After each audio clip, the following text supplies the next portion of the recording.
Right, ladies and gentlemen, it is that time. Welcome to another Sunday afternoon edition of a live commentary coverage for today's NASCAR Cup Series race. But today, it is going to be the Quaker State 400 at the Atlanta Motor Speedway as we kickstart the 2024 NASCAR Cup Series playoffs. This is going to be an interesting one here, to say the least. The race at Atlanta earlier this season, an instant classic. Three wide photo finish at the line. Margin of victory between first and third place, just 6 1,000ths of a second, and 3 1,000ths of a second in the distance between first and second.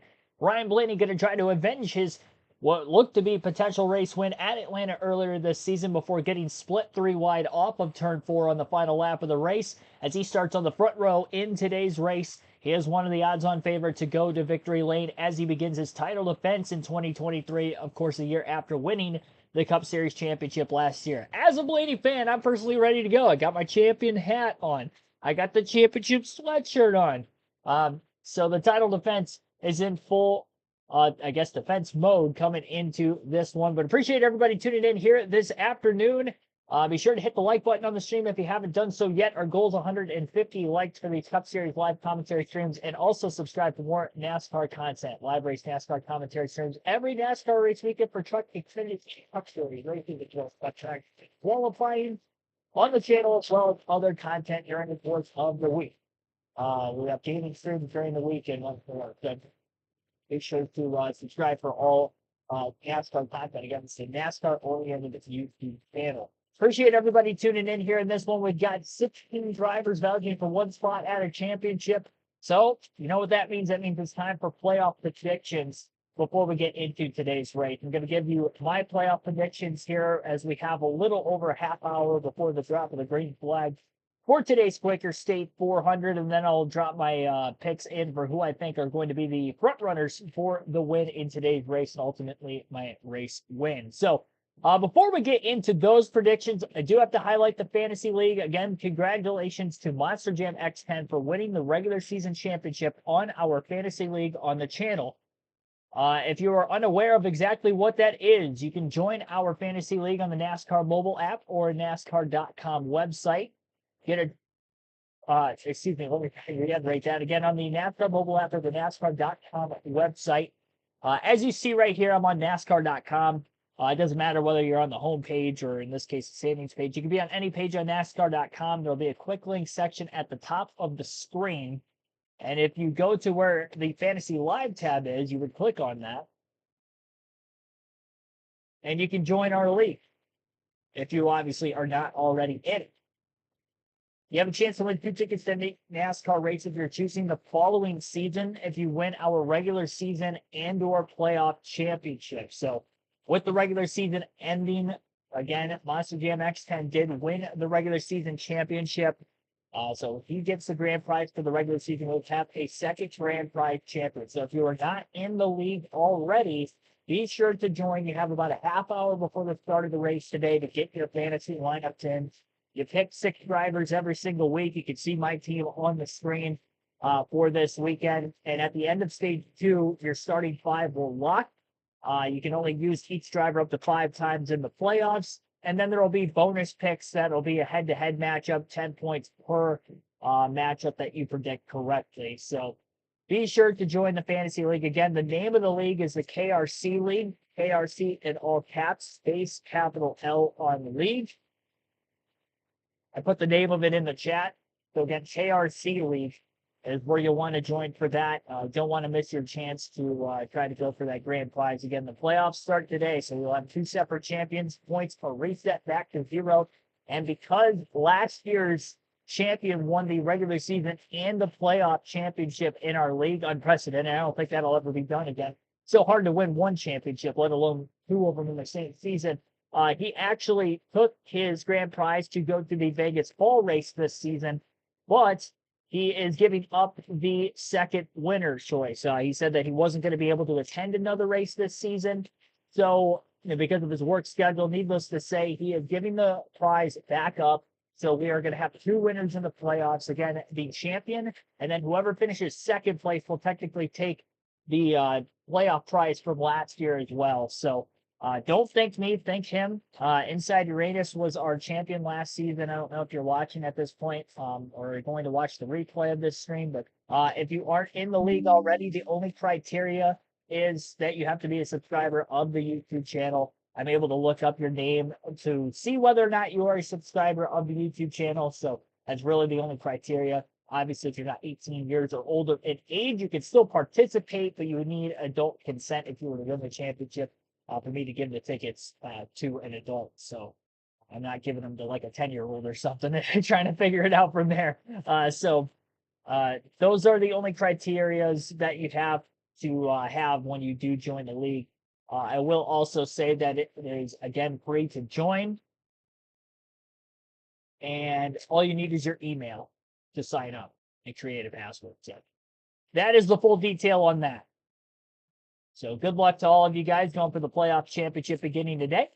There's a playoff grid challenge on NASCAR.com. I'm not doing any kind of a sweepstakes thing for that in particular, but I'm going to go through my playoff, your screen at home, whether you're watching on your phone, on TV. So this is a webpage link. And again, I will be going through the playoff predictions for this season. Now, in this, it predicts basically round by round. You have to predict like 1 through 12, obviously. So don't pick the 4 guys you're going to think is going to be eliminated in this first round of the playoffs. So I'll go through my favorites to make it into the next round based off the races that we have. Again, Atlanta, Watkins Glen, and Bristol are the 3 races in the round of 16 of the playoffs. And the 16-man playoff field begins with Kyle Larson, Christopher Bell, Tyler Reddick, William Byron, Ryan Blaney, Denny Hamlin, Chase Elliott, Brad Keselowski, Joey Logano, Austin Cindric, Daniel Suarez, Alex Bowman, Chase Briscoe, Harrison Burton, Ty Gibbs, and Martin Truex Jr.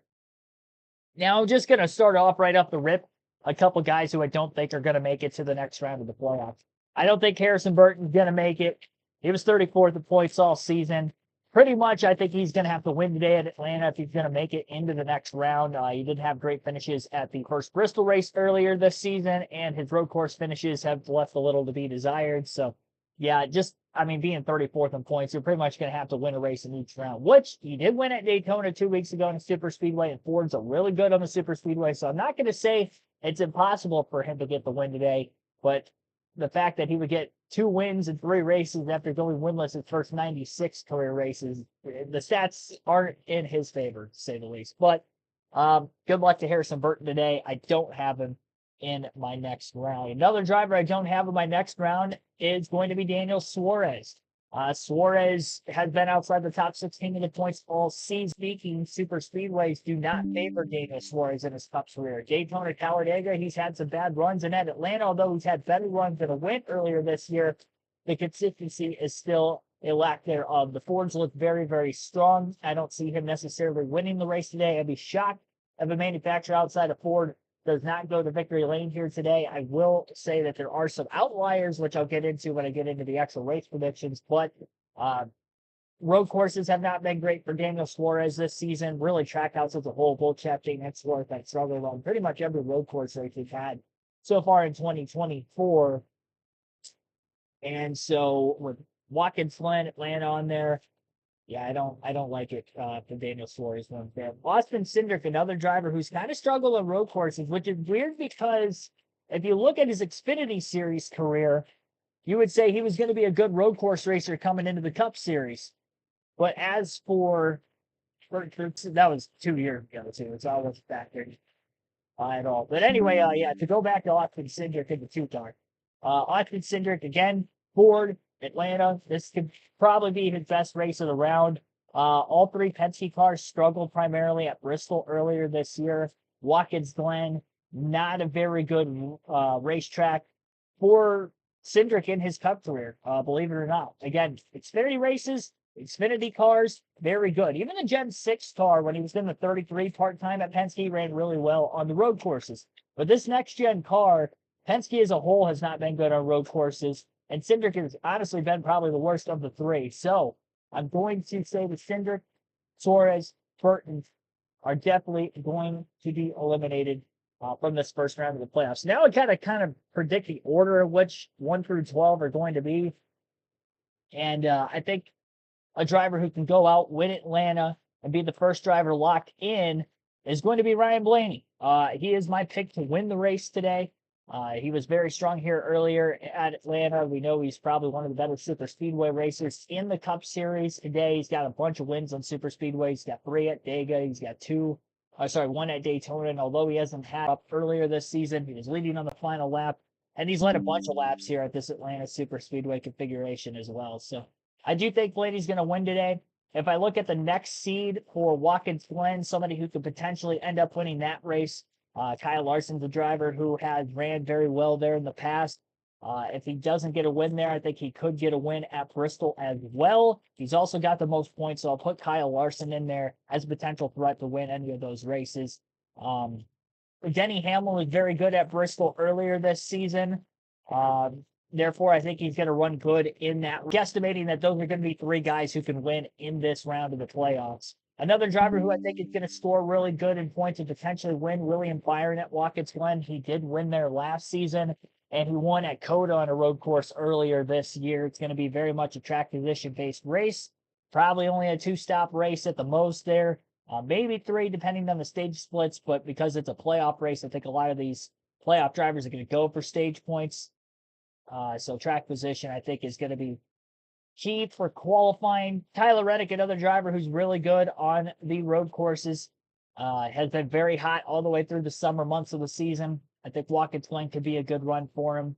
And Bristol maybe going to be one of his worst tracks of the round, just because he didn't run there particularly in the spring race, although Toyotas did have speed in that race. Martin Truex Jr. doesn't have a lot of points. I do think he's going to make it into the next round. He ran very good at Bristol, finished second there earlier this season. And although road courses haven't been as good for Truex in the next gen car compared to the Gen 6 car, I think he could still have a decent run at Watkins Glen. If he makes it through Atlanta without getting in a crash today, I think he should easily make it in through the next round. Alex Bowman's been pretty good on road courses. He won at Chicago straight race. Bristol, he ran top 5 earlier this season, so I'm going to put Alex Bowman into the playoffs. Chase Elliott obviously has been very good. I'm probably going to do that real quick just because Elliott got more playoff points. So I'll throw Elliott and Bowman in there. Brad Keselowski, I'm going to put him in next. Atlanta, he's got a good shot to win today. Finished top 5 at Bristol earlier this season. Watkins Glen, he's probably going to struggle. He has not ran good on road courses pretty much for the majority of his Cup career, but especially in the next-gen car. So although he may finish outside the top 10 at Watkins Glen, I think he's going to score a lot of stage points today. I think he's going to score a lot of stage points at Bristol, a lot of points at Bristol. Remember, RFK won at Bristol in 2022's night race. Keselowski led a lot of laps that night, had a flat tire late, but Chris Buescher was still able to get the win and made a lot of laps as well. Ty Gibbs has had great runs on road courses, and he also had a great run at Bristol earlier this year. Remember, he actually won a stage at Bristol. So even if he goes hard, if we're expecting a lot of the same tire fallout in that race, I think he can get in. We'll put Truex, like I said already, put Ty Gibbs. And then we're starting to get down to, a lot of drivers who are, I think, going to be bubble drivers. Christopher Bell, definitely going to make it. Atlanta's probably going to be his worst race. He's performed pretty good on road courses this year. He finished second at Coda back in the spring and probably had the fastest car at the end of that race. They just need to capitalize on not losing track position. I think they'll have a shot at Watkins Glen. Again, Toyotas were really quick at Bristol. So that should bode well for him. He usually has good runs there. And the last driver I'm going to put in is going to be Joey Logano. Even though Logano has not been a playoff caliber driver throughout the season this year, he did get a win at Nashville earlier in the year on a concrete racetrack. Bristol's typically pretty good for him. Even though Penske struggled at Bristol pretty much between last year's summer race as well as this year's spring race, he's kind of the least confident driver I have. But overall, on paper, you would think Logano should be able to beat Chase Briscoe. Logano should score a lot of points today. Briscoe, though, should probably end up being in the running to score a lot of points in this race. I think Penske is better than SHR at Atlanta and on these super speedways. So favoring basically off of today's race alone, Logano scored a ton of points if he doesn't go out there and win the race. So I've got Logano sneaking into the playoffs. So my round of 12, I have Ryan Blaney, Kyle Larson, Denny Hamlin, William Byron, Tyler Reddick, Chase Elliott, Alex Bowman, Brad Keselowski, Martin Truex Jr., and then Ty Gibbs, Christopher Bell, and Joey Logano. So those are going to be the 12 drivers I have going to the next round of the playoffs. And my 4 eliminated from the round of 16 will be Austin Cindric, Daniel Suarez, Chase Briscoe, and Harrison Burton. No particular order on how those guys will finish. I would assume that Chase Briscoe is going to be the closest to the cut line with Logano, with, a Gibbs, the Christopher Bell, just based off of the rounds, or the races in the round of 16. And least likely chance, I think, is definitely Harrison Burton. When you can kind of pinball between Cindric and Suarez, I think they'll be pretty even on points most of the way through the round of 16. I probably favor Cindric a little bit more than Suarez, but I still don't like the chances ultimately. So that is my round of 16 playoff predictions. My race predictions for today, I'm just going to give you my must-haves, potential dark horses or sleepers that could go for the win today. I'm going to start off with the must-have picks. Again, Ryan Blaney is my pick to win this race here today. Qualified on the front row. That was as good of a qualifying run as he's had on a super speedway this year, which tells me that 12 car has got a ton of speed this weekend. He usually has a lot of speed on super speedways, but you never see him qualify well. In fact, he qualified well and usually races well. It tells me he's probably going to have the fastest car in the field today, along with the front row cars who also look to be the fastest at Daytona a couple weeks ago. Michael McDowell was one of those drivers that was able to actually kind of lead a pack, lead a line throughout the majority of the race, and he ran in the top 5 for a good portion of it. So I think Michael McDowell could be a good sleeper pick. Of course, he's starting on the pole. Another good sleeper, Kyle Busch. I say he's a sleeper because he's not in the playoffs, but he is really a must-have at the same time. He's on my fantasy team today. I think he'd be a good pick for your fantasy team as well. Busch finished 3rd here in the spring race. RCR as a whole has been great when it comes to super speedway racing with this next-gen car. Kyle Busch could definitely go out there and get his first win of the season.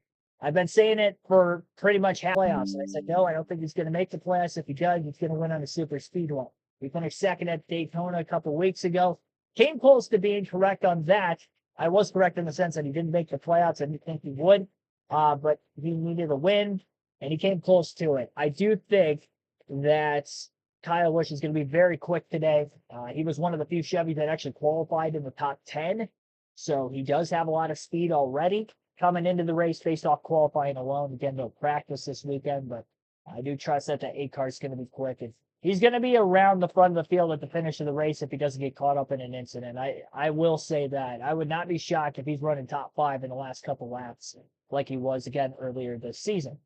And again, 2 weeks ago as well at Daytona. So Michael McDowell, Kyle Busch, I think are some of the best sleeper picks if you're looking for race win picks. Again, I got Ryan Blaney winning in particular. Brad Keselowski's had great runs in super speedway. Surprised he hasn't won one in the last couple of seasons. Daytona Summer last year, very close to winning. Talladega earlier this year was battling for McDowell, and the win on the final lap of the race ended up finishing in 2nd. He led a bunch of laps at Atlanta earlier this spring. Daytona 500 earlier this year, he had a lot of speed. I think Keselowski is one of the playoff drivers who could definitely go to victory lane in this race today. I'd say Blaney, Keselowski are my 2 favorites. And then, it's hard not to look at some of the sleeper picks like a Kyle Busch. It's probably my 3rd favorite. Maybe a Michael McDowell is my 4th favorite to win the race today. So I'm just going to give you the 2 must-haves, 2 sleeper picks, because I think that those are pretty much the 4 favorites. I do think a Ford is going to win today.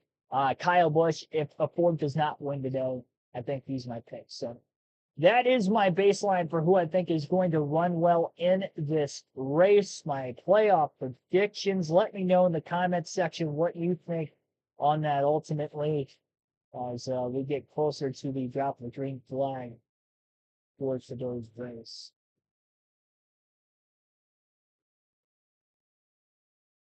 I'll look at the chat here.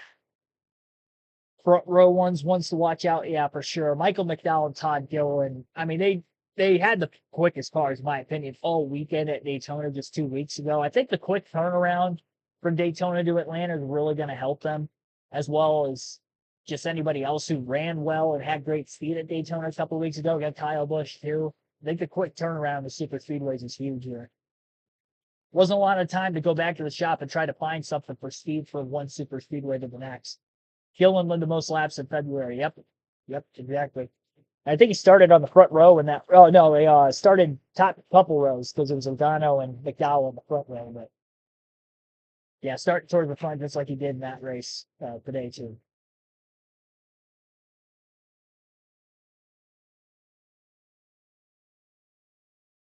Wade, your parents are at the race. Yeah, I remember you saying that. Hopefully they have fun. Should be a very good race today. High expectations from February, but even if it's not a better race, it's going to be very difficult to beat. I mean, Atlanta was literally one of the best races of the season. So to have that at the same track 2 times in the same year is very difficult, but the finish is probably never going to be beaten, no matter how many times we come here. But I do think it's going to be a great race, though. Another good Atlanta Super Speedway race. Robert Goodrich, Susan Greenland, Ronnie 20 Forever, Caleb Moore, Goldfish, thanks for tuning in. JoJo, Bond 1771, Billy's Libraries, and Arts, Wade. Thanks for tuning in, everybody. Susan's saying that Chevy driver's going to win. Or at least she's pulling for a Hendrick car, it looks like. But it's going to be tough. It's going to be tough. Fords were strong. They pretty much had a stranglehold on the field all super speedways all year long. They didn't get the victory lane until Daytona 2 weeks ago, but yeah, getting to Daytona,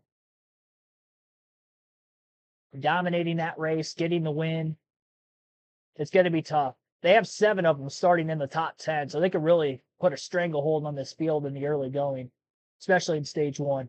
Stage 1, the shorter of the 3 stages, too, so that could be huge for all those playoff drivers that are starting up in the top 10 for those Fords, hence Blaney, Briscoe, and a couple others.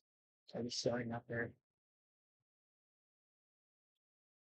Truex Gibbs changed wires, starting at the back with their teammate Jen. Yep. So I do have the playoff standings on screen. We'll get rid of my camera for a quick second. We'll go over that, and then we'll go over the starting lineup before this race starts here today. As far as the playoff standings go, we talked about this during qualifying yesterday, but if you weren't there, we'll emphasize this again.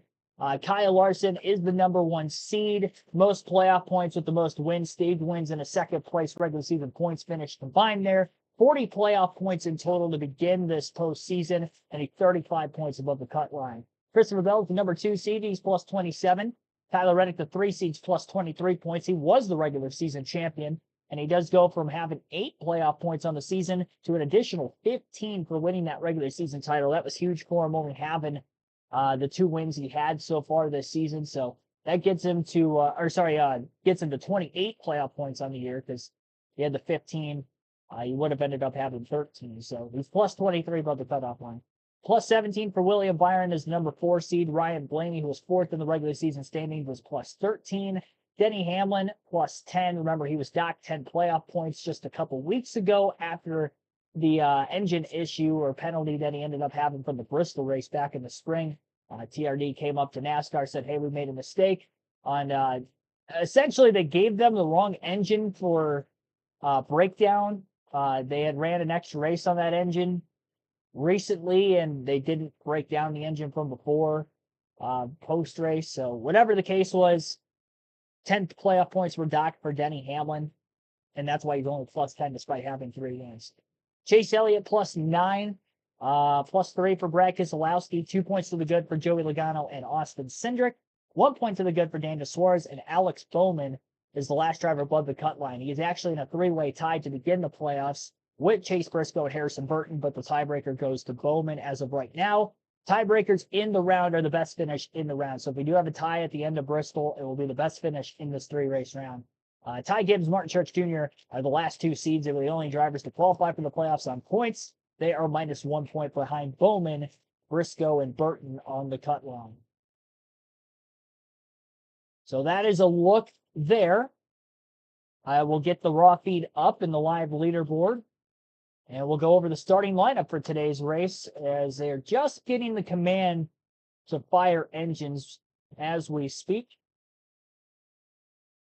Here is the raw feed. that will have all the live data and analysis as this race goes on here this afternoon. Michael McDowell is going to be on the pole. Spoiler in qualifying yesterday by way of not being a playoff driver, but is definitely a strong candidate for the win here today. It was his fifth pole of the season. Can he get his first win of 2024? Brian Blaney, highest qualifying playoff driver, starting second, finished second at Atlanta earlier this spring. Todd Gilliland, Josh Berry will be in row number 2. Rookie Berry going for the Rookie of the Year still this season. Currently leads the Rookie of the Year standings coming into today's race. Todd Gilliland and Kyle Larson will line up in row number 2. Did I say? I don't know if I said that right or not. Austin Cindric and Kyle Larson will line up in row 3. I think I said row 2. Austin Cindric, Kyle Larson, row 3. Larson looking for his first win on this Atlanta configuration and first super speedway win of his Cup career as well. Joey Logano and Austin Dillon in row 4. Logano, a former Atlanta winner on the super speedway configuration as he won the spring race in 2023. William Byron, 2-time Atlanta super speedway winner, both in the summer race last year and the spring race in 2022. He will be starting inside of row 5 with Chase Briscoe to his outside. Briscoe won his way into the playoffs in the regular season finale a week ago in the Southern 500 at Darlington. Alex Bowman and Harrison Burton in row 6 each have one win on the year. Bowman at the Chicago street race and Harrison Burton 2 weeks ago at Daytona. Noah Gragson and Daniel Hemrick will line up in row 7. Row 8 for Kyle Busch and Chase Elliott. Elliott's only win this season coming at Texas, and Kyle Busch still looking for his first win to make it 20 seasons in a row. Back-to-back runner-ups for Busch coming into the race this afternoon.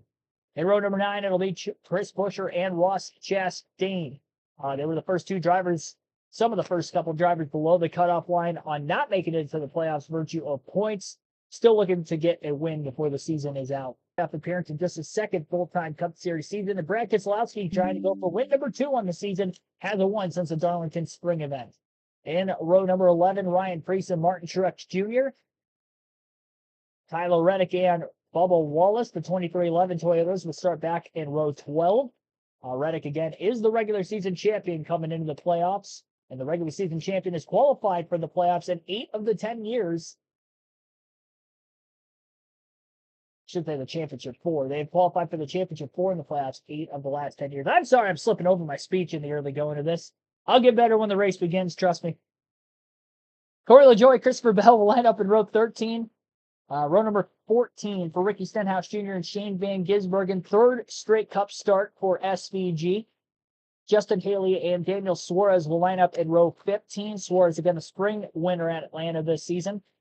Cody Ware and Carson Hocevar will line up in row 16. Row 17 for Eric Jones and Zane Smith. John Hunter Nemechek, BJ McLeod in row 18. And row 19 rounding out the... Again, Gibbs and Truex will have to go to the rear of the field for the start of the race, so their qualifying position is not indicated on exactly where they are starting.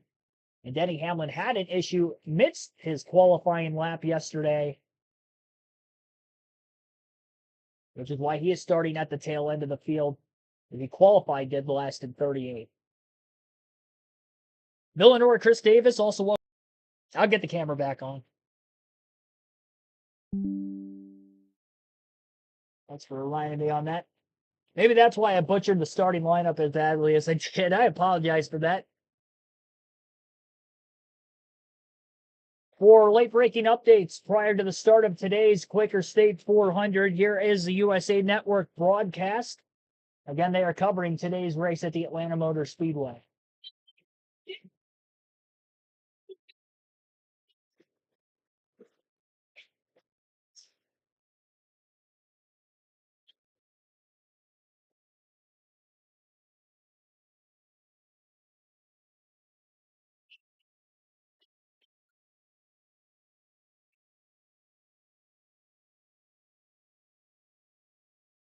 The Cup Series playoffs time here to drive to a championship begins now, and it's so appropriate that the 10-race run starts on the high banks of Atlanta Motor Speedway because this mile-and-a-half track that races like a super speedway will give it all the action.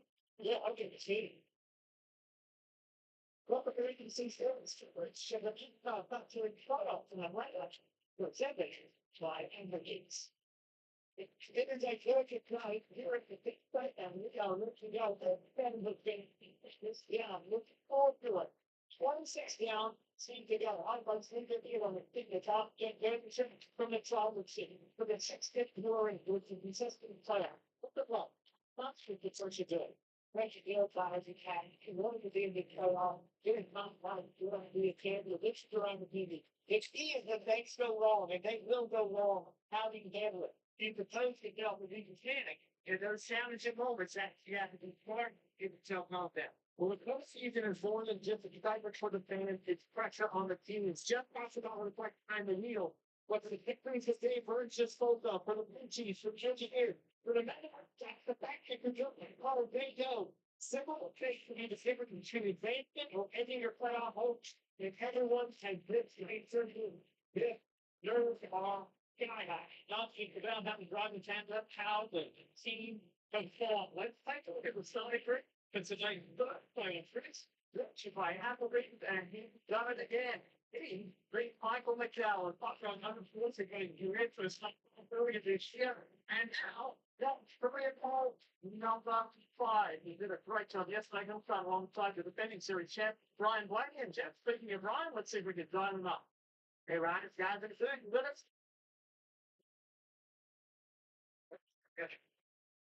Good door, man. Well, to start today. How do you approach this race? Yeah, I just finally thought it out. Gotta be going off for a week.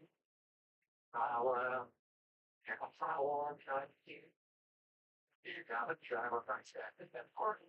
I'll build it up now. Let's look for that. I'm fighting you, man. We're here today with 2 to go a month. Hopefully, we keep it around. Never play already. I'd like to, having got my water rate, I lost to buy about 4 inches. Hopefully I can pick up on that solely. So we talk a lot about it. You should say it. Trying to have a clean race. How do you do that and try to win and get faithful? Oh, that's a good question. I'm always comfortable, slowly, order. I know, but if that's what we're on, for the way you want to be in, I think that's another thing you can do. So, hopefully, you're going to do stuff around all day. And how do you work it with that? That's fine. You do it in transition. So, the best thing we can do is just execute on our part, the best that we can all day, and whatever else happens, happens. But, we got to do our job best that we can. Good luck. Thanks for living right along. Appreciate everybody doing the show. We will, Ryan. Thanks for talking to us. And as a reminder, the champ lost this race earlier this year by 3/1000 of a second. We'll be looking for some redemption today. Let's continue to put the spotlight on the playoff drivers. Let's get things off with Marty Friday, mate. Well, then for many, Quaker football is the championship favorite. And to start the playoff tickets, all extra booths. Subscription Patrick Stevens is back for the first time since mid-July after an off-week accident. Stevens told me this morning, I had all the information I needed at the race shop when I was on the race from there, but it was so hard to put together the last 10% of the puzzle. Being here, seeing everything in person, will make a massive difference for our race team. Good to see Adam Stevens back at the track here. Well, Marty, yesterday, Brian Buffy qualified in the 19th position. So I asked him what happened. He said they were slow. They didn't know exactly why. They weren't expecting to be as far off as they were. So question that he said they're not concerned. They feel like they have the right setup for the race. And Paul said if their car is close to what Brad needs, it will not be hard to get stage points, even in the first stage. He said Brad knows how to attack this track, and if any driver can move forward in the drafting race, Dave, it's Brad Keselowski. Jim, my favorite Kyle Larson quote from the week is, I don't love seeing Atlanta in the first round. And that's because he knows so much can go wrong. He's the number 1 seed. Further ahead of the cut line, where Kyle Larson knows that a lot of that can go away in a hurry. He knows that Atlanta is the new king of chaos when it comes to racing in the NASCAR Cup Series. Let's see how that plays out, Dave, about the chaos, because that is the general consensus of what we're going to see here this afternoon in Georgia. Now, remember, in the playoffs, everybody, their top 16, they get their points reset to 2,000, plus the bonus points that they have earned on their way to this. So, as everybody has said, Kyle Larson sits atop that. Now, let's think about the drivers in their very first playoff. Ty Gibbs, Harrison Burke. Gibbs did it on points. Harrison did it with that emotional victory at Daytona. Stretch Ty Gibbs for him and his teammate Mark Truex Jr. 15th and 16th on the playoff leaderboard, and they will start at the tail of the field. They had the similar issue at the 11 of Daniel Hamlin. Daniel's issue was in qualifying. They decided to make those engine changes for the 54 to 19. So same engines, but some changing of spark plug wires unapproved. They'll have to start that. If you mentioned a young driver been listed for their first playoff, some of these guys have been in it for many times. Danny Hamlin trying to win his first championship, and they're all different types of emotion. But for a young guy, for the playoff starting, you gotta put that behind you. You gotta approach this as any other race, easier said than done. 83 degrees here. It's about an hour's drive south of downtown Atlanta. And there's a lot of excitement surrounding this event just to get the playoffs going again. This playoff format and defining a champion at the end of a postseason has been going on for 20 years. Who will it be? Can the driver number 12, starting on the outside in the front by Ryan Blaney, be one of a rare few who defend the title in Cup Series competition? So hard to do that. That's what's on the line over the next 10 races to finish off the 2024 season. A little special surprise here today as well at Atlanta Motor Speedway. Although it's a day race, it's a daytime fireworks to signify the kickoff, the postseason, and the playoffs.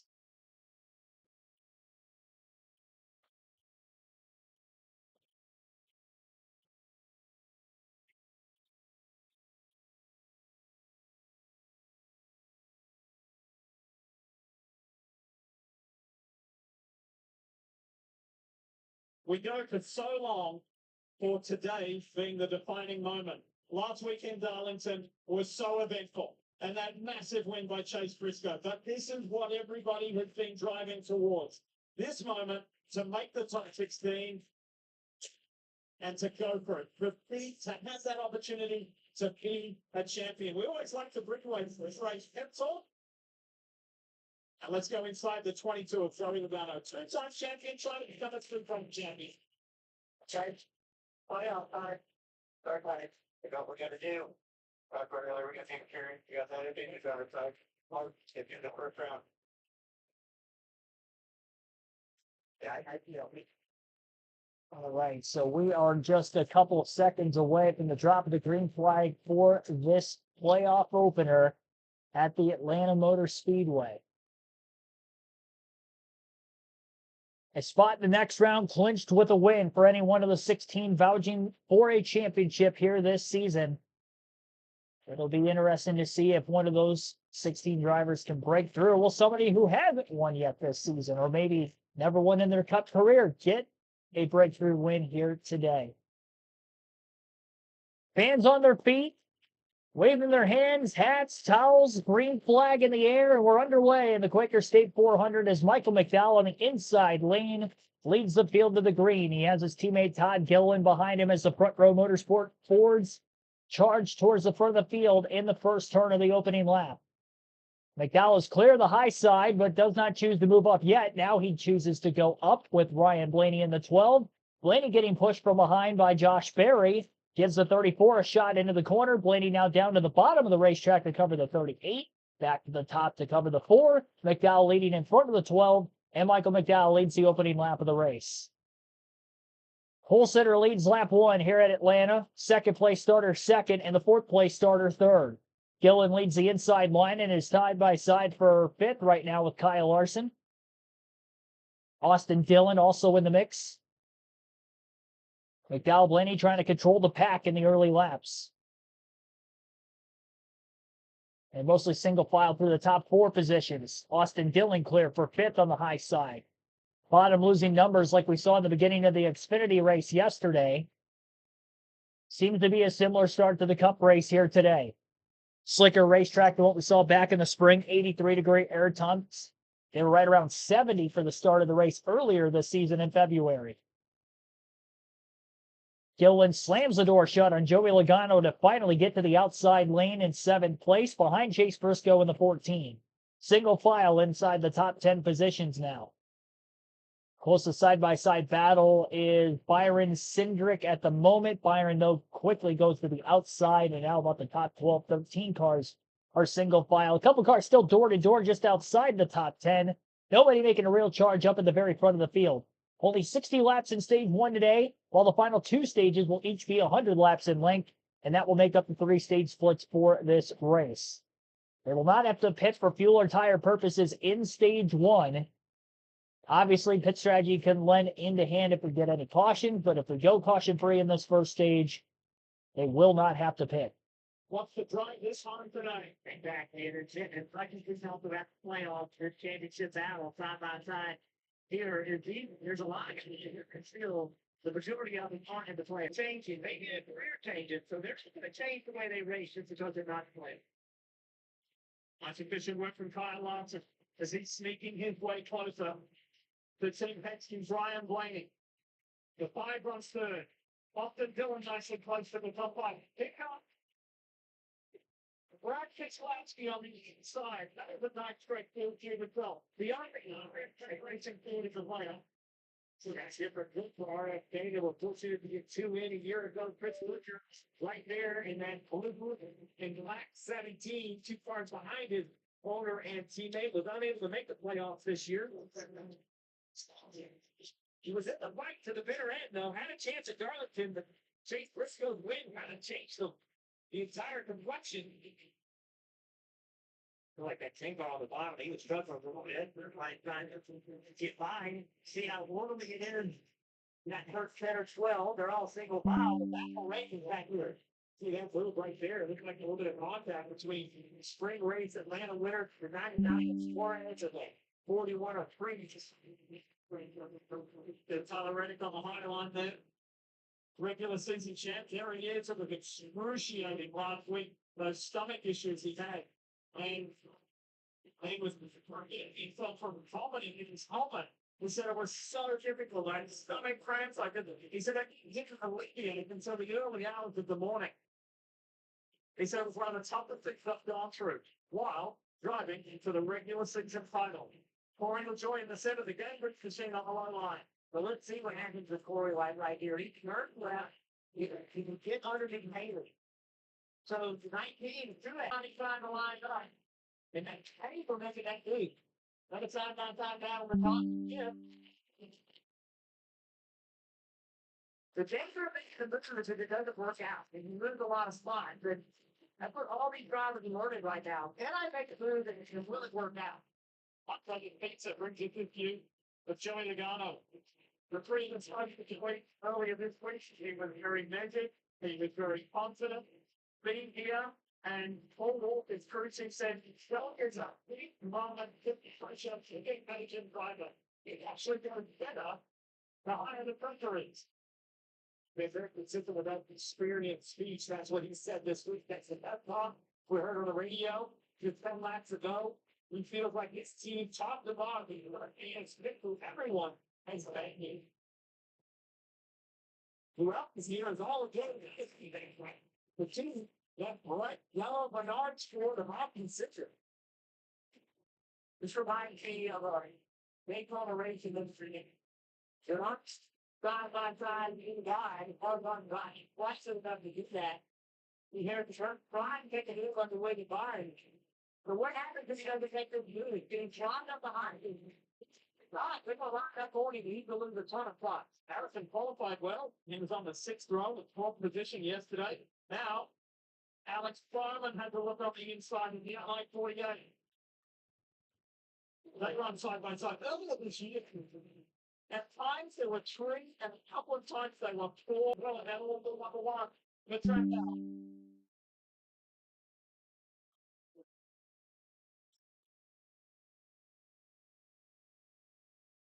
When he broke on fire, had a little bit of an issue on third core. Currently working lap 13, a 10th of a second lead for Michael McDowell at the front of the field over Ryan Blaney. 3/10 back is Kyle Larson in third. Josh Berry 4/10 back in fourth, and Chase Briscoe rounds out the top 5, 7/10 of a second off the lead. Still single file in those front 5 positions. Austin Dillon made a little bit of headway through the top 10, gaining a couple spots. He threw Logano off turn 4, and he gives both of those positions right back up again. William Byron trying to attack on the 3. He's trying to get his momentum back in the outside line. We'll see if Byron can slide up clear of the 3 car this time off turn 2, and he does. So Willie B up to 8th, and Austin Dillon goes from battling for 6th to now back to 9th after the failed pass attempt on the 22. Todd Gillen, who fell backwards off the initial portion of this race, trying to get back into the top 10. as he battles it back for ninth goes on Austin Cindric. A lot of slingshot moves being made in the pretty much outside top 5 positions. Top 5 staying pretty patient right now. Ryan Blaney, Kyle Larson, Chase Briscoe are all in the top 5 and, of course, are in the playoffs. So they're liking their spot right now. They're looking at getting quite a few stage points. They're trying to keep themselves in that position for about the next 45 laps until the stage window ends at lap 60.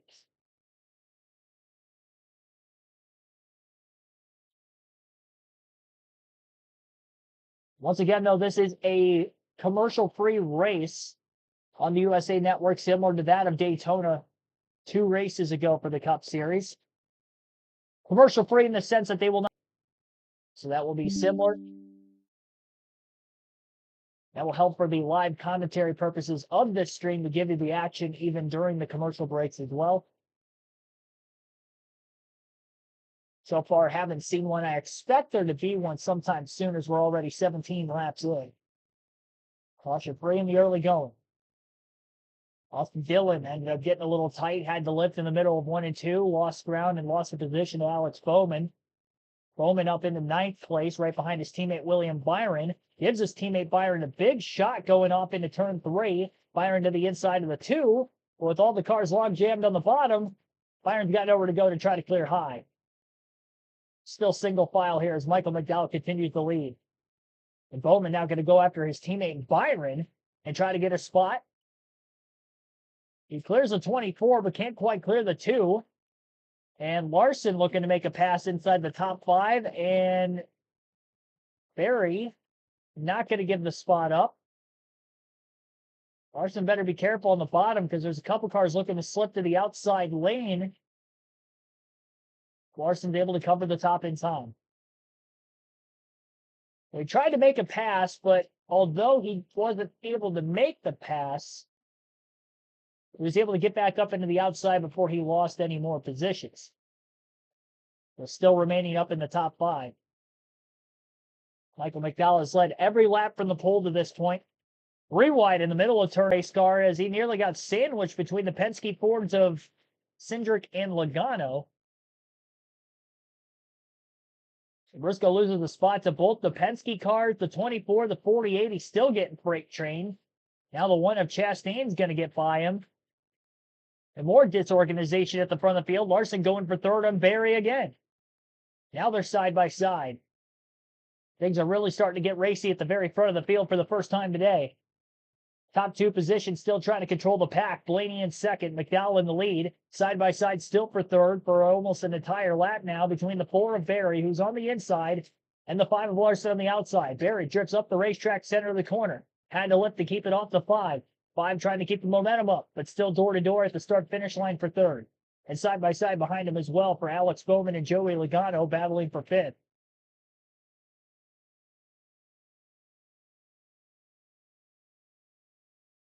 Due to either a very tight car in dirty air or a loose car with the slicker track conditions. Very tough to find the right handling balance. We've seen this issue really over the last year's worth of races, really since last summer's race. I've noticed that has really come into play. This track is aging very fast. Compared to most racetracks you would see after a repave or reconfiguration. Bowman with a big enough run on the back straightaway. Thought about going 3 wide underneath Barry and Larson, but Barry just able to cover the bottom lane in time. Bowman maybe not fully committed in trying to make that over-aggressive move in the early stage of the race. That's starting to spin out all the later from the track and give you a chance to win 2 tickets to 2025, ready for your choice. Scan that you offer on the screen and with the map.com/right. Welcome back to the Quaker Stakes 400 on board Joey Logano, and it has been action-packed. There are moves being made everywhere, and look at this for an anxious ride for the Darlington winner, Chase Briscoe. Cindric on the high line, Logano on the low line. Yeah. And you go inside of that, you got good skinny cars around you, pull the air off your car, make it drive for that much work. Well, you know who's driving great at the moment is the 48 of Alex Bowman. He has searched his way forward. There he is. He's the sixth car in shot, trying to make a move on the inside of Joey Logano. And that one, he is so good at and he put that front row on that white and red line. He wrapped the bottom of 3 and 4. Once again, not a lot of grab down the straightaway, but look how close he is. They'll go down here at the bottom of 1 or 2. And I love he almost got a wiggle out of that 22 right in front of him. The ball will put it right on the left rear quarter pin. Well, 25 smooth laps in stock contrast to the February for there's a huge rank on lap 3. Let's ready out. Let's have a listen. Go for a run. We're on the tank. Tank with the powerful here. By one block, all clear behind, all the clear, all clear, lower, and hit inside of yours. Inside, painted, more shoulder, and 3 and 4. So, first, barely off the builder, clear, and idea. Clear, steel, clear, so on highest, style of the year. Outside upper, outside office, fly at the level. All along, down to 1 behind, 3 quarter behind, 3 quarter behind. Cool to take that ride, and that listen, unbelievable how they go for just looking, to picking up the binocular, to be able to find their car right away. Ain't powerful. What does that mean? The left side, you get your left side iron on that red and white line.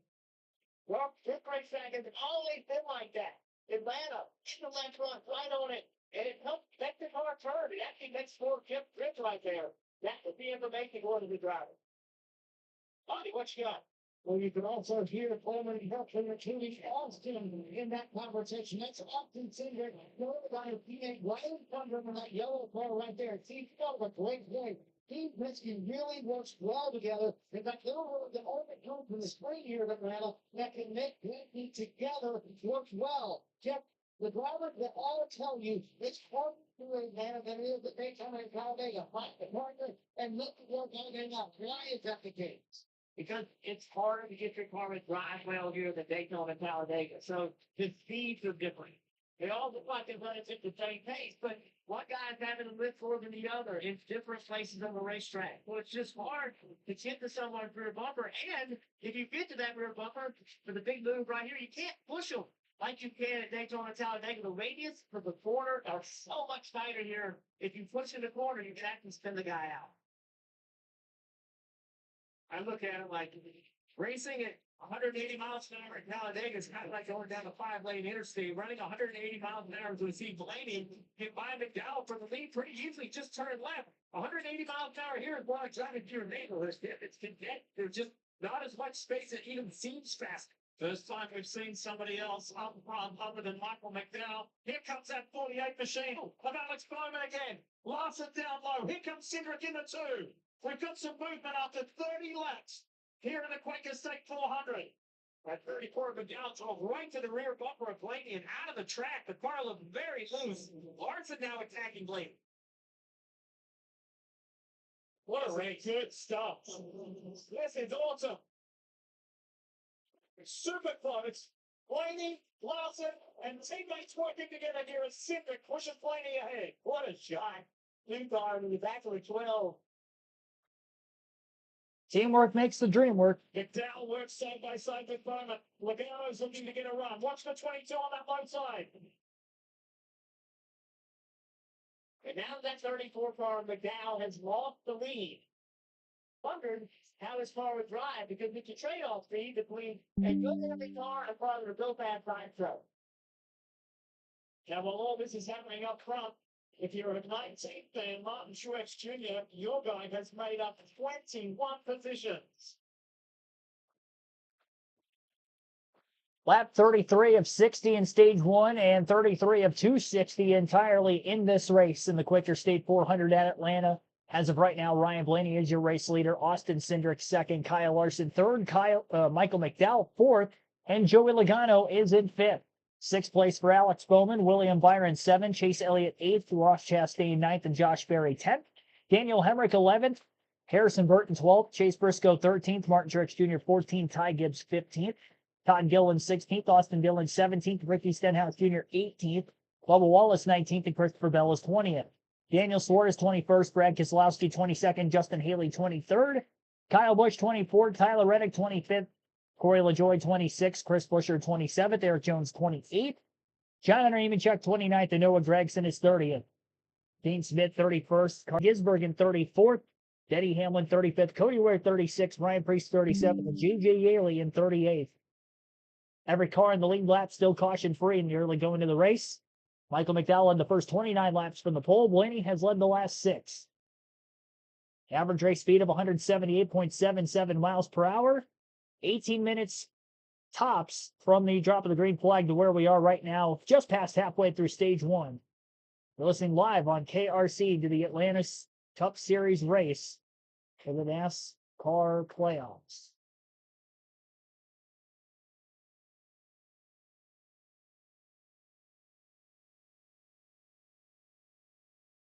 Side by side for the second place position now, working lap 36, Cindric and Larson. Larson on the outside, Cindric on the inside.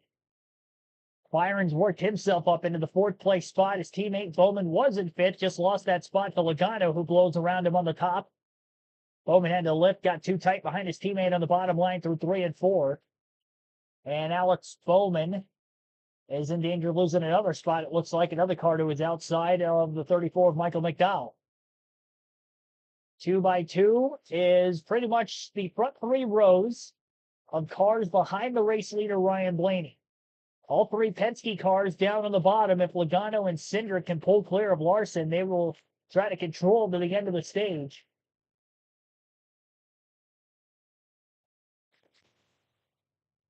"24 laps, 23 laps make it now to go in stage 1. This has been a clean, swift start to the Quaker State 400 here at Atlanta Motor Speedway. You'll see every green flag lap live as we race our way into the playoffs. And a reminder that this week on DraftKings Sportsbook, new customers can bet $5 and pocket $250 in bonus bets instantly to use on any sport, whether it's this race or tonight's Sunday night football game. Download the app, use the promo code SPEED when you sign up, and good luck. Stevie, let's take a look at some numbers. Who's got your eye? Well, the chaos in racing has the odd makers in a little bit of chaos as well. Blaney, the favorite at 8-1, further leading wide. But then look at 10, 12-1, pretty even through the field. Bush, Kedlout, Logano. They like those forwards with Logano and McDowell. Hamlin's still getting respected 16-1, even though he's kind of running around in 35th, guiding his time. Cindric, who runs second at the moment, and the guy who runs second with Nick, 1600. Yeah, we're at 9 gigs. He's back there. He picked up 18 spots. He is used to the top of this racetrack. He is making ground. He's just up there, able to stay in the throttle. Not really trapping anybody, just making time on the outside, along with his teammate Truex. They've made up 21 and 20 positions, respectively, from the back of the pack. So that begs the question, what's their teammate Denny Hamlin doing, Steve? Well, he's struggling at the moment, back in 35th, so I'm not sure if this is by design, trying to avoid the chaos, or a little handling. When I look at the radio comments, it's a very free issue for the assignment. Doesn't like the balance of his race car. I can't believe that's causing this much of a deficit on 8 seconds back, Dave. You can get what's the Well, I think it's a really good fellow because he ripped their corners with a race car that operates the right. He sees right now. You're absolutely right. We're the other radio. I mean, he's true. He is not happy with the handling of this race car. Now, for a skateboard stage, and you do get that chance to pit.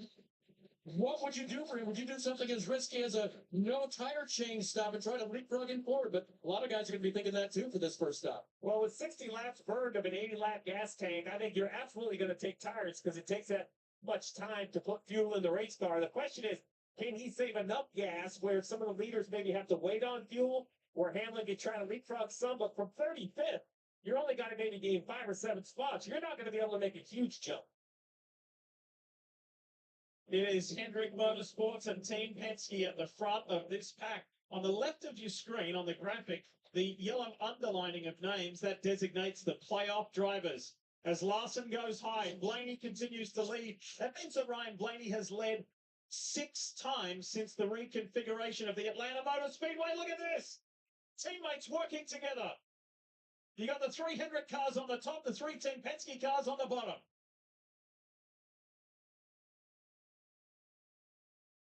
only 18 to go in this stage, coming to 17 to go. It's flown by. Yes, trying to get points.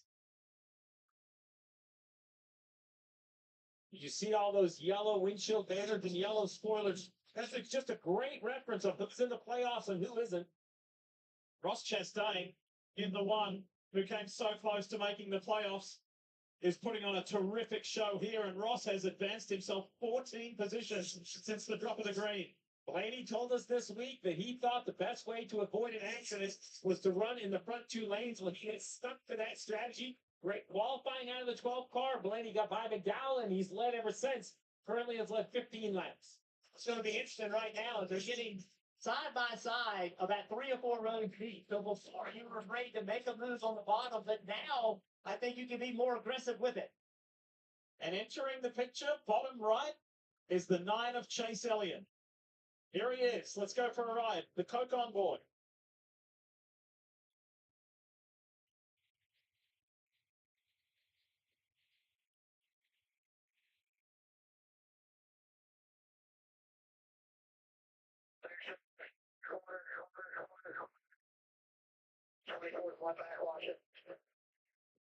By the way, the design of the 9 this weekend, the uniform, everything on his car was designed by 2 Children's Healthcare of Atlanta patients, Gavin and Logan, as part of Chase Elliott's foundation, Designed to Drive program. Chase said he loves it. They've done a terrific job. And for a very worthy cause. It's a great looking paint scheme. We watch him steer and we hear him lift. Well, check out over here, looking at the right foot of Chase Elliott, the left foot riding on the brakes, the left foot brake. His foot's right there, but not pressing as he goes down in the corner. You'll see off the throttle. Maybe just tap the brake, back to wide open gas. You can see the steering column, which is that Coke decal right above his toes. Jeff, I know they talk a lot about handling, but he was out of the gas. There you go. That's just rolling out of the gas. I think just not to get a run in the wrong spot, right? Just trying to time his run. I just scored an entry, so I think he actually would have wanted that run because you see what he's doing now. He's driving underneath his teammate. He's lifting early to be able to go back to the throttle to carry speed on corner exit. He's driving it just like any other racetrack. Let's talk more about Chase Elliott. Here's Marty. Stage 1 not even complete yet, but already Chase Elliott has learned quite a bit about how the track is developing. Listen in. You're on the helming here. Whatever can move up, basically hits your to the field. I mean, you can drive all the way through it. Nobody can move up if they're all sideways. Once he gets clear, handling is becoming a big issue for a lot of cars in the second half of this run. But if you're Alan Gustafson and you have that information from Chase Elliott, where do you go with it? Well, you can absolutely tighten up the race car, go to a tighter balance as he gives a big shove to his teammate in the 48. Remember, no practice, as Jeff pointed out. No cars on track together, just one lap of qualifying. What I love from Alan Gustafson is 50 laps in, I now have a goal. The driver from Dawsonville, Georgia, about 2 hours north of where we are, is having a good early stage 1 run. 10 laps to go in stage 1. Ryan Blaney continues to lead the field. Side by side still for second between Austin Cindric and Kyle Larson, with Cindric on the bottom, Larson on the outside. Larson's teammate Alex Bowman creeping into the picture now. Cindric clears the 5 car for second, and now the 48, the 5 are door-to-door for third. Ross Chastain trying to close in behind him, as well as William Byron, Joey Logano. Big run for Logano and a big block by Ross Chastain to try to hold his spot over the 22. Cindric behind his teammate Penske 1-2 at the front of the field. Now 9 laps to go in stage 1. Stage points the same, obviously, for the playoffs as we have in the regular season, in the sense that it's 1 point per position in the top 10, with 10 points awarded to first, 9 for second, all the way back to 1 point for 10th, and a playoff point still awarded to the stage winner as well. There'll be an additional from here on out. So Ryan Blaney trying to hold serve for that reason. And Austin Cindric, Kyle Larson just behind him, going to look to try to take over Blaney. And I think Cindric's going to be a good teammate on the 12 for right now. And he's going to wait till the last lap or two to try to make a pass on the 12. Doesn't want him to get hung out to dry too early in the stage. These two are going to try to work together and do the best they can to ensure that at least one of them will get this stage win. Some of the drivers who started deeper in the field that are just outside the top 10. Ty Gibbs, Martin Truex Jr. started at the tail end of the pack. They're 11th and 12th. Very close to getting in stage position here. Daniel Suarez also started 30th, and he's up to 16th. Slowly working their way through the field. Some of the biggest losers from the start of the race. Todd Gillen back to 18th place after starting in 3rd. Josh Berry's 13th after starting in 4th. And Chase Briscoe started top 10. He's now back in 14th. Pole sitter Michael McDowell started on pole, obviously. He is now 15th place. So a lot of comers and goers here in stage 1. Larson again to the outside of Cindric. Just hasn't been able to clear the 2 car every time he gets alongside of him. Couldn't that time off turn 4. Blaney staying on the bottom of the racetrack on the straightaways is helping the 22 in the draft. The 5 can't draft off of anybody in front of him, and he doesn't have a car close enough behind him to try to help give him a push. Tires are fading at this point in the run. Remember, no pit stops to this point in the race. Speaking of fading, Brad Keselowski's back at 25th, binding his own time as of right now as well. 5 laps to go, stage 1. Larson, a push to the back of the 2 of Cindric. Cindric with a run into turn 1. Doesn't go for it. Blaney hangs on to the lead just in front of him. Oh, Larson snaps loose hard into the wall. Huge hit for Kyle Larson as he overcorrected. And a vicious crash as his car catches fire, now rolling down the back straightaway. Caution is out for the first time. A violent hit. Just snapped in a split second.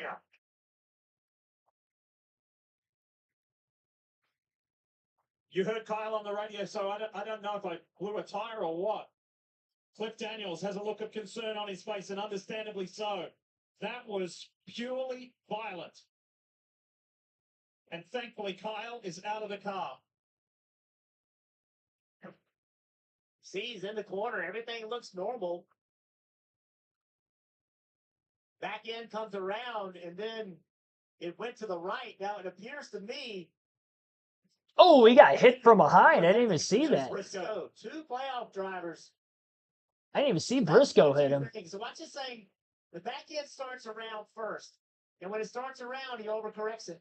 And that is very easy to do in this race car. Just listen.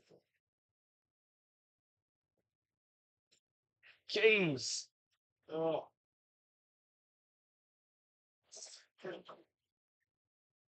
So he mentions whether he blows a tire. I was wondering right front, but right there, it's clear it gets loose. Kyle Larson knows that as well. So I wonder if the right rear tire started to go down, which is what made the car loose. Kyle obviously has a clear understanding that it was the back first, and then it turns right. And then this big hit by the 14. You mentioned it, Diff. So good to see Kyle Larson out of this race car. That is an absolute gigantic impact, both with the front and then a secondary hit in the rear. And the Darlington winner, Chase Briscoe. His playoff run ends prematurely. So disappointing. AMR safety team there, very snappy, on the scene to help both drivers involved in this accident with just a handful of laps in stage 1 to go. Both out of their cars, both in the safe hands of the AMR safety team, but look at how fast this happened. After a clean stage 1, almost in its entirety, it ends with a big bang. 2 playoff drivers out of the race as we conclude stage 1. Kyle Larson, Chase Briscoe. Larson had been running top 5 all day long. Unfortunately, it looked like his car just kind of snapped loose in an overcorrection with a massive hit into the turn 2 wall. And as he slid back down the racetrack, he collected Chase Briscoe, who also hit him very hard from behind in the midst of trying to miss the crash. So first caution of the race, and this is actually going to end stage 1 under yellow. So Ryan Blaney will win stage 1 at Atlanta. Austin Cindric 2nd, Alex Bowman 3rd, Joey Logano 4th, Ricky Stenhouse Jr. 5th, Ross Chastain 6th, Chase Elliott 7th, William Byron 8th, Martin Truex Jr. 9th, and Ty Gibbs 10th. This will all be the drivers scoring stage points in stage 1. Only 2 non-playoff drivers in the top 10 being Stenhouse and Chastain. The other 8 are running for the championship. The non-playoff drivers who do not get stage points in stage 1 would include Harrison Burton, Daniel Suarez, Tyler Reddick, Christopher Bell, Brad Keselowski, Denny Hamlin, and of course the 2 that wrecked of Chase Briscoe and Kyle Larson. And they are the only cars not on the lead lap, so no free pass has been given.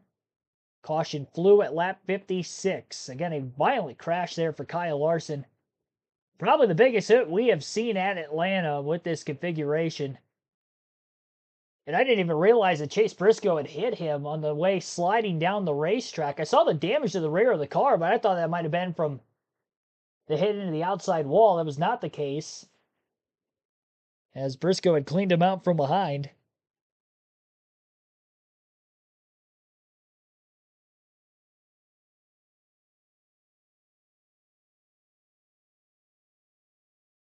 Definitely a crazy turn of events. All these drivers were struggling for grip very late in the stage. Again, older tires. And we have the number 1 seed and the driver who just got his way into the playoffs with a win last week as the two done early. Playoffs from Atlanta presented by Applebee's at what was a smooth, fast opening stage. Ended with a violent crash suffered by Kyle Larson for the 5. The 2021 champion is out of this opening race of the playoffs. Kyle Petty, DJ, what did you make of that? I mean, the opening stage was so entertaining, so much fun, but didn't see that one coming. Yeah, it's exactly what we talked about in pre-race. The unpredictability of this place and how fast big names can get in trouble. Yeah, Kyle Larson was sitting in the best spot points-wise coming in here, but nobody wants to have an issue like this. And Larson, to me, looked like he was able to maneuver around top, bottom, wherever he wanted to go. So definitely one of the best race cars. Hard hit, glad to see he's okay. And unfortunately, Briscoe in the wrong spot at the wrong time. But this goes to show you, doesn't matter whether you're at the safe place here. Yeah, what's so fascinating about this accident, we had just come from the in-car cancel, and we saw how much he was in the gas. That's a place where he was wide open in the gas, and when it snapped, it went fast, Booth. Yeah, it went really quick, and I think some of that is right along. See how quickly this happens. Oh! So it's hard to see where the car is, all the smoke. One of the things, Steve, that to ride along, he hits a wall at about 160 mile an hour. It's a massive impact, but the setup of these race cars at Daytona, Talladega here, when you get loose and you have to correct, it gets on the left rear spring, and when it does, it blows that car up, and it makes it easier for the car to hang a right like that. Yeah, both rear shocks have a built-in stop, and you don't want to ride on them because they're too rough. But in normal operating procedure, you're very close to them. So when you turn back to the right and the weight dumps on the left, that's all it takes. It sits on that stop and the car turns right. And fellas, another stark reminder of how thankful we are for the safer barrier. Yeah. Wow, my goodness. So there it is, the completion of stage 1 and 4th stage win of this season. 3rd here in the ATL for Ryan Blaney, and valuable playoffs points. I don't think it was necessarily an arc brake situation there for Chase Briscoe. Just wrong place at the wrong time. Larson hits the wall, slides down the racetrack. Everybody's gassing up to try to get around to the outside, and he just couldn't get off the bottom lane soon enough. Mid-corner speeds over 170 miles per hour. It's tough when something happens right in front of you to get on the brakes. It wasn't like the secondary hit there from Briscoe and Larson, although it was after the impact of the wall. It wasn't like it was an egregious amount of time where the cars around them were slowing up. Everybody was kind of on the same memo of trying to fly through there and get out of harm's way before Larson had come down. Unfortunately for Briscoe, he's just at the wrong place at the wrong time. Again, this caution leads to the end of stage 1. Ryan Blaney wins the first stage here today at Atlanta. And this will be the 4th stage win of the year for Blaney. Again, he finished 5th in the regular season standings coming into this weekend. 4th, rather, in the regular season standings coming into this weekend. And these 10 points are going to be a huge cushion for him just to start the first race of the playoffs. And we'll see if he can go for more playoff points along the way, if he can win the race and win stage 2. Again, if you do win the race, if you are in the playoffs, you are locked into the next round. Definitely be a huge sigh of relief for the next 2 races to come at Watkins Glen and Bristol.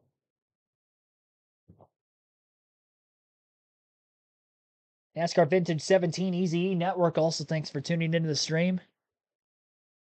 Billy Kramer. Emogene Blevins, thanks for tuning in. Pulling for Blaney as well. John Barber, Mike H. Some others, welcome into the stream. Areas of the ATL, and we're about just under an hour's drive south of that here in Hampton, Georgia. Stage 1 is complete, and Steve, Jeff, that's a car that's not getting any points. And look at on the left, and the ones who have been the valued winners of Stage 1, and it is Chase Briscoe, Kyle Larson out of this race. And this is where Kyle Larson's regular season is what he's going to have to lean on. You see him still 13 above. That's because of all of those playoff points he earned by winning races and stages. Briscoe, on the other hand, all the way down in 16th. Now, look, if you're a Chase Briscoe fan, don't throw the towel in yet. Remember, we still have 199 laps to go in this race. And currently, we have basically 9 playoff drivers inside the top 11. It could finish that way, or we could have Chase Briscoe. You're hoping, you don't wish bad luck on anyone, but it wouldn't hurt your feelings if you saw a few more playoff drivers have issues. He got to within 21 of the end in February, where he said I was on the wrong side of a 3-wide battle, and then he got crashed out there as well. He was feeling really buoyant about this. Have a look at the graphic in the bottom left. It's not it doesn't paint a pretty picture here recently in Atlanta. Well, it doesn't, and I think that shows you why everybody came into this race scared. They're afraid of this event. These first 3 races, Steve, are very volatile racetracks. Atlanta, Watkins Glen, Bristol, they're all concerned. They think this is the craziest round of the playoffs, and this is why. You don't see Kyle Larson typically have these kind of issues on a normal racetrack. He's not even real sure what happened, Dave. Well, let's ask him right here. I'm glad to see a smile on your face. You okay? Yeah, I'm okay. Thankfully, everything held up well inside the car. So, yeah, that was a huge hit. Not really sure like what caused it. I was actually sort of like tight, loaded in the corner, and then that was pretty far around the corner and just stepped out. So, yeah, I don't know. It just all happened really fast. Were you trying to save the car at that point? Was it loading weird to you on that lap? What's that? Was it loading weird? Were you trying to save the car at all? No, I mean, I was already loaded in the corner, just got loose, and then, yeah, I mean, when you're spinning or getting ready to spin, you got to turn right. Just it overcorrected, I guess. So, yeah, just a bummer. We'll see kind of how everything shakes out after the day, and then go on to Watkins Glen, try and have a good night. Yeah, you came in with the most playoff points. This is affecting it now. Obviously. Yeah, I'll move on to Watkins Glen, guys. Well, Got our first pit stops of the day as Ryan Blaney leads the field to pit road. last seen walking around and being able to talk to Dave. And anyway, let's get back to it. He'll move on. We'll see him at Watkins Glen, as Dave said. Let's get down to pit road. It is busy. Let's head there now. 48 Alex Bowman brings his car in. The car was loose to start, tight at the end of the run. Was wondering if they would be taking drivability away. They believe the adjustment they're going to make will keep him where he is. It drives well, and it's fast one. Second in stage 1 for Austin Cindric, who said he's tight to start, but got better as the run went. Then he said, honestly, I feel like I'm better than the cars around me. Ryan Blaney told us earlier this week, I want to control the race from the front. Stage 1, just a little bit too free for Blaney, and you saw all these cars waiting on fuel. Longer stage 2 coming up. Tell you what, whether it's all the rumors swirling about him potentially losing his job, whether that's angered him or fired him up, but Alex Bowman, he's been in the mix. His teammate had a rough day. Bowman grabbed 2 spots on pit road, the race off, and that 48 Ally car is looking good. Not a great day for the 5 camp at Hendrick Motorsports, but the others are running well. BJ McLeod, JJ Ailey stayed out of the pits. They're going to pit after all the other leaders come down. So McLeod was actually credited with a lap led that last time by at the start-finish line. But again, this should cycle back to a lot of the drivers who were leading at the end of stage 1. And of course, based off the race out of the pits. We'll take another break. You're listening live to the Quaker State 400 at Atlanta on KRC.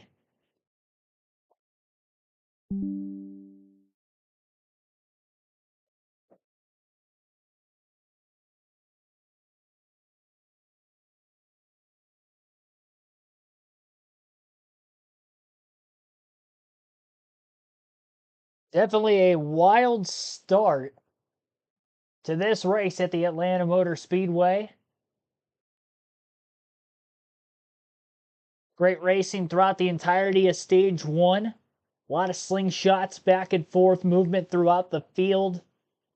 Although we didn't see many lead changes, still a lot of comers and goers from pretty much like second, third on back. An unfortunate end of the stage, though, when Kyle Larson's car had broke free and an overcorrection into the wall, causing him to have a massive hit in turn 2. And then sliding down the track, taking another big hit from behind by Chase Briscoe, who was an innocent bystander and trying to miss the crash. And now we have 2 cars out of the race. Everybody else was able to miss it. And that is what has caused the lengthy cleanup here, as we've gone under about 9 laps of caution this time by. Should be close to the restart, though. And Alex Bowman will be the leader when we get back to racing, as he had won the race off of pit road. And Ryan Blaney will be in fourth place, after winning stage 1. Blaney has led the most laps so far today, 33 laps led for him, 29 from the pole for Michael McDowell. And Bowman now has led the last 2 after winning the race out of the pits. McLeod led 1 lap while the leaders were on pit road. He had stayed out. So 4 different drivers have led a lap in the race, 3 lead changes so far today. Kyle Larson has walked out under his own power now. Chase Briscoe as well, trying to avoid what was happening in front of you. What do you see? Yeah, I saw the 5 car kind of just sitting there, and I was trying to slow down and try getting left, and as I was trying to slow down and turn left, I was just kind of inching my way closer and closer to the yellow line. Just couldn't get low quick enough, and just, KO'd him. So, yeah, unfortunate, for sure. Now it puts us in a must-win situation, and, it's in a must-win situation last week, too. So, just got to, go to Watkins Glen and Bristol, which are 2 really good tracks for us, but yeah, definitely unfortunate. I thought our regular track before was going to be pretty good, and that is kind of unfortunate in our day. Are you physically 100%, and how's your spirit? Yeah, I'm good. The car's obviously tore up. My groin hurts a little bit. That was a big hit, but other than that, I'll be all right. All right, move on to the next race, guys. You've got a little work to do now. Must win. What do you think? Well, as he said, these tracks, all 3 tracks actually, in his opinion, laid out pretty well for him. So we'll see. Well, I know it feels like a must-win now, but I don't know if it is, right? I think there's still a lot of races to try to put that needle on it yet. Well, in a must-win situation, he absolutely had a monumental night at Darlington last weekend. But they made a last-minute decision to go to Darlington to see this, and he said winning in the number 14 and then getting a phone call from Tony Stewart was just the icing on the cake. A career drive, in my eyes. And those are the kind of moments that define a career for a young driver. I know he's been around for a while, but he's still trying to establish himself. Remember, he's replacing Martin Truex Jr. next year, Joe Gibbs Racing. So now he walks in the door as a proven winner. See a 19 car coming down pit road serving a penalty. Well, speeding the first time too fast, so they'll probably come down now and get a little bit more fuel just to try to shorten their green flag pit stop if it's required. If we don't get a yellow, they will have to pit in this next stage. But Christopher Bell, they didn't get their car full as well, but Marty looked like there was fire in the box after he left. Yeah, it was an eventful pit stop. Again? See the fire right there. They also kind of got blocked in by the 41. And in the middle of all that, they didn't get the car full, so they had to come back down pit road to get it full here for the 20 car. He was in 14th. Now he's going to be all the way towards the back of the pack. I don't know what has changed, what we're seeing that's different, but it seems like over the last couple months there's been more fires on pit road. We saw Suarez's car burn up at Daytona. It's something I hope NASCAR takes a look at, because I'm not sure I know the answer, right? We saw the Suarez one was off a backfire, but that right there, that's a lot of fire around the dump cans. What about yesterday? Yeah, right. Yesterday, the Xfinity Series race with Sam Mayer. There was another one there as well. And it's always been a part of the sport, and I'm sure everybody will take a look at it, try to prevent. You see those stage points, all those yellow highlighted drivers are playoff drivers. Truex, from last to ninth to score 2 stage points, will have to go back to the field again with that speeding penalty. All of that good work undone. For those of you just turning on, welcome. This is the Quaker State 400. It's the first race in the 2020. 12 laps of caution is now complete after a lengthy cleanup from the hard and vicious accident from Kyle Larson, Chase Briscoe. Lap 68 restart as we begin stage 2 at Atlanta. Green flag back in the air. 2 Chevys on the top, 2 Fords on the bottom. Chevys of Bowman and Stenhouse, the Penske teammate Fords on the bottom of Cindric and Blaney. Cindric getting pushed out to the front. Bowman got really loose through 1 and 2 with Stenhouse pushing him in the center of the corner. Cindric was able to pull clear of the field. Ryan Blaney side by side with Bowman for second. Another good push on the back straightaway by Stenhouse to keep the 48 car in front of the 12. Bowman is right in line behind Austin Cindric.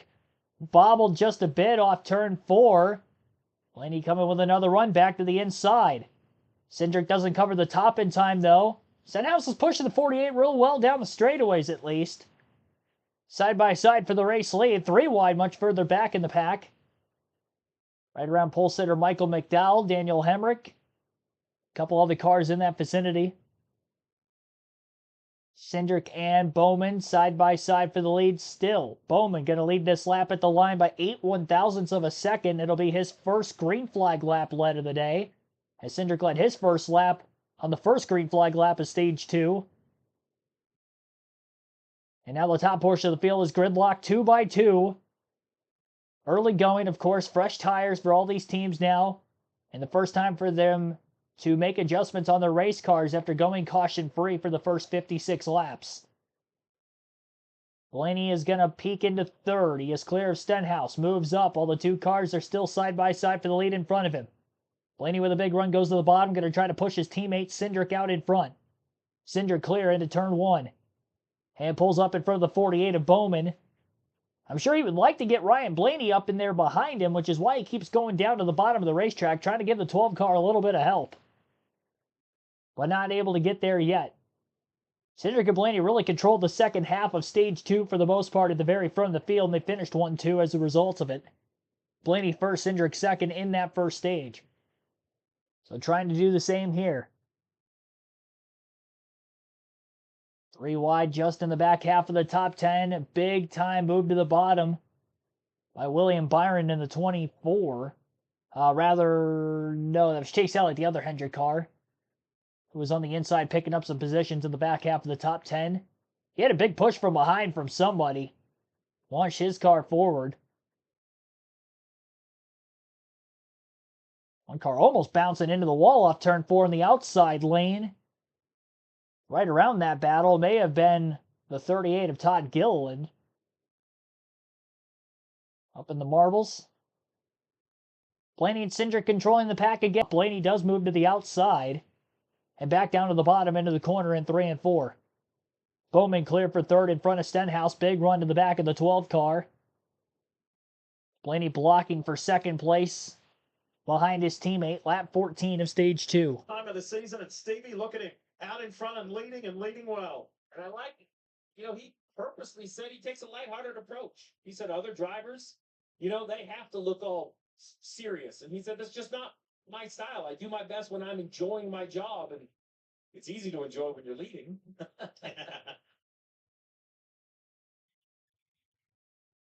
And we saw a little bit ago the bottom start to deteriorate as the run went on.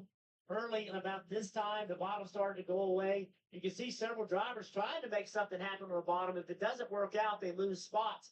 Then, as tires wore out, guys got more aggressive. That black 54 of Ty Gibbs, he's made up 26 positions since the start of this race. He and Martin Truex Jr., fellow JGR driver, just worked their way through methodically and effectively through the field. Truex got the pit road smithy penalty. Gibbs is right there. His teammate's right here. He's right there, but his teammate, Denny Hamlin, is back in 32nd. Don't normally see him back there, but let's see if that's a plan. He's right here in the mix with all of his guys, and then completely goes to the bottom, out of the throttle, lets everybody roll right by it. Let's listen to what they were saying. I don't like it, Chris. Yeah, I think they're going to wreck. Yeah, it's for, I want what you want, but they're going to wreck for another 150 laps, so I guess. So I got it. So what I hear there is Denny Hamlin saying, I don't like it. I want to get out of this mix. Chris Gabehart says, listen, I want what you want. I want to have a finish. But I think there's 184 to go. For the next 150 laps, they look like they're going to wreck. So you have to just accept you are going to miss out on stage points. He missed out on stage 1. I believe by looking at this strategy, he's okay with missing out on stage 2. Keep an eye up on the top line for the predominantly green car, but it has a really intricate design on it. That's the February race winner here, Daniel Suarez of Trackhouse. He had a hand in the design of the car. There it is there. super intricate. He is so proud of this Quaker State 99 for Trackhouse. He's right there with his teammate, and he's ready to win again. He's the only Trackhouse car in the playoffs, and one of his racing heroes, Adrian Fernandez, the IndyCar and sports car legend, he's here cheering Suarez on. Inside Chase Elliott, 3 wide. Suarez is right up high. Ricky Stenhouse in the middle. Yeah, what a move. What an aggressive move. You're starting to see the intensity pick up on corner entry.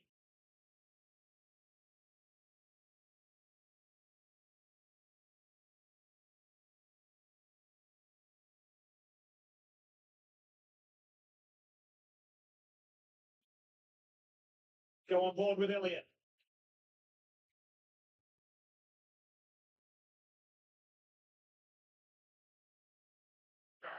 Still there, Popper. Still there, Popper. Coming back.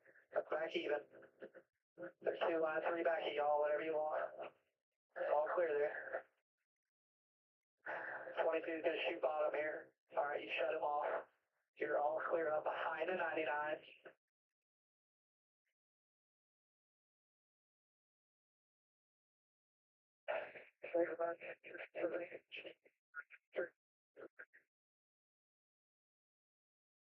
Been a pretty effective run for Elliott so far today. That home win would be something special to kick off the playoffs. But the 48 of Alex Bowman has been pretty much ever present for about the last 50 or 60 laps. This is an awesome run from Bowman. We were talking about Daniel Suarez a moment ago. Tell us more, Kim. Well, they were very optimistic about this race. In fact, felt like Atlanta was their strength in the first round. He's got 4 finishes of 6th or better in his 5 starts on this configuration. That setup almost identical to what they ran in the spring when they won. This team has got a little consistency lately. They're going to rank on that as they move through this first round and hope that consistency continues to build. Daniel Suarez currently in the 7th position. Lap 83 of 260 here at the Atlanta Motor Speedway. Austin Cindric is your race leader. Alex Bowman second. Ryan Blaney third. William Byron fourth. Ross Chastain fifth. Ricky Stenhouse Jr. sixth. Daniel Suarez seventh. Chase Elliott eighth. Kyle Busch ninth. And Joey Logano. Laps ago, Bowman had a big shot from Chastain in the back straightaway, which got him to the outside of the 12th of Blaney. They've been side by side for second for about 3 or 4 laps now, while Cindric continues to lead the field. It's very similar to when Larson and Cindric were side by side for second for a long time towards the later going of stage 1 when Ryan Blaney was leading the way. I think the race lead is where you're going to want to be in this one. It has been tough to pass the leader during green flag action. It's happened just a few times in the first 84 laps of this race, while everything else from second on back is just a mess in the sense of slingshotting and having to work the draft to just keep your momentum up to keep that second place position at the same time. And a lot more cars down on the bottom lane and running more side by side here in stage 2 than what we saw the entirety of stage 1. It'll be interesting to see if it'll start to string out a little bit more as we get into the longer run of things and the tires start to continue to fall off. Side-by-side commercial break as of right now on the USA Network. Still 75 laps to go in stage 2.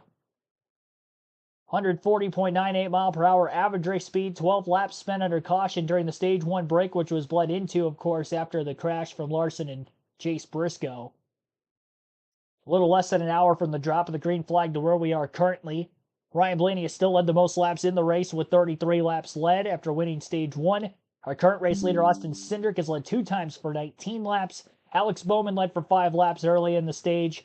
Michael McDowell from the pole led for 29 laps. 1 lap led for BJ McLeod on pit road during the caution. Those are the 5 different drivers to lead today, and we have had 7 lead changes so far in this race. Again, just the 1 caution, and the only 2 cars out of the race are Larson and Briscoe. 36 cars remain on the lead lap, and the top 15 separated by just 1 second.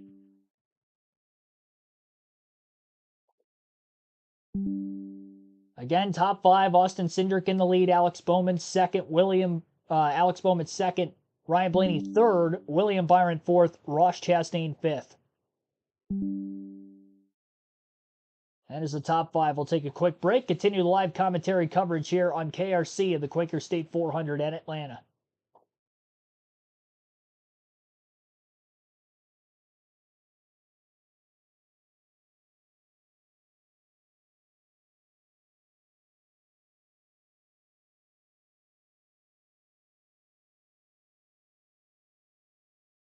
Yeah, most of this pack is much 2x2. A lot harder to gain track position when you're gridlocked like this versus in stage one where it was a little bit more strung out and you were able to make more slide job passes. 400. It's the first race of the NASCAR Cup Series playoffs. Welcome back, Lee Dippy, Steve Letarte, Jeff Burton. This has been wild. One huge crash involving Kyle Larson and Chase Briscoe. The rest of it has just been 185-mile-an-hour chess game. Wild stuff. It's the 1.5-mile oval that races like a super speedway as we review the drivers on the move. Brought to you by Ashley Furniture and Martin Truex Jr. Up 22 like Ty Gibbs. But remember, Truex had that penalty. And under green flag conditions, Truex has actually made up 38 positions. It's been a good day for the 19. Yeah, he's going to storm. Yeah, he is for sure get the award for the most cars passed. Started both stages, tail end of the field, and here he is back inside the top 15. And now it's very hard to go anywhere just because it's kind of locked, right? This is what happens. It can kind of get clogged up. It's rush hour traffic. It doesn't matter if it's going 0 or 180. You still have to have a lane to go in. So, Jeff, we've been saying it's the 1.5-mile oval that races like a super speedway. Big difference is you don't have that big back straight or the front stretch where through the triangle to set yourself up to get time to think about it. How much harder is it like that? Well, in the corner, the radius of the corners are so much tighter. At Talladega, Daytona, we didn't see a 3-wide racing already through the corners. It's so narrow here with the radius, it's hard to do that. So it completely changes how you have to drive the race car. Coke on board, Chase Elliott. Been in the top 10 pretty much all race long. Working on Suarez and Stenhouse. Hey, Marty, we spoke to Austin Cindric this week at Playoffs Media Day. What was your take on him? What an impressive stage so far, Lee. Yeah, and I took something away from that conversation. It was really when he said, I'm not a gold guy, so I haven't won this year. It was to make the playoffs. So everything from here, according to Austin Cindric, is house money. It's all upside. So, Steve, as a leader of a race team, do you like your driver having that attitude? Because it sure seemed to take the pressure off Austin Cindric this week. Listen, you would love to believe that you have the confidence to act like you belong. But the truth is, the numbers would say that the 2 car is probably a little shy on average running position and points scored. So I like Cindric's approach, which is we made the playoffs. That was our goal. Anything past this is kind of a bonus. And if this is the type of performance that attitude garners, well, then bravo, Austin Cindric, because he's out here controlling both lanes, looking very comfortable behind the wheel. And in that conversation, yes, he was playing with house money, but he expects to transfer out of this round. He fully expects his team to do that. I like when he said, if we bring everything to the table that we've got, the best is yet to come for us. Somebody that's on the move. Look, there's a green and white car, 43 car. Watch him. He is the first one, Eric Jones, that has tried to make 3 wide work, and it is happening. He has jumped to the outside, 3 wide in every corner, and he has gotten by a ton of cars in these last few laps. How well is it working, Jeff? Since the restart, he's made up 20 positions. It was working really good until Todd Gilliland said, oh, well, you got to run the absolute top. Well, I'll just mirror drive you up there. Good work by Todd Gilliland, right? All these decisions aren't made in a vacuum. He's adjusted now as effective for the driver of the 43, although the 38 gets a big run. The 22 got really tight off the corner, stacked everybody up. It was the 8. Burton, Gilliland, and Jones up high. 8 of Bush almost got in the wall. And Keselowski's seeing that. Look at that Dollar Tree car just fly around the top. The green and white machine of Eric Jones. He was looking for a win last weekend in Darlington, where he's won twice to try and vault his way into the playoffs. It didn't work. And again, we've got 3 wide down into turn 3. Again, a late move by the 51 car. Justin Haley running nicely in the top 10.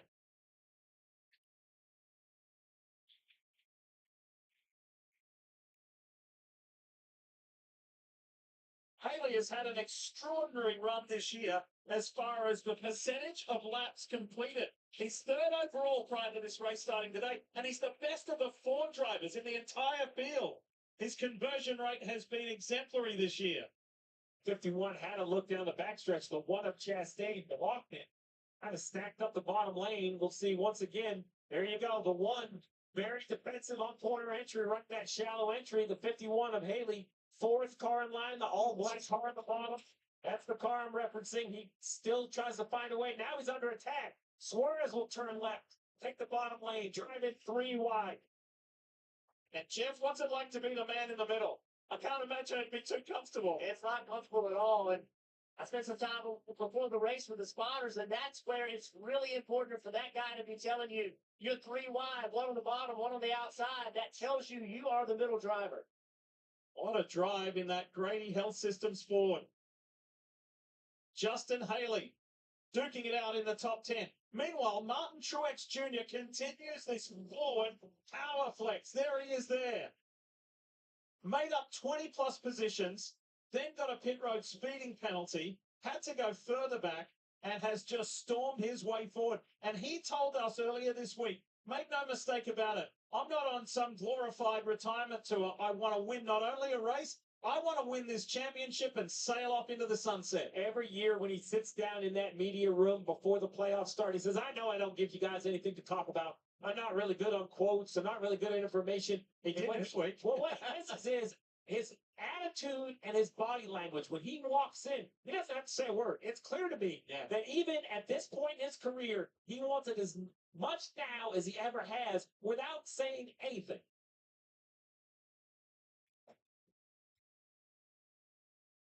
Let's take you back a few moments ago. The view from Chase. Oh, whoa. That almost put a massive dent in Justin Haley's impressive laps completed percentage. Yeah, just a little bit of contact right there. Shoots the 51 to the left. Fortunately, the 8 car wasn't exactly beside him. Gave him somewhere to go. And how about the 8 car?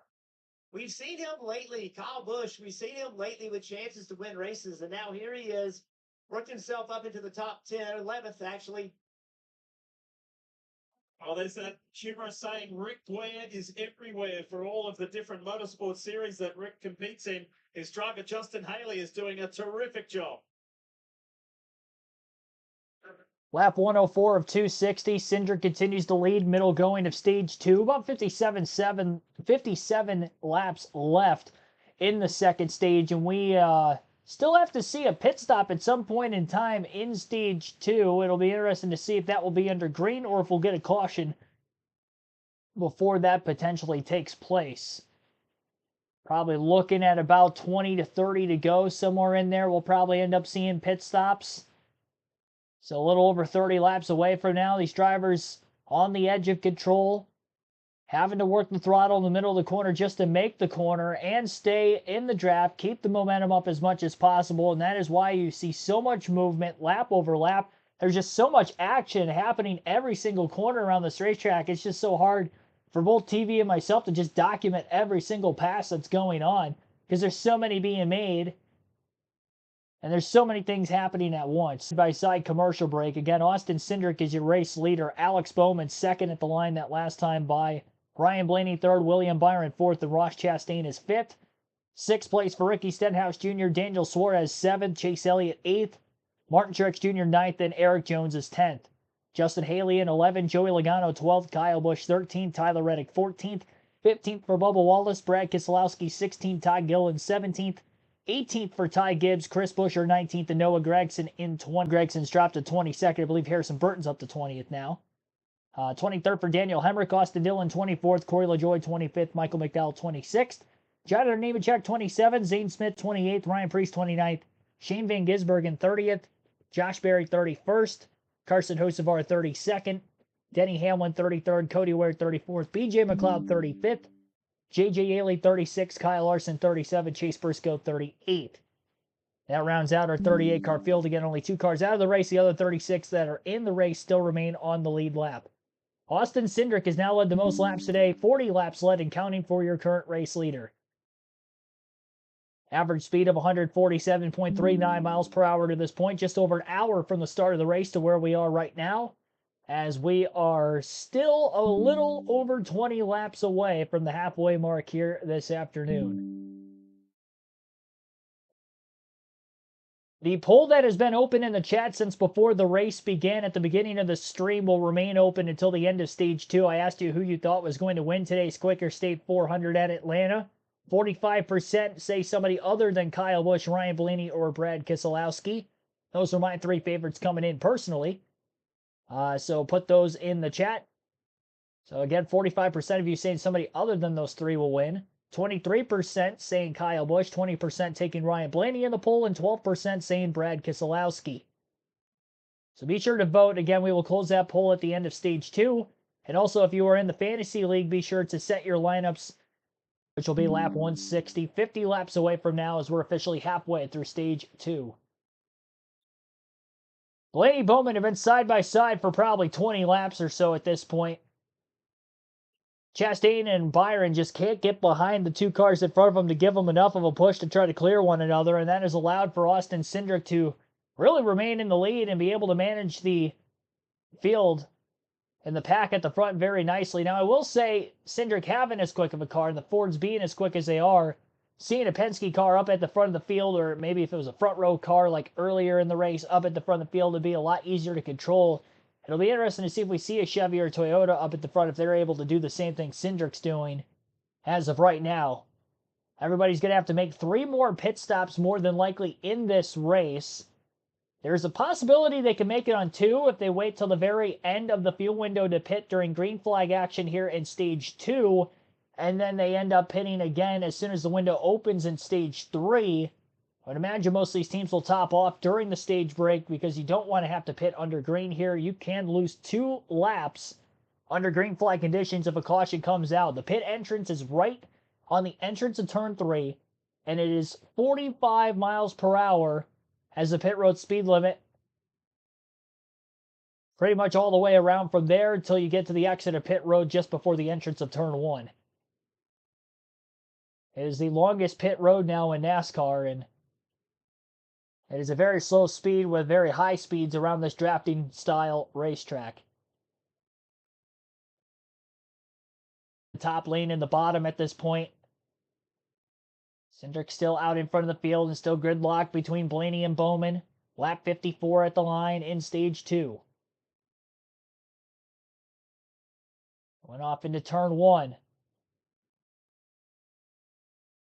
Looks like Blaney almost clear in that second place position. Might be able to move up on Bowman if he chooses.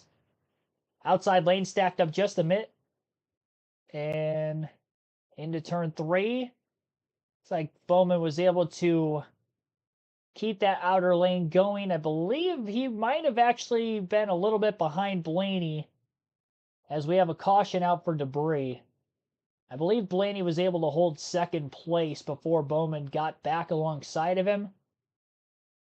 So caution for debris. This is our second yellow, and this will put us inside the fuel window to make it to the end of Stage 2 from here. Not sure exactly where the debris came from. Pull back a little bit when the Team Penske teammates and the Hendrick boys came flying on up and pushed their way forward. So this debris will be cleaned up. We've got 46 to go in the second stage. Just about to say, you just got a quick shot, Jeff, of the 8 of Kyle Busch. Nobody in this field has had a last 3 races like Kyle Busch. 4th, 2nd, 2nd. Denied a win that would have vaulted him into these playoffs at the last 2 races at Daytona and Darlington. So keep an eye on just how far Busch can go forward. 14th at the moment, but he started to form up a pretty solid race. So we'll keep an eye on the 8 as we go longer into this Quaker State 400. Jeff, we have this great view on board with Chase Elliott. Bottom up is the car. Upper left, you see Chase. To right, his feet. Take us through driver responsibility. Using the brake a little bit to maintain pit road speed. Yeah, this is the previous pit stop, and just dragging that brake, trying to make sure he doesn't exceed pit road speed. And then when he starts to turn in, watch his right foot. Boom, boom. That's him downshifting. Never touches the clutch, right? So he's in He had it neutral. in neutral, so Yep. now he gets it clutch in first gear. And now he's waiting until he's told to go. If Jack calls, that's a signal. That's when you roll. That's such a great thing. Remember, in the old car, you just knocked it into neutral. Here, you kind of have to get that quick double downshift because with the sequential gearbox, you have to get from second through first into neutral. And then that heel toe, right? Get your right toe on the brake, right heel, keeping the engine revved up. Now, the pedal setup also, when we talk about this, it's the same basically pedal design for each driver. Now, your pad can change. You see that aluminum pad in the middle? That can be something that Chase Elliott likes that another driver may not, but some pretty fancy footwork.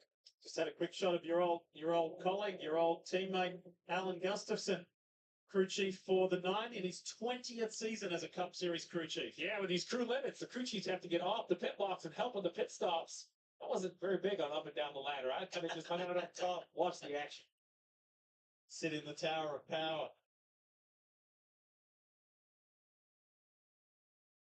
All right, pit road's about to get busy. And Dave Burns is standing by. Davo, they're coming your way. Kick it off. Lee, Alex Bowman, top of your screen there. Pretty happy with this race car.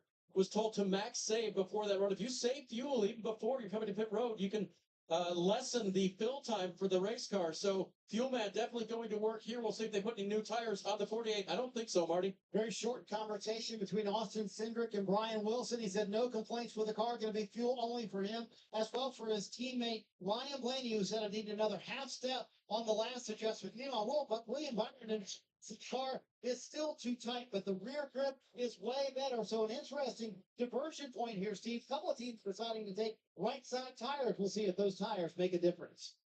They should. It's been a chaos on pit road as well. And the world's busiest airport, Hartsfield Atlanta International, not too far from where we are here. A lot happening in the ATL. Hey, Ryan Reynolds here for Getting down on our way to commercial as we are under caution for the second time today. Again, it was caution for debris, a couple pieces of sheet metal on the high side of the racetrack. Tough to tell exactly whose car that might have come off of, but good spot there by NASCAR as the reason for the yellow. And again, we are now within the fuel window to make it to the end of stage number 2. Austin Cindric, who had the lead for the majority of this second stage, does win the race off of pit road going fuel only. Couple of right side tire only pit stops as well. And there was a mix of drivers up in the top 10 that took rights only, kind of splitting in between drivers that went fuel only. And cars further back taking 4 tires. I would imagine the tires are going to be a huge difference. We saw in stage 1 how much of a difference it made. I would imagine a lot of these teams able to make the right setup changes. Of course, no practice coming into this weekend, so having the basically practice session being the first stage of 56 green flag laps before our first caution, got to feel how a car was going to handle on a longer run. And a lot of these teams able to run 2x2 for most of stage 2 versus stage 1, which leads me to believe that they definitely are able to have more grip in their cars now versus what they had before. And allowing their drivers to be able to do more with their race cars from a comfortability standpoint without having to feel like they're going to lose control. Unfortunately for Chase Briscoe and Kyle Larson, taken out early before the first pit stop, never had a chance to try to adjust on the race cars moving forward in the race. I think Ryan Preece and JJ Yaley had stayed out of the pits, and they have not hit pit road yet. I think they're waiting to top off on fuel until before we go green. Yep, that is the case. So Preece and Yaley both pitted after. So Preece got credited with a lap led, I believe, under the caution, very similar to BJ McLeod under the first yellow earlier. Preece leads 2 laps under the caution there and gives it right back to Cindric. Third time Cindric has led today as he's led for almost 50 laps in this race. Progressive Insurance. Save when you bundle auto, home, or motorcycle insurance. Visit progressive.com. Now, do you know the infamous story of how an armed robbery on the night of Muhammad Ali's comeback fight in Atlanta changed the destiny of the city? It's the $1 Million Heist. It's streaming now on Peacock and on display here at Atlanta Motor Speedway, a replica of the 1966 Cadillac Calais from the Peacock original Fight Night. Pretty cool to have it here. By the way, that's stars Kevin Hart, Terrence Howard, Taraji P. Henson, Don Cheadle, and Samuel L. Jackson. Pretty cool. Were involved.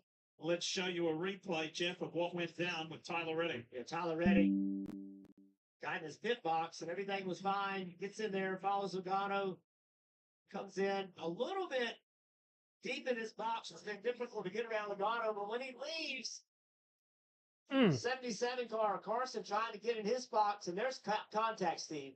There is contact. This comes back to those gas onlys, right? Kind of gets the whole reference off. I think that the Spire car thought the 45 would be in there longer, maybe taking tires. But in the end, I think it's up to the 45 to exit clearly. He kind of exits to the right, and here they are checking the toe. That's what that aluminum piece of materials for. They can align the front and rear tires. We'll have to see if there's any issues on the 45. You see him shaking it around, getting ready to go green. Pace car leaves the circuit when that. All right, we're going to have 41 laps to go in stage 2. Cindric on the bottom of row 1. Alex Bowman on the top. Green flag back in the air. Blaney pushing his teammate on the inside as well. The two Fords trying to lock up. And the Chevrolet behind the Chevy at the front is Suarez in row 2 behind Bowman. Chase Elliott is also up in the outside lane. Cindric, shortest way around the racetrack, is going to be clear for the race lead. Blaney very close to clearing for second. Chooses to stay on the bottom, as he's done throughout the entirety of stage 2 to this point. And Austin Cindric on the bottom with him. Now goes to the top to control Bowman. Bowman trying to get to the outside of the two. Not going to be able to at this moment. Two car back down to the bottom on the front stretch. Cindric leads the opening green flag lap at the run. Chastain swings from the top to the bottom. Same for Justin Haley in the 51 car just behind him as they continue to try to press forward. They're in the back half of the top 10 now, currently running around 9th and 10th. Suarez with a big move to the bottom of the racetrack right in front of Brad Keselowski. First time Keselowski has been up in the top 10 today as he sits in 7th. 3 wide. Back half of the top 10. Haley, Stenhouse, Gilliland. Right around 9th through 10th. 3 wide just in front of him now as well. Chastain on the bottom groove. As the 47 and the 38 had a big run to the outside of the 1. Kyle Busch is 3 wide bottom behind Chastain. As things are getting a little hairy in the middle of the pack off the restart. Eric Jones up in the outside lane as he's been for most of the day. He's liking that high line near the wall. He's made up a ton of positions there under green flag runs earlier. And now Eric Jones is up to 12th. Blaney, Bowman still door-to-door for second. They were side by side for a second for a huge chunk of that first green flag run of stage 2. Seems to be the case right now as well. Speeds up almost 190 miles an hour on corner entry in the draft into turn 1. And mid-corner speeds have been well up over 170 all the way through the corner. A lot faster mid-corner speeds here than what you would see at most other mile-and-a-half racetracks with the banking, with the package of being more on throttle in this drafting style racetrack. But haven't seen as many cars lose a lot of positions at the front of the field in stage 2 versus stage 1 because of the amount of cars running the bottom. A lot more momentum down there than what we saw earlier in the day. Both lanes have been more equal versus the top through the entire Xfinity race yesterday, as well as the first stage of this Cup race was the preferred lane. Hasn't been the case here in the middle going of the race. A lot of playoff drivers running up in the top positions. Top 8 all playoff drivers. The only playoff drivers not in the top 10 would include Harrison Burton, Martin Truex Jr., Ty Gibbs, Christopher Bell, Denny Hamlin, and of course the 2 cars out of the race of Chase Briscoe and Kyle Larson. Stenhouse up the middle, 3 wide, an aggressive move. Again with the 1 underneath him. Now he's got the 22 to the outside. Darted past the 38, who was the first car on the outside. He cleared him in the center of the corner, but still stays side by side with both cars. He's clear of Logano if he chooses to move up, and he does, right behind Elliott. Stenhouse now the 4th car in line on the outside. Pretty much all Chevys on the top. 2 Fords on the bottom, and then a Chevy, Ford, Chevy. And we have not seen Toyotas really break up at the front of the field for most of this race. Truex was up in the top 10 for a little bit towards the end of stage 1, early going to stage 2. He has since fallen back. And the highest running Toyota now is Eric Jones in 15th. Led total at this point in the race. 3 laps away from halfway this time by at the line.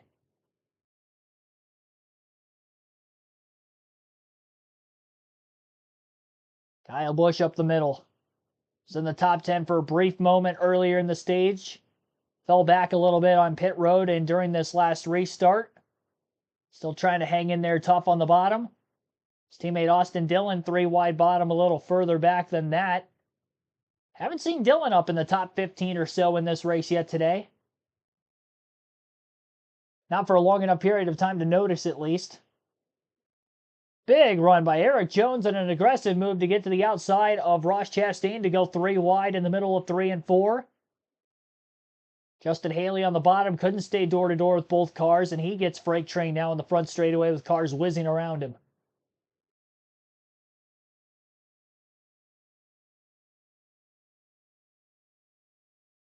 Top 5, Austin Cindric in the lead, Ryan Blaney second, Alex Bowman third, William Byron fourth, Chase Elliott in fifth.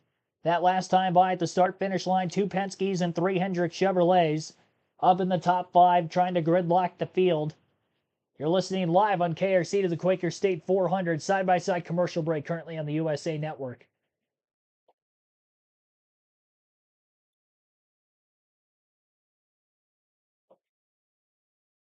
A lot of racing still to go in this one. Again, only halfway home. Chastain's starting to lose more positions on the bottom lane of the racetrack. Stenhouse blocking the 43, who was gaining a lot of momentum on the top. Stenhouse stalled that, moved up, causes the 43 to lift, and now Jones loses quite a few spots to the cars underneath him on the front stretch. Jones looking to try to break back into the top 10. He definitely looked like of the Toyotas that he may have the fastest in that camp of cars, but still has not broken his way anywhere close to the top 5 yet. See if he can get track position, if he can continue to roll the outside. He's one of the few cars that's able to actually go up there with enough grip and make moves, because obviously I would think more drivers will have tried to do that, knowing that he's been doing that for quite some time. They just probably don't have the grip in the race cars to be able to feel comfortable enough to do so. It's going to be tough to beat the Penske cars if they continue to stay at the front of the field. The Hendrick cars have been there, but they have not been able to pass the 2 and the 12. Bowman has been outside of the 12 for quite some time. He just hasn't been able to clear him. Cars just can't quite get close enough to those front couple cars in line on the top and bottom to give them the bump draft needed to clear one car over the other.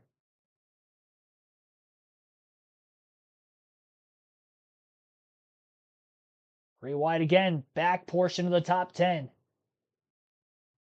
Huge bump drafts being made to try to pull clear of other cars. Stenhouse got a massive push from behind by Todd Gilliland.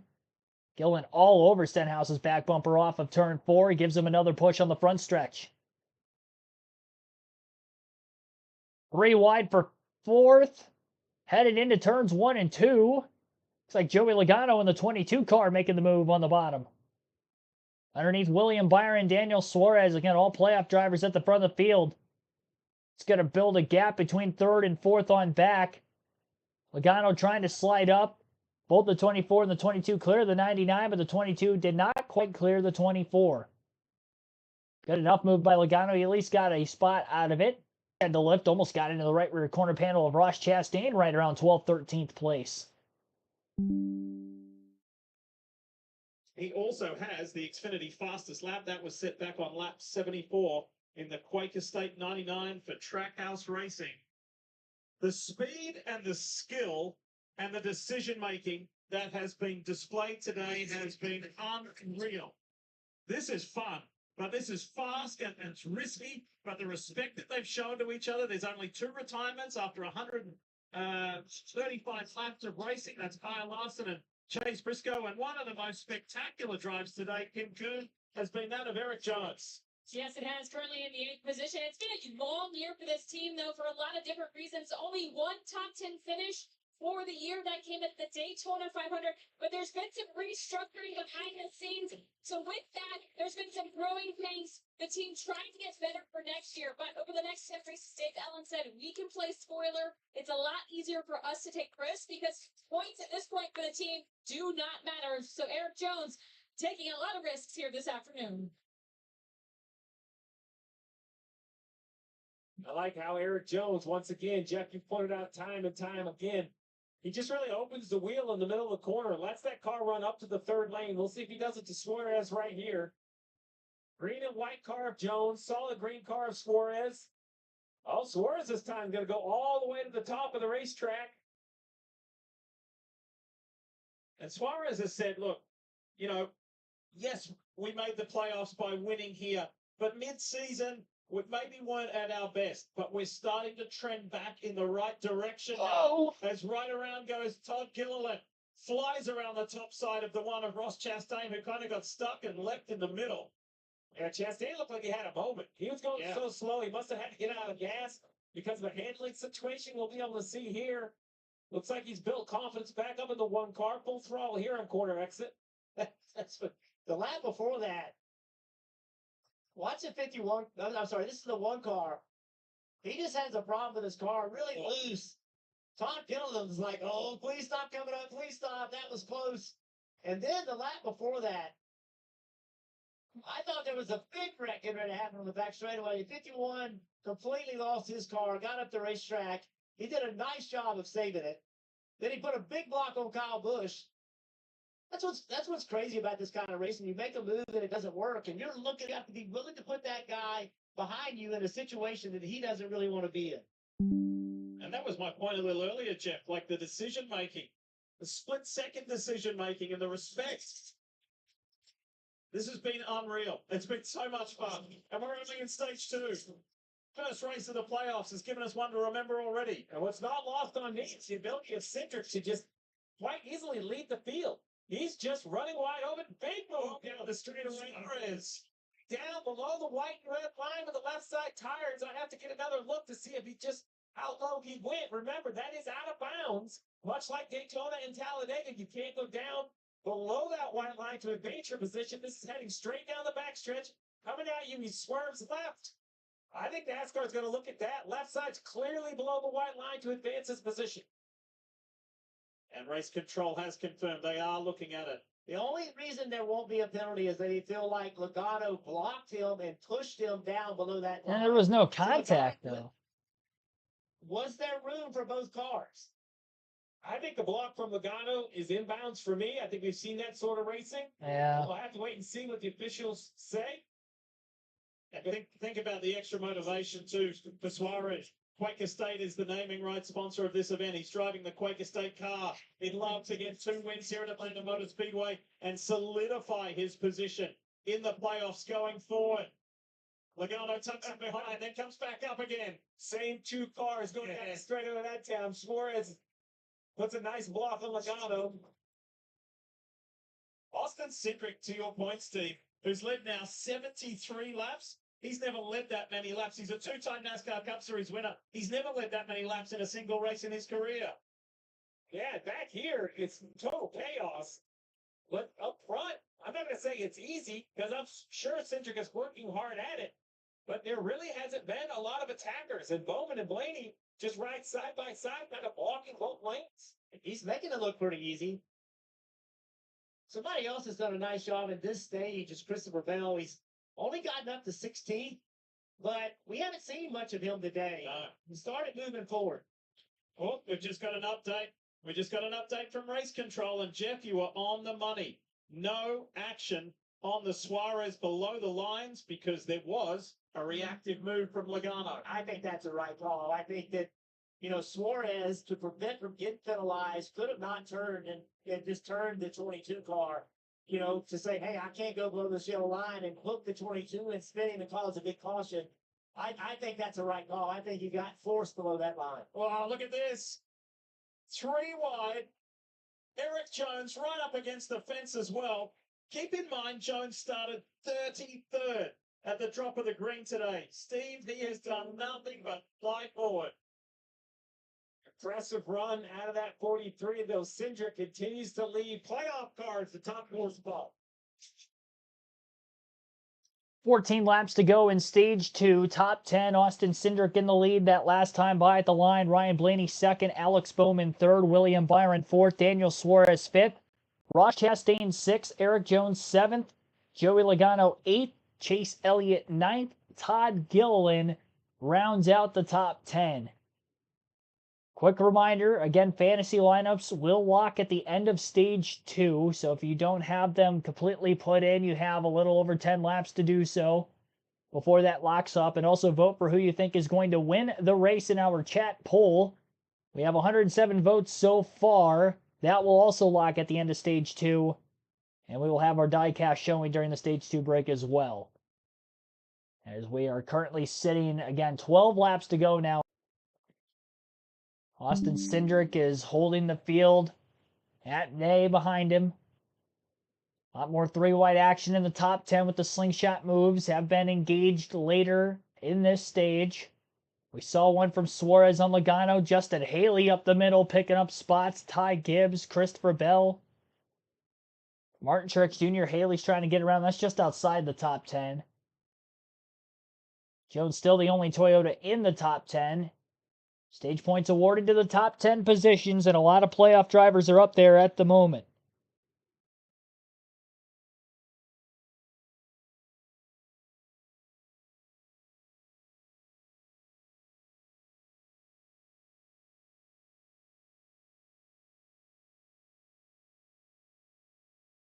Joey Logano, a little tight on that bottom lane. He's the third car in line on the inside behind Suarez and Blaney.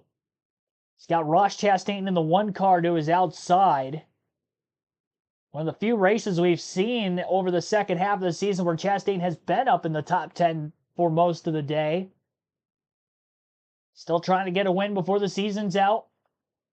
Trying to make it 3 years in a row with at least one win, as he's had 2 wins in each of the last 2. His first 2 full-time seasons, of course, at track.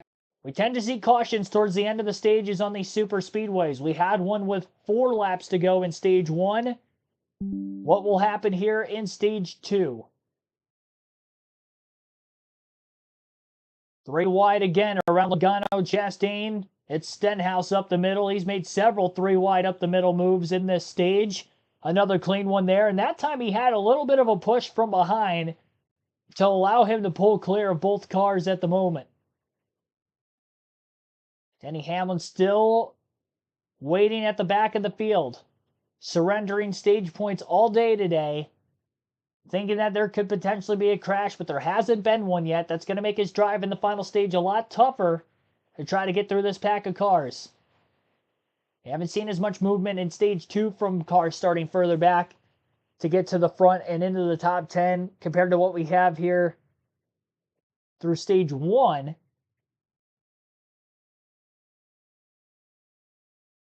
Running out of laps here at the front of the field.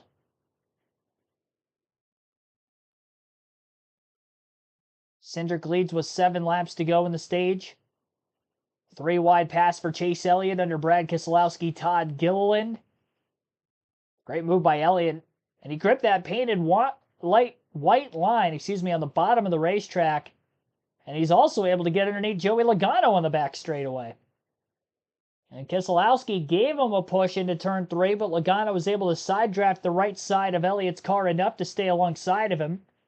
Logano also clears Chastain up high, so he's not 3 wide middle anymore.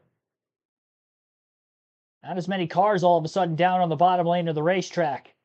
It's going to be a lot harder for Blaney to get a push from Suarez from behind, although we haven't seen the second row of cars get a push from behind to make a run at Cindric. As we get later into this stage, can it be possible? 3 wide for about 7th now. Logano, Chastain, Stenhouse. Stenhouse now on the high side, getting bump drafted all the way down the front straightaway by Todd Gilliland. Clears both cars to the inside, washes wide in the center of the corner, and is back to 3 wide again on the back straightaway. We're working lap 157 this time by at the line. Cindric still leads, obviously, front of the field. Continues to maintain track position in front of Ryan Blaney and Alex Bowman.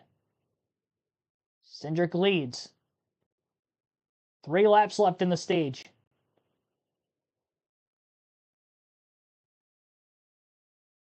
Should say 4 laps left in the stage. 3.5 now, working on 3 at the line this time by.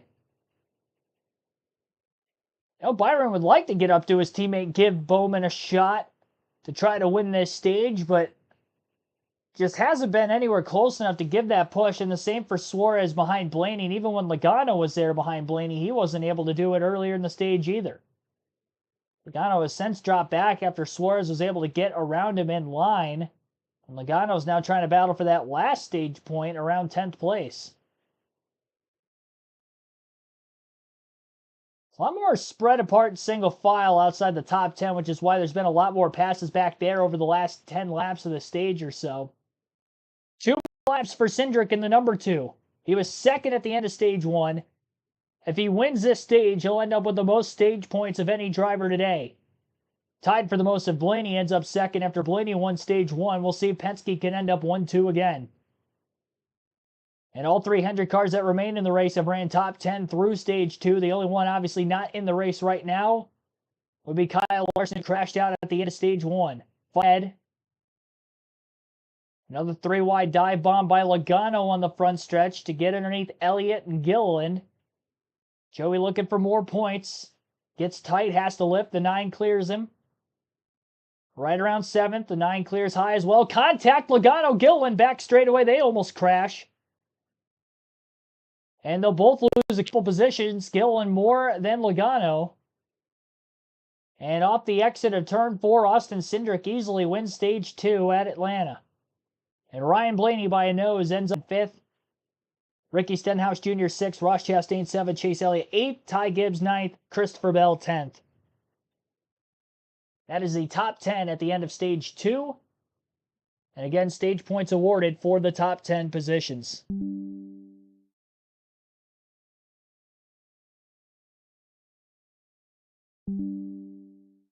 Yeah, those front 4 or 5 cars, the entirety of that green flag run of about 48 laps to the end of the stage, just stayed gridlocked the entire time.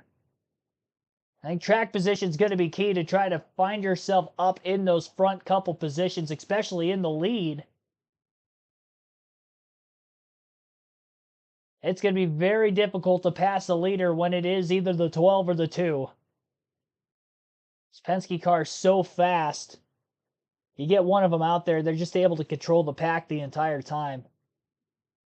Speeds are up. They're in the cleanest air.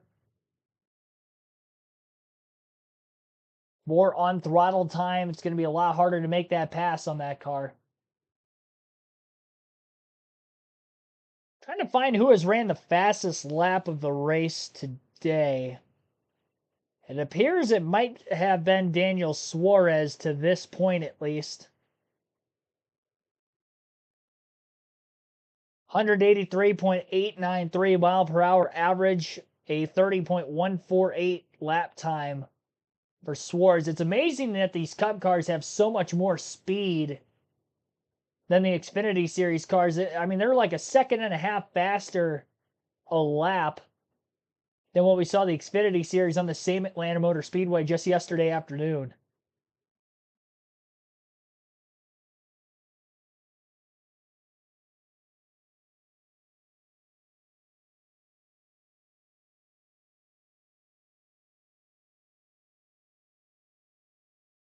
So end of stage 2, we'll be seeing pit stops for the second to last time today.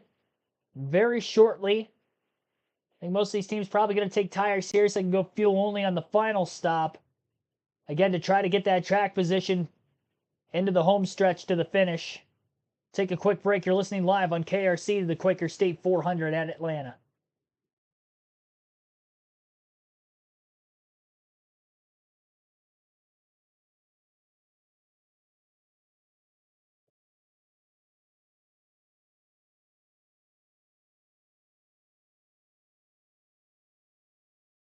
Of NASCAR on USA is brought to you by Coca-Cola Zero Sugar, the best Coke ever, and by Applebee's. Now that's eating good in the neighborhood.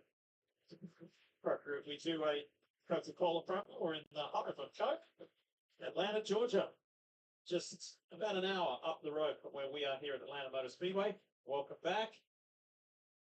Lee Diffie, Jeff Burton, Steve Letarte. and end of stage 2.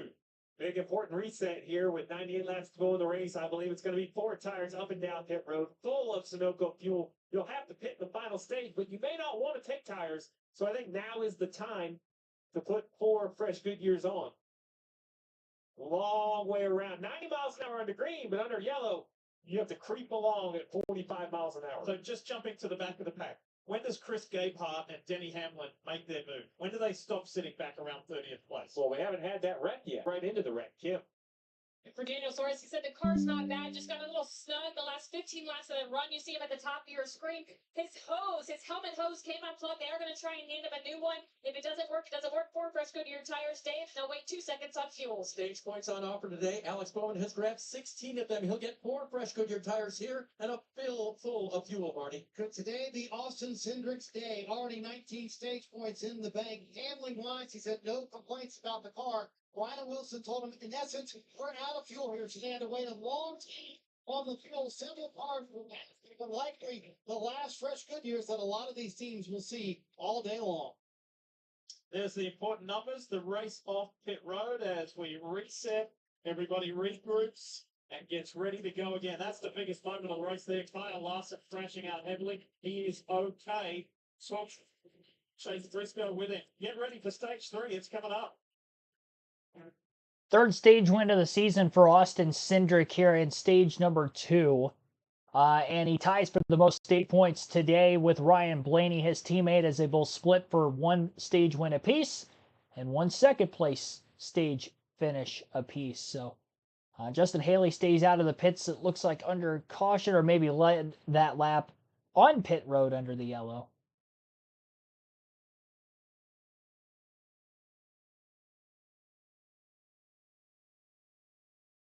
Wait for our leaderboard to update next time they get to the start-finish line. That will be the case. We're going to end the chat poll. 115 votes saying somebody other than Ryan Blaney, Kyle Busch, or Brad Keselowski will win today's race.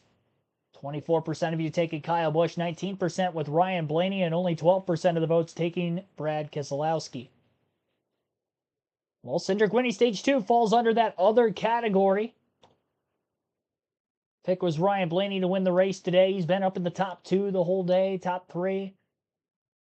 We'll see if those Penske Fords will continue on their pace to managing their gap over the rest of the field the rest of the way.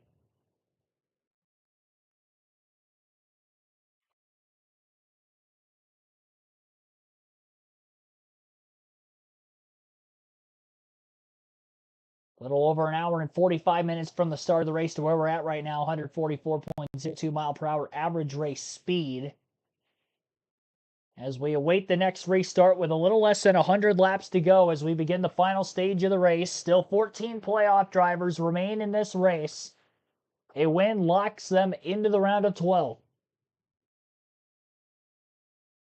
You will not have to worry about the final 2 races of the round of 16, which take place at Watkins Glen and Bristol the next 2 weeks.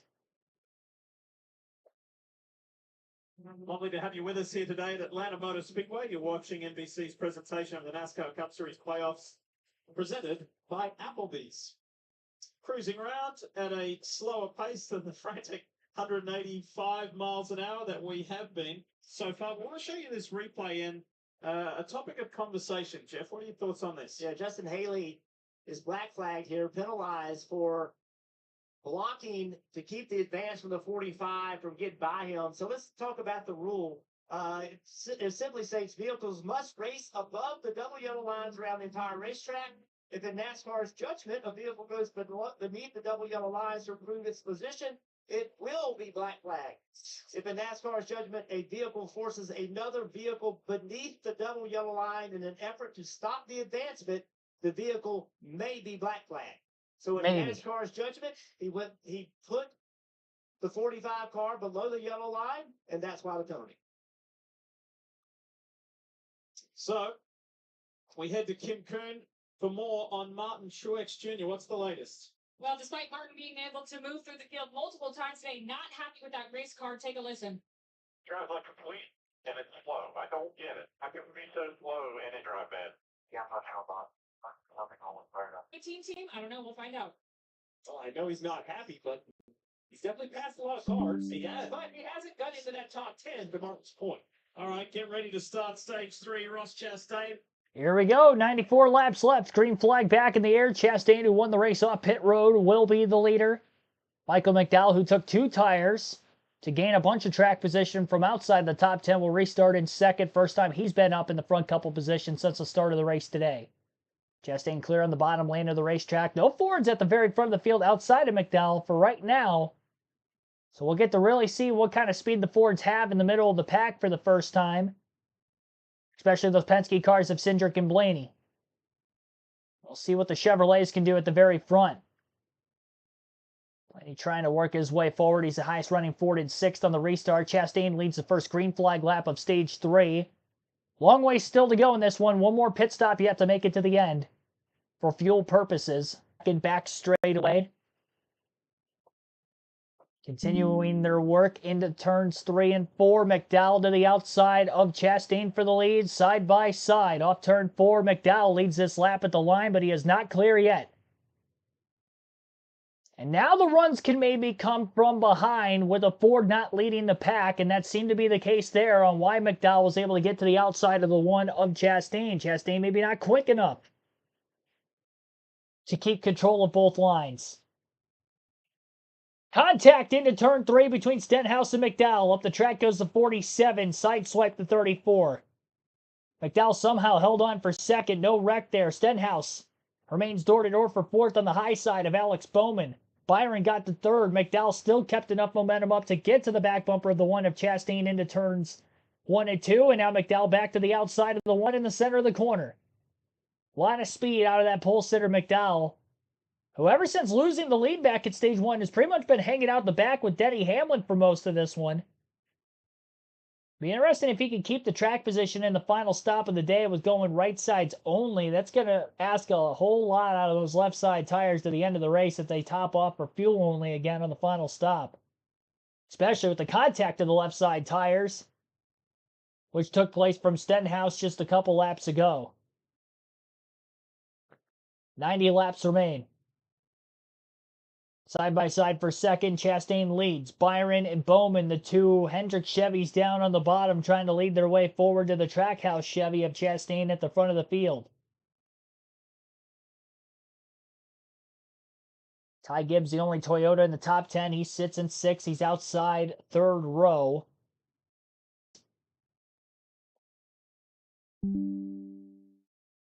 Chastain controlling both lines back straightaway. He's on the bottom. Now to the top, entering turn 3, back to the bottom, center of the corner.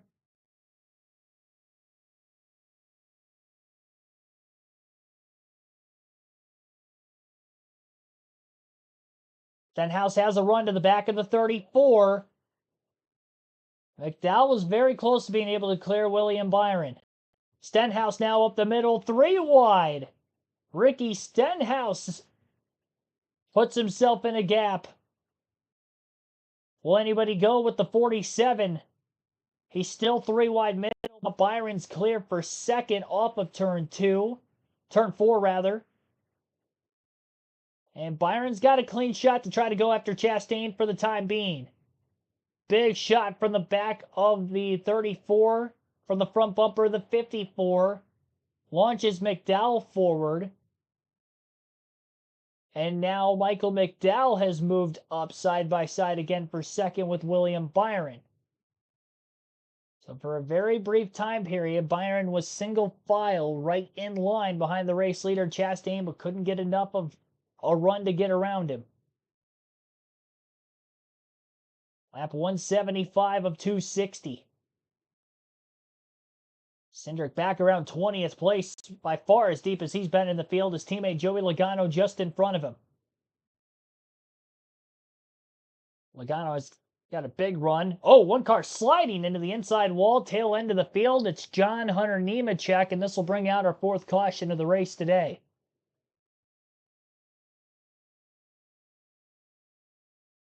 Quite a bit of damage to the nose of the 42 car of Nemechek. He was on the outside lane, actually just behind Cindric, who was on screen.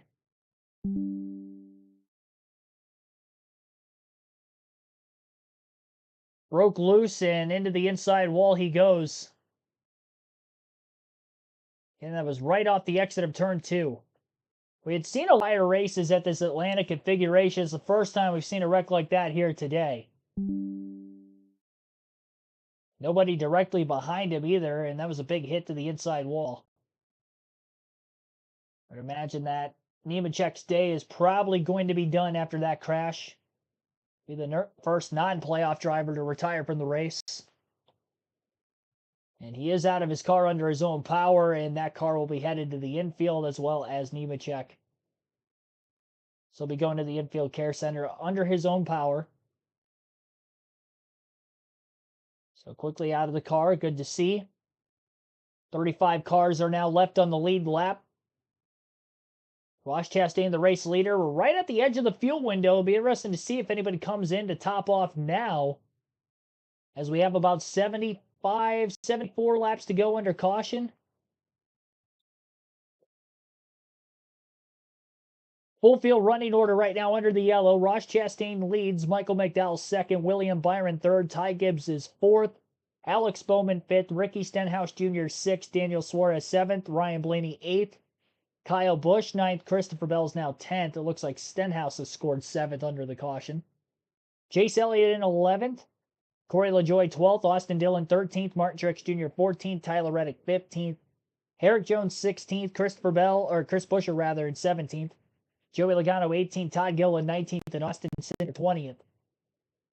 Brad Keselowski 21st. Harrison Burton 22nd. Bubba Wallace 23rd. 24th. Zane Smith, 25th. Justin Haley, Daniel Hemrick, 26th. Shane Van Gisbergen, 27th. Noah Gragson, 28th. Denny Hamlin, 29th. Cody Ware, 30th. Josh Berry, 31st. Ryan Preece, 32nd. J.J. Yaley, 33rd. 34th place is BJ McLeod. Carson Hocevar, 35th. 36th. Jonathan Nemechek, who was just in that crash. Kyle Larson, 37th. Chase Briscoe, 38th. Pit road not open yet. It looks like Nemechek was hooked up on the toe, which made me believe that he was out of the race car. But I guess he was able to drive it back to pit road. Left a couple pieces of debris down in the pit lane, so cleanup still going on there. Pit road was not open that last time by as a result, so Nemechek's still going to try to truck on in this race. In front of that car crunched quite a bit. I'd be shocked if he could still continue, but surprised he was even able to drive it back into the pits, to be completely honest. At least he got that far. Yeah, I would imagine everybody's going to pit for fuel this close to the edge of the pit window. Might be the last stops of the day for a large majority of the field. More than likely a lot of fuel-only stops here, especially with most of these teams taking 4 tires during that last stop. If you win the race off pit road or get within those front couple positions, it could win you the race. We have not seen many passes under green flag conditions for the race lead today. Although we have had 8 different drivers lead a lap in this race, the only pass that we actually saw during a longer green flag run was Blaney on McDowell back in stage 1. And then every other pass for the lead had either been on pit road or on a restart initially. Pit road is open this time by. Since the 94 LA game, so really successful. As expected, not everyone. Ty Gibbs, the opposite. He stayed up on the banking, so he's staying on, getting that track position. Bubba Wallace as well. But you see every other car, it seems like, on the apron of the racetrack coming to pit road. Dave, fill them up with gas. Not everybody's pitting, but a lot of them. Time. Braves for the 48 last time was no fresh Goodyear tires, so Braves this time, unless there's a Braves 2, it's going to be no fresh tires for the 48. Alex Bowman happy with this race car, a little bit tight, but with no additional tires, should be the right adjustment for him balance-wise, Marty. William Byron comes to pit road as the highest running playoff driver. They had a long conversation on the radio. Rudy Fugle going to go fuel only here He said to William, listen, this will help us if we have to stop again to make that stop shorter. He said, are we on the same page? Byron said, I'm not sure, but I trust you. Also, saw Michael McDowell pitting there. That was massive for them because they did not get it full on the last stop for McDowell. Now he can race. And a lot of issues on pit road. So Ross Chastain wins the race out of the pits. Showing a replay leaving the pits. Daniel Suarez, Joey Logano making contact. Logano coming in as Suarez was looking to leave. They have pitted that 22 car out of the box. Tough to tell for sure. And then Chase Elliott further back got sandwiched off pit road as he was stuffed in the middle between Corey LaJoie and Ricky Stenhouse Jr. as they simultaneously made contact with one another. As the 7 tried to pull high, leaving his pit box. Fourth caution of the day at the Atlanta Motor Speedway, all for incident here in this race. Our first 2 cautions for incidents had led into the end of the stage. We had a debris yellow back at stage 2, and now this is our first caution of stage 3.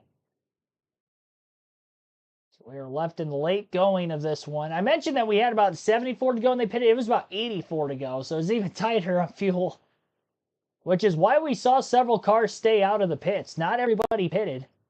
A lot of drivers stayed out, and that is because they don't think that they can make it on fuel to the end from here, so they will have to pit again.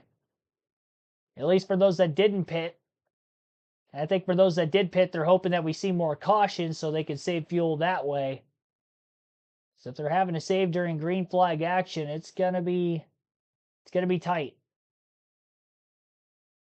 And we've seen several fuel mileage races already this season in the NASCAR Cup Series. I didn't get the diecast showing during stage 2, so I'll give that to you now. A little 124 scale diecast from the collection. This is a classic from Atlanta Motor Speedway. It's from the 2001 spring race. Kevin Harvick's rookie scheme where he got his first career win, of course, just a few weeks after the passing of Dale Earnhardt. Rookie stripes on the back of it. I've always liked this white color scheme on Harvick's car. Not only in 01 with the red trim, but even the reverse of it with the black numbers and the black lining of the race car in 2002. Even though he didn't have a great season that year for any Harvick fans out there. But yeah, Harvick, well, I mean, honestly, not just those schemes, even his schemes through the years on the Ford car, the Busch Light schemes, he's always had some great paint schemes. And this is one of my favorites, at least from him in the 29 car. Synonymous with Atlanta Motor Speedway for sure, so wanted to show this one off. It is autographed on the roof as well, right on the number of the 29. I had bought it that way, and I had gotten this diecast back at Bristol. I want to say 2021 Bristol night race. That weekend is when I got it, so I've had it for about 3 years now. But shown it off on stream a couple times already. Showing it again here with it being Atlanta race weekend. And that is our diecast showing that was supposed to be at the end of stage 2. About 20 laps late, but at least we got around to it eventually. Tim Fowler, Seth Thomas, B. Dobson, Kyle Sharp, Seth Thomas, Delbert Wilson, Easy E Network, of course. I know a lot of you guys have been watching for a while. Kathy Smith, Brian Zantop, Patrick Chatterley, Isaiah Z. I wanted to give you a quick shout out because I know you've been watching for quite some time.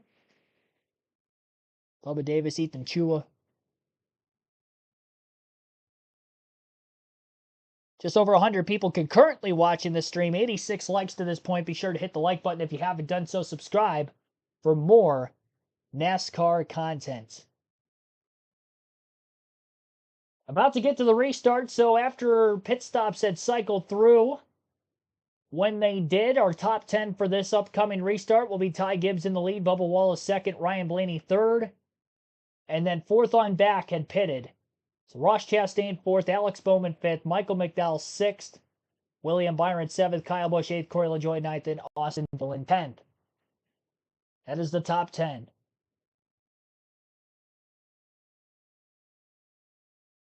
So again, the top 3 cars stayed out of the pits. Gibbs, Wallace, Blaney. Chastain won the race out of the pits. He's in fourth. Splash and go only, so the tire advantage is still the same. 79 laps to go on the restart here at Atlanta.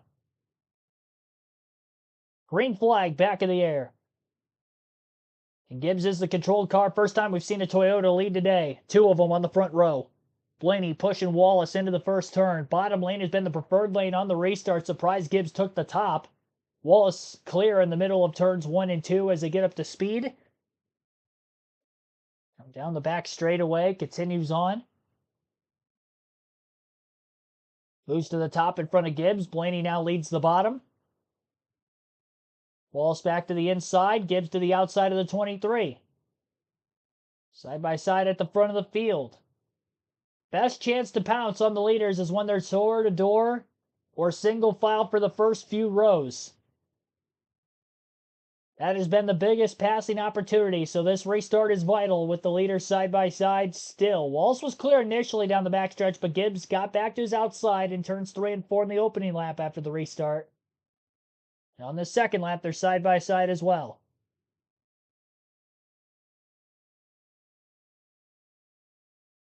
Gibbs, Wallace, still battling. Gibbs leads that lap at the line.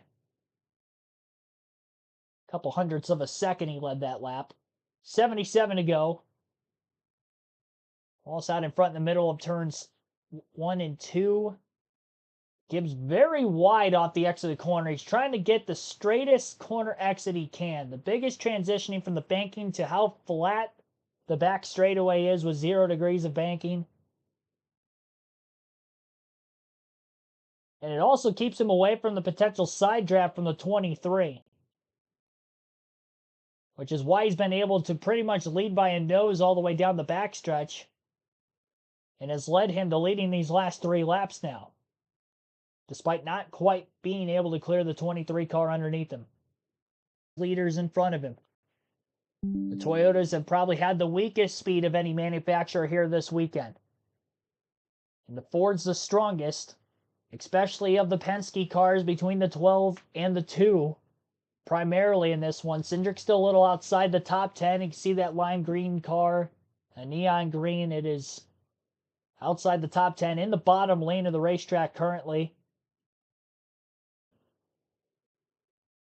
Lap 74. Gibbs again leads this lap at the line by about a half a car length or so over Bubba Wallace. 3 wide to the bottom goes Christopher Bell in the back half of the top 10 underneath Corey LaJoie and Austin Dillon.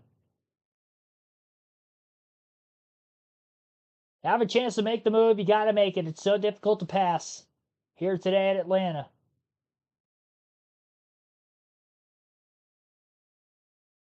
Bell gets by the 3. Now he's underneath the 9 of Chase Elliott.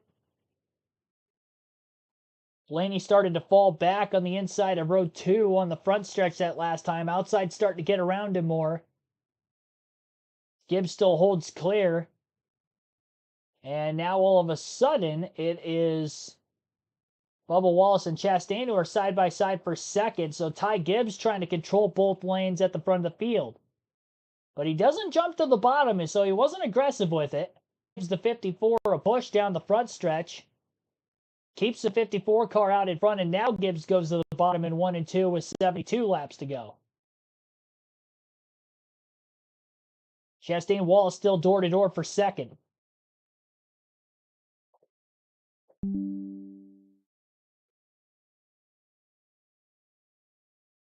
And now Wallace clear for second on the 1 of Chastain.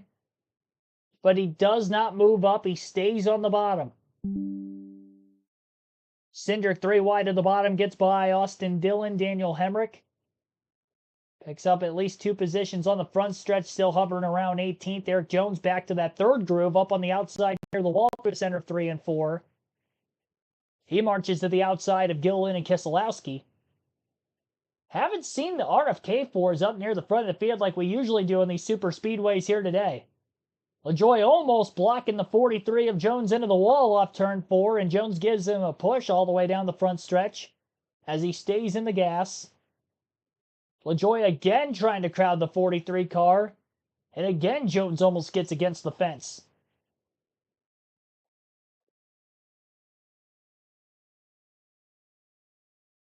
"70 laps to go here at Atlanta." We are still probably half hour out from the finish, even if it stays green. And remember that Gibbs, Wallace, and Blaney did not hit pit road during that last caution, so the likelihood that they can make it on field to the end, off still on the edge of the field window, it's going to be tough for them to make it as well, but they continue on.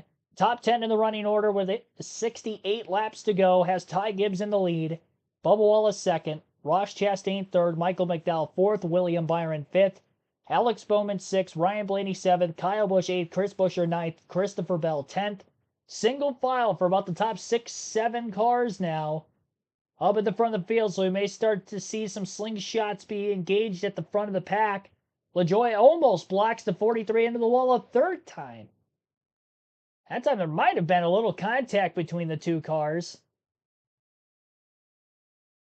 As Jones makes the pass. Great driving control by the 43 to not scrape the wall every time the 7 was crowding him. Kept his momentum up and finally was able to complete the pass.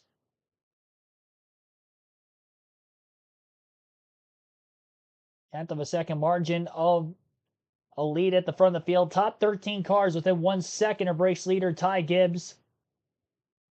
Side-by-side commercial break continues. On the USA Network, 3 wide for about 5th place.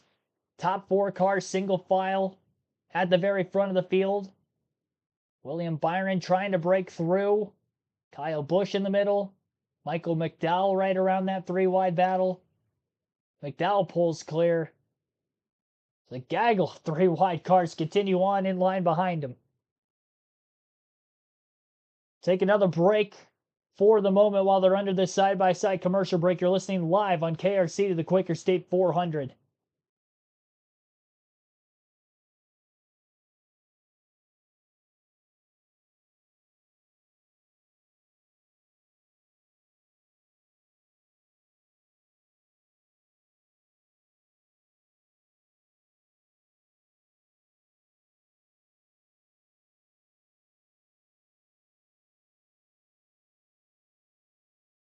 So Ty Gibbs leading at the front of the field.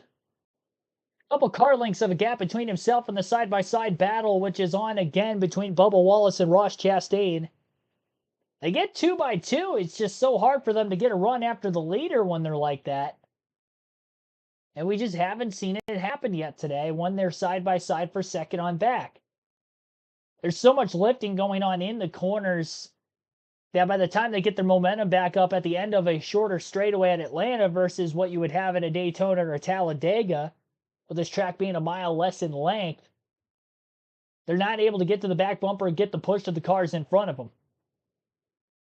Which we haven't seen a race like this at Atlanta since really 2022. Or even the spring race in 23 for that matter was kind of similar to this. But the summer race last year, the spring race earlier this season, we saw a lot more movement in those top 5 positions.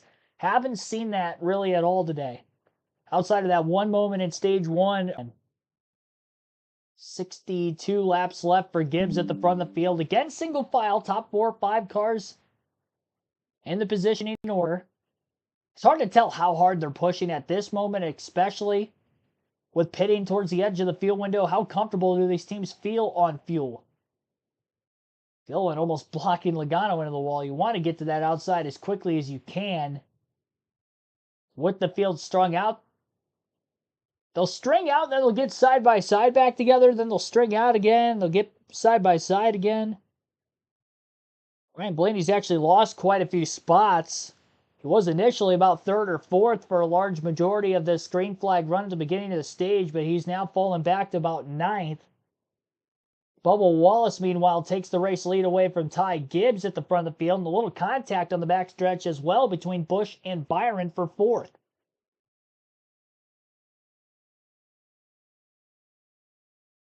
Eric Jones still working the very outer groove of the racetrack. Battling Brad Keselowski for a spot at the moment. That's going on just inside the top 20 in the running order. A replay of that pass for Wallace on Gibbs. Once they got single file, he was able to try to make the slide job move to the bottom of the track. Gibbs not too aggressive with the side draft on the right side, and Wallace was able to pull clear.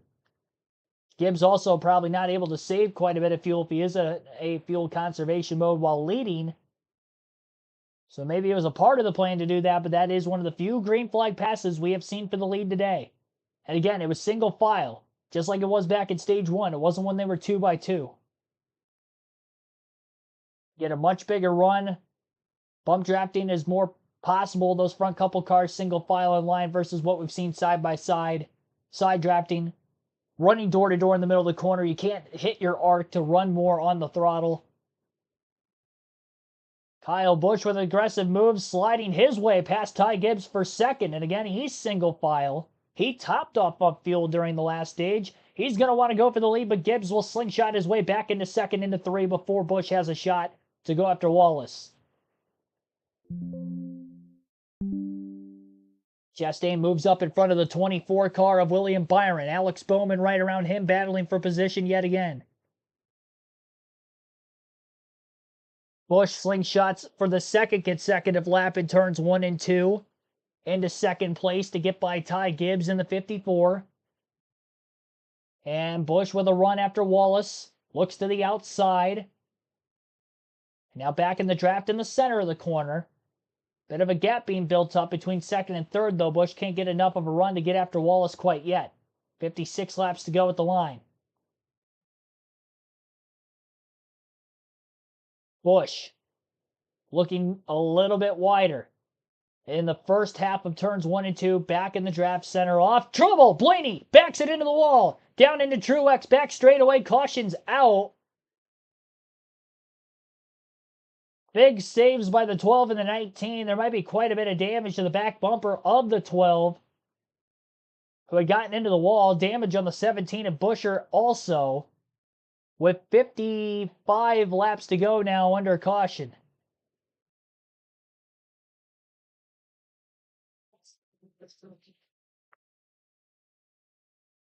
Harrison Burton up high.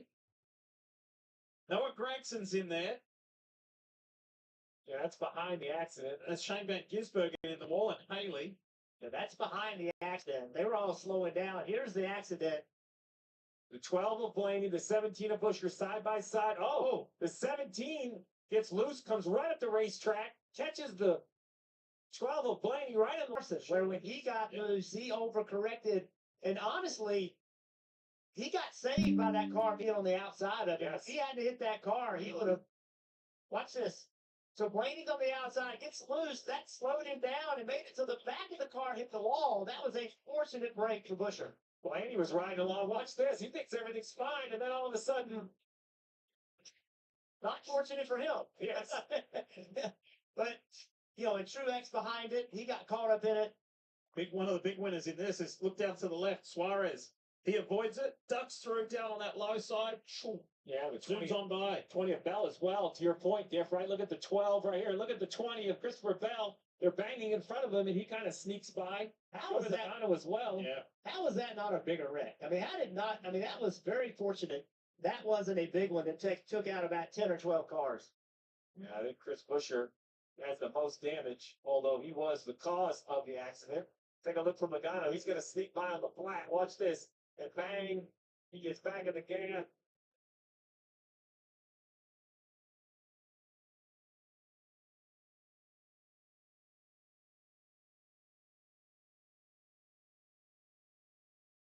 Buescher's driven his car in the garage, so his day is done. That's a big contact right there with Truex. You have to wonder if there's any damage on the right front. He hit him square in the wheel, it looked like. That's the question for me is there any damage? It's how severe it is, because I agree with you. There has to be damage.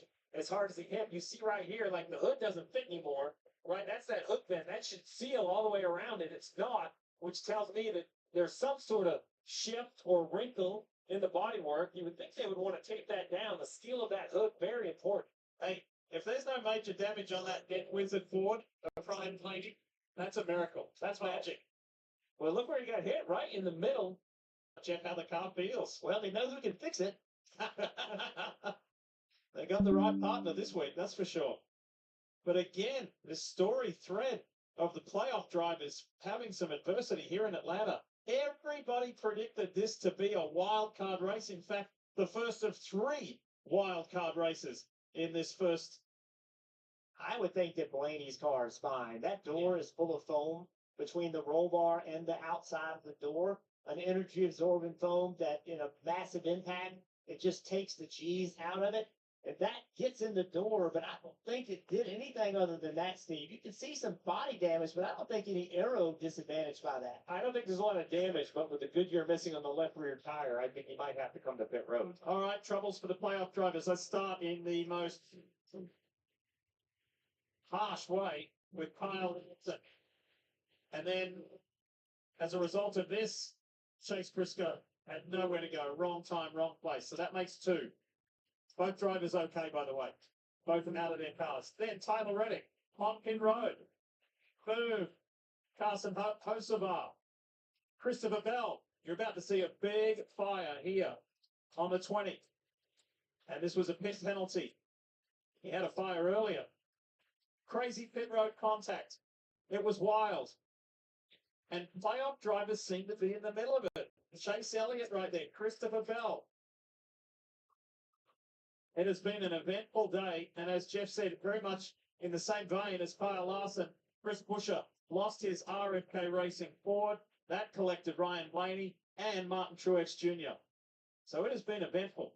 While we've seen a lot of great high speed, fast moves, great racing today, those incidents have been costly for the playoff drivers. They really have. 16 playoff drivers are bound to get in some issues. Pit road open. Bubba Wallace, Ty Gibbs, as expected, they need fuel. And really what they hoped for, they pulled another maybe 10 or 15 cars to pit lane with them, Dave. Ty Gibbs said the balance is good. I just need fuel, only no tires for the car. As for Bubba Wallace in the 23, he said, I can't do the things I just did. Car very edgy. I need some lateral security. So he's in the game. He said, I just need some lateral security. He'll get 4 Goodyear tires and fuel, Marty. So Ryan Blaney said, we clobbered the right rear, we hit the left front, but Miracle delivered. Yes, Biff, they are fine. Damage is only on the right rear. The wheel is still straight for Ryan Blaney. Jonathan Asler told him, hey, listen, I'm going to give you fuel and tires here. Race as hard as you want for the rest of the race, but they're going to fix up that right rear damage right now and leave him here on pit road a little bit longer. You also saw Christopher Bell come to pit road from the 12th position. They took on 4 tires. They were pretty short on fuel, so this gets them to where they need to be on that run. This race. All right, well, here we go. We're going to have a little less than 50 laps left at the Atlanta Motor Speedway, and race leader Kyle Busch late in the race again, having a shot to win for the 3rd consecutive week. We'll see if he can do it. Back-to-back runner-ups, 3 straight top 4 finishes, but still looking for that first win of 2024. We'll see if he can get it done. Highest running playoff driver now currently is William Byron in 2nd place. Ross Chastain 3rd for the race start. Chase Elliott 4th. Michael McDowell 5th. That is the top 5 in the running order. Again, less than 50 laps to go in the race start. You're listening live on KRC to the Quaker State 400.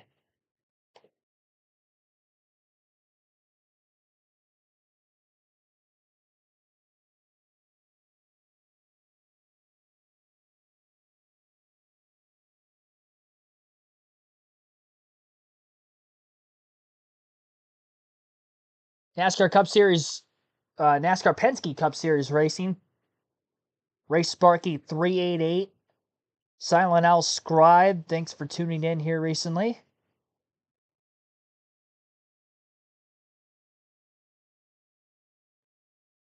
Track position has been key in this race.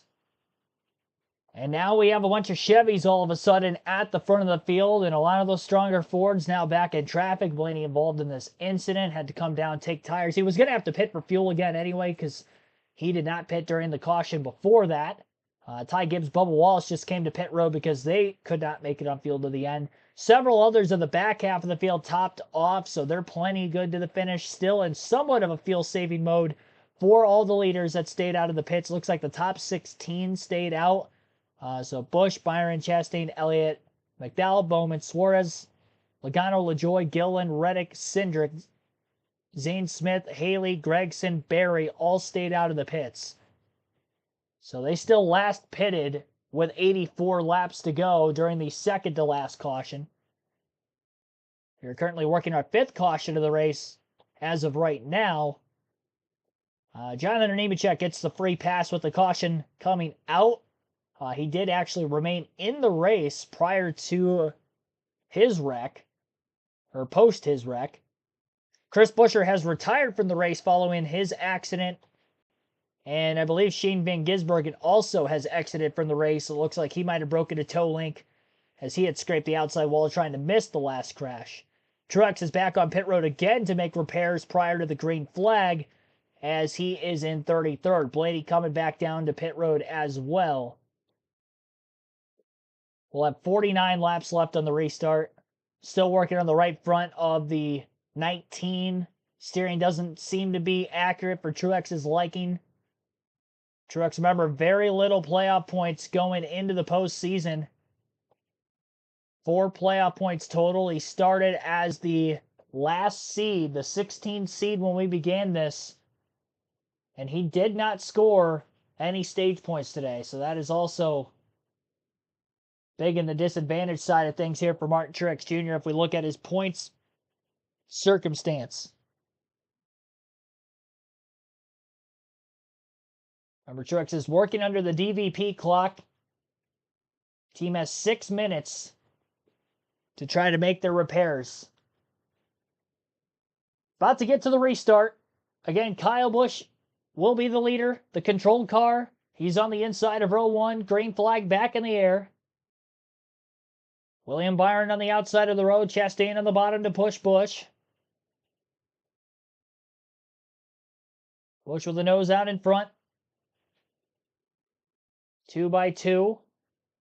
Busch is clear, middle of the corner. Inside lane has been able to pull clear for the most part initially on these restarts. Busch goes to the high side in front of William Byron. Byron got a push from his teammate Chase Elliott. Chastain to the inside of the 8 car now for the lead off of turn 4. Nobody directly in line though behind the 1. Byron to the back bumper of the 8. Kyle Busch leads his first green flag lap of the day at the line. Had a nice bump draft on the front stretch from William Byron. 3 wide around Suarez, Gill, and Logano. Cindric going 3 wide underneath Gillen. 4 wide, middle of the corner. Gibbs on fresh tires on the outside. Still 4 wide, middle of 3 and 4. Still 4. Near contact. Reddick is in the middle of it. Around Gillen, Gibbs is going to have to fall in line finally behind his Toyota counterpart Reddick. Sketchy situation there, but they made it through with no contact somehow, some way. Busch was able to pull clear. Meanwhile, in the midst of all that happening behind him for the lead, and he's back to controlling both lines on Byron and Chastain. Those two are side by side now for second. Bowman, Elliott, door to door as well behind the 1 in the 24. Still 3 by 3. Logano on the inside. He's got Cindric behind him. Middle groove in that 3 wide battle. Gillen and McDowell. And then Keselowski, Reddick on the top. 4 lanes of 3 by 3 on the back stretch into turns 3 and 4. First time we've seen something like this all day today. Pressure is building the later we get into this race. Even if they're not in the playoffs, still trying to get their first wins of the season. Some of which in the mix there, still looking for the first career wins. Like a Gillen, like a Gibbs.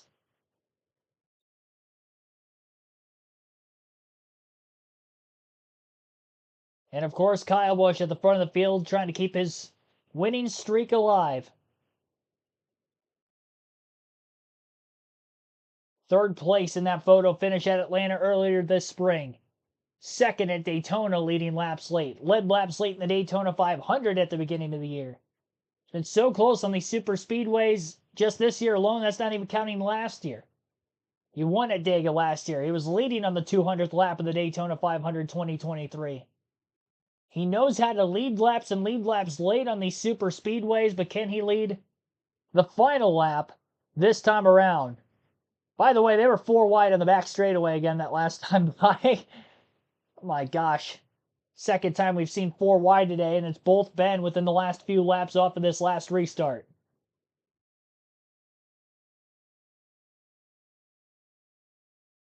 Doing it cleanly so far. I just kind of remembered Cindric making that 4 wide pass for the lead at Atlanta in the spring race just now as we're seeing this 4 wide action going on in the middle of the pack.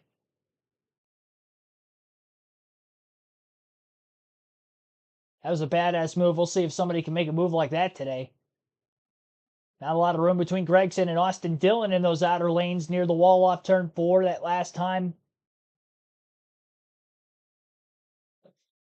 I mean, they are 3x3 from about 6th on back through this lead pack.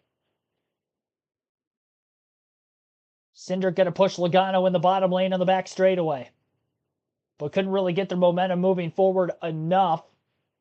Awkward angle into turn 3 on the bottom, having to lift a little bit more than the cars above them, and they actually lost ground to Reddick and Gibbs, who were initially on their outsides. Chase Elliott looking to give Byron a push. He got to his back bumper, but still couldn't get him clear of the one of Chastain. All three of those Hendrick cars that we see in the top 5 right now have pretty much been top 5 for most of this race today, despite not really leading a whole lot of laps. Bowman, Elliott, and Byron. Larson was obviously up in the top 5 earlier when he crashed as well, and he didn't lead any laps today. Gibbs with a blistering run to the outside, passing Reddick, Suarez 3 wide to the top. Now into the middle of the corner, looking to get by the front row Fords of Gilliland and McDowell, who are underneath him. Austin Dillon charging hard behind the 54, going to give him a push back straightaway. Gibbs a little loose getting into the corner, though, and he's still now 3 wide with Gilliland and McDowell underneath him. Everybody so far doing a great job keeping off of one another, despite how crazy things are looking. Can they continue that for 39 more laps?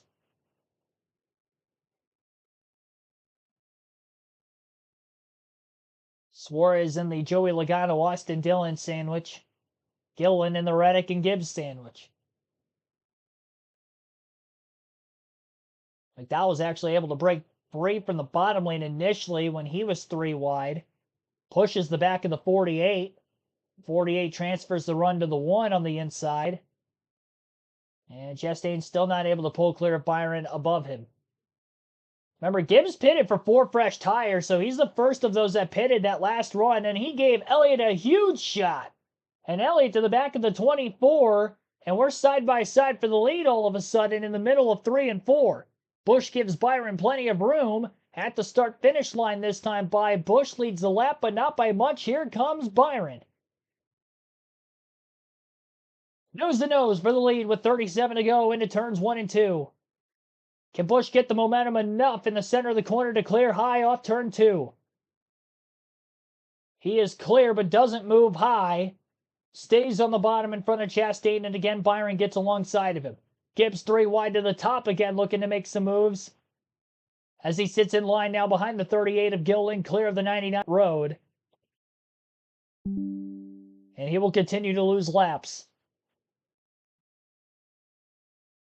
And that puts now Truex 22, 23 points and counting below the cut line, where he sits on the leaderboard right now after no stage points earlier in the race.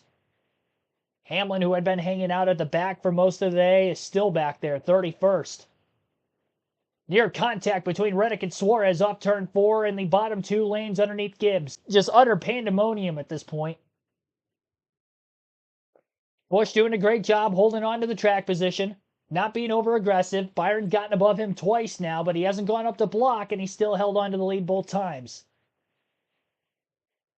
Doesn't want the 1 car, Chastain, to get underneath him. Busch has a strong car. Remember, he was one of the top qualifying Chevys yesterday. First time he's had the track position to really get to show that here today. Gibbs blocks Suarez into that 3rd lane on the outside. Gibbs is now the 3rd car in the top lane of the racetrack. Make that 4th now. McDowell was on the bottom. He moved to the top in front of Gibbs. Gibbs, though, back to the outside of McDowell into turns 3 and 4. I think the fresher tires are really starting to prevail on that 54 car, because we haven't seen a Toyota look this strong pretty much all day today. Jones was making passes on the outside 3 wide earlier, but he barely broke into the top 10 when he did it. Gibbs is looking to break into the top 5. He's outside of Elliott, trying to get outside of Byron, but Gibbs rather a push. if Gibbs was going to want to get outside of Byron this lap. But he wasn't able to do it.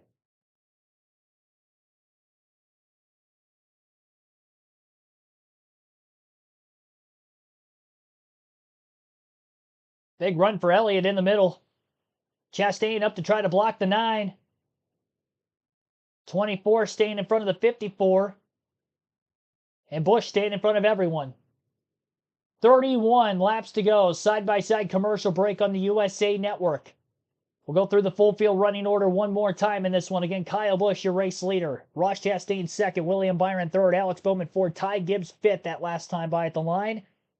Chase Elliott sixth. Daniel Suarez seventh. Michael McDowell eighth. Todd Gilliland ninth. Joey Logano 10th. Tyler Reddick 11th. Austin Cindric 12th. Austin Dillon 13th. Noah Gragson 14th. 15th for Dillon now. Dillon lost a couple more spots. Christopher Bell is in 16th, 20th. Ryan Blaney 21st, Justin Haley 22nd, Daniel Hemrick 23rd, Bubba Walls 24th, 25th for Ryan Priest, 26th Cody Ware, Josh Berry 27th, BJ McLeod 28th, JJ Haley 29th, Denny Hamlin 30th, Carson Hocevar 31st, 32nd Eric Jones. Scroll down our leaderboard just a little bit more. 33rd Shane Van Gisbergen, 34th John Hunter Nemechek, 35th Martin Truex Jr., 3 cars out of the race. Chris Buescher, 36th. Kyle Larson, 37th. And Chase Briscoe, 38th. That rounds out our 38-car field at this point in the race. Again, that is the full field running order this late in the going.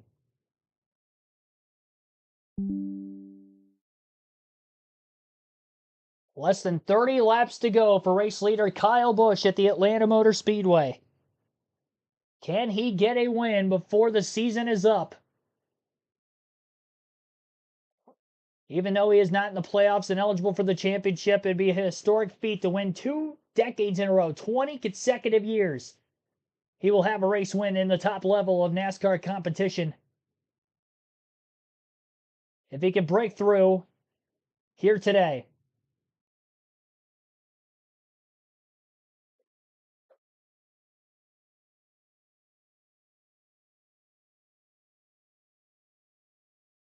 Byron did for the 3rd time pull alongside Kyle Busch over the last couple laps, so it's back to side-by-side for the lead. And Byron, by 8/1000ths of a second, actually led that last lap at the line, and now he has the track position. He's clear of Busch. And Busch got tight as soon as the 24 moved down in front of him. Busch had to lift. Gibbs got by on the outside. Suarez got by on the outside. Near contact behind him between Bowman and Chastain. Elliott up the middle between the two. That is around 6th. Ty Gibbs. Power move to get to the lead after Byron cleared the 8. The 54 is clear. And the guy with the freshest tires now leads the pack with 26 to go.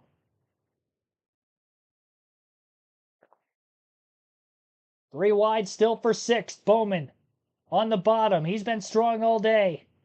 Cindric is back up in the top 10. He won a stage, finished 2nd in another. Elliott to block the 34 to the top. Cindric had the open hole in the middle when Elliott moved up. He gains more positions. Bowman underneath him. Busch is falling all the way back to 5th, but back in the outside. And single file for the front couple cars. So now Daniel Suarez in 2nd might have a better shot to try to get by the 54 of Gibbs. But he's got to do it quickly, because Busch is quickly back underneath him for 2nd. And Busch will side draft the 99. They're gridlocked 2x2 again at the front of the field like we had seen for most of Stage 2. And the early going of Stage 3. Busch to the inside of Gibbs. Middle of the corner. 8 cars still looking strong, even on the bottom. Couldn't stay alongside Gibbs down the front straightaway, though, and Gibbs is clear again into turn 3. Pulls to the bottom. Busch doesn't get tight this time, is able to stay in the gas. And almost clear high on Suarez, gave him just enough room, and they're still side by side for 2nd. 1/10 of a second lead here at the most for Ty Gibbs off turn 4. 23 laps to go. Can Gibbs get his first career win in the NASCAR Cup Series? Only driver to get their first career win this season would be Harrison Burton 2 weeks ago in the last Super Speedway at Daytona. And Gibbs, of course, in the playoffs. That would propel him into the next round if he can get it done here today. What a battle going on right now. Towards the front of this field. Ryan Blaney 3 wide. Right around McDowell, Burton. He's up inside the top 15. Remember, Blaney took fresh tires. He was involved in that last accident. He's got a little bit of damage, bare bond around the right rear corner panel, as well as the left side door. He's side by side, now 3 wide with his teammate Cindric on the backstretch into 3.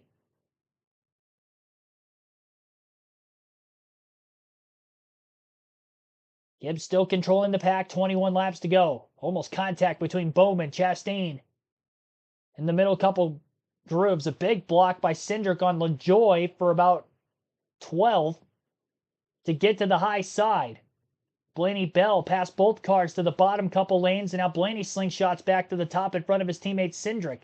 Cindric, another crossover to go to the inside of Bell. And Blaney, 3 wide. Blaney to the outside. And still 3 wide with the 2 and the 20. 2 fades on the bottom. Now it's just the 20 and the 12, door to door for about 10th.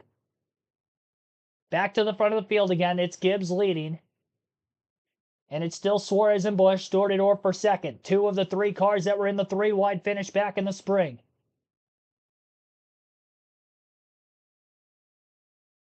Busch is now clear for second. He got by Suarez.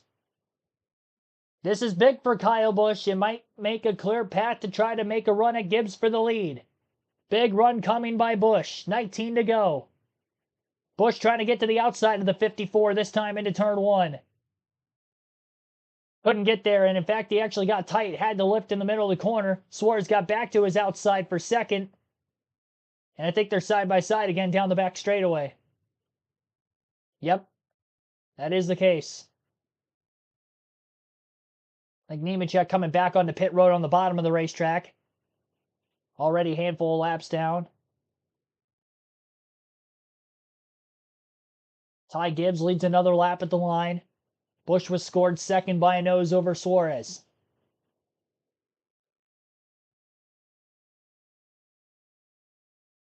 Kyle Busch still side by side with Suarez. Busch has been able to clear that 99 car a couple times. He just can't stay clear for long enough. He might have to start being more aggressive to try to make blocks to stay in front of Suarez and then hopefully get the push from Daniel to have his best shot to get a run at the 54 of Gibbs. We don't know how many more opportunities he's going to get the rest of the way.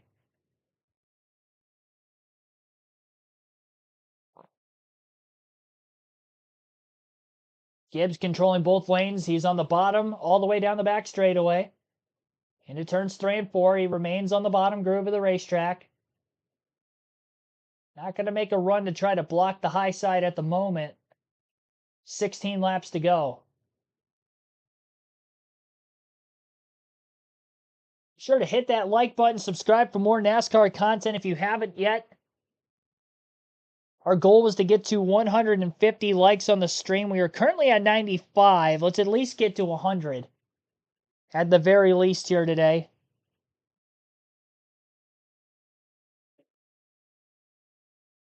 And comment down below who you want to win in the late going of this race. Pulling for Gibbs to get his first career win. Pulling for Busch. Pulling for Suarez maybe to get the sweep at Atlanta. Byron to get into the playoffs. Logano back into the top 5. Things are definitely heating up here late. Last went green on this restart with 49 laps to go. We've stayed green to this point. Can they continue to do so to the end of the race? We've seen Atlanta on most of these super speedways. Well, most of the 3, I guess. Atlanta, Daytona, Talladega. That Atlanta has been the track to produce probably the longest green flag run to the checker by the finish.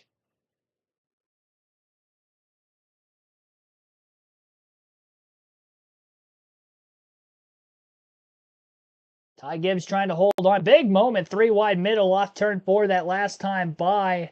Like Todd Gilliland had to lift before potentially having himself in an accident. Right around Austin Cindric. And a few other cars. Keselowski was back there. Daniel Suarez getting a massive shot on the back straightaway. Gets to the outside of Gibbs for the lead. Logano Busch side by side for third. And side by side for the lead in front of him between Gibbs and Suarez. Suarez leads that lap at the line. Blaney's marched up to around 7th, 8th place. Still in the top groove above Bowman. Cindric, his teammate, just behind him. Blaney rocket ships through the middle groove to clear Elliott for position.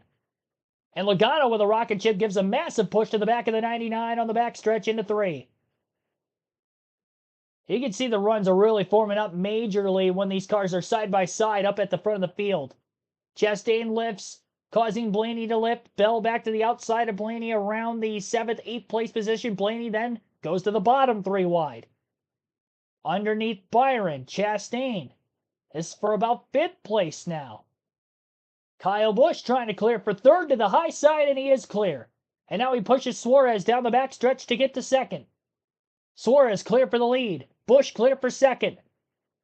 And we've got debris on the front stretch. Caution is out. A banner has come loose. It looks like a banner.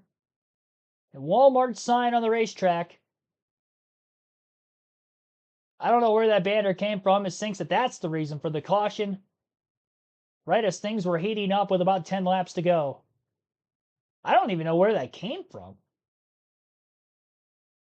It's like it came off the fencing area of the racetrack. That this last restart is going to be the most aggressive racing you've ever done in your life. And you have to take a breath right now, gather your thoughts, and understand what you're getting ready to have to do. You're going to have to do things that you don't want to do. Put the car in places it really shouldn't be. That's the only way you can win this race. Well, the question I'm going to have is what kind of length run we have, because it seems like it takes a couple, 3 laps for somebody back there in 4th or 5th to really get the momentum. The front 2 rows seem to push off the front pretty good. AMR safety team, I can see here out of the window of a booth, they've already got the sign. So that's been picked up, collected. Yeah, hopefully this is a quick caution. Let's remind you of what happened earlier this year in February. Daniel Suarez closest to us, Kyle Busch in the middle, Ryan Blaney on the inside. Closest 3 wide finish in NASCAR Cup Series history. That's what 7/1000ths of a second looks like.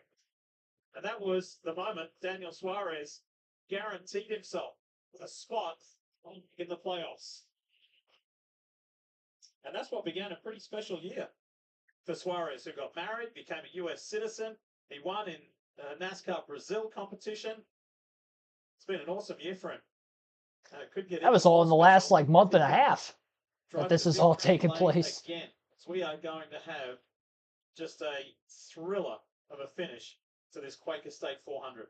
If we hear a lot of drivers on drafting style racetracks say they're afraid to be leading on the last lap because they're afraid they're going to be passed with forward momentum coming from behind.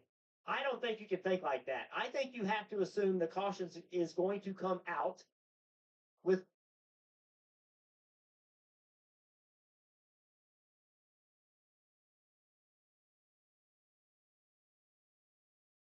less than 1 to go, and that means the race is over.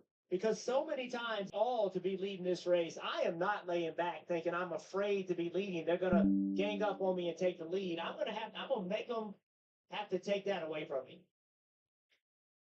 Some diving for pit road to make sure they're ready to go for this final sprint to the finish. Best on fuel by a long shot of the front runners is Ty Gibbs. And then you look to others like Ryan Blaney. Also, how hard can those guys on less fuel, how hard can they go here? And what will this last, Stevie, your point, what will this last run be once we go back to green? How long will it be? And how many will we see? Right now that we have kind of a restart, we get a streak of yellows. What you got, Dave? Well, Lee, I want to go back to a conversation I had with Chris Gale, crew chief, this morning. We just have to finish. Well, how about finishing first? That'd be great, wouldn't it? Right? That'd alleviate a lot of problems for the next couple of weeks or concerns.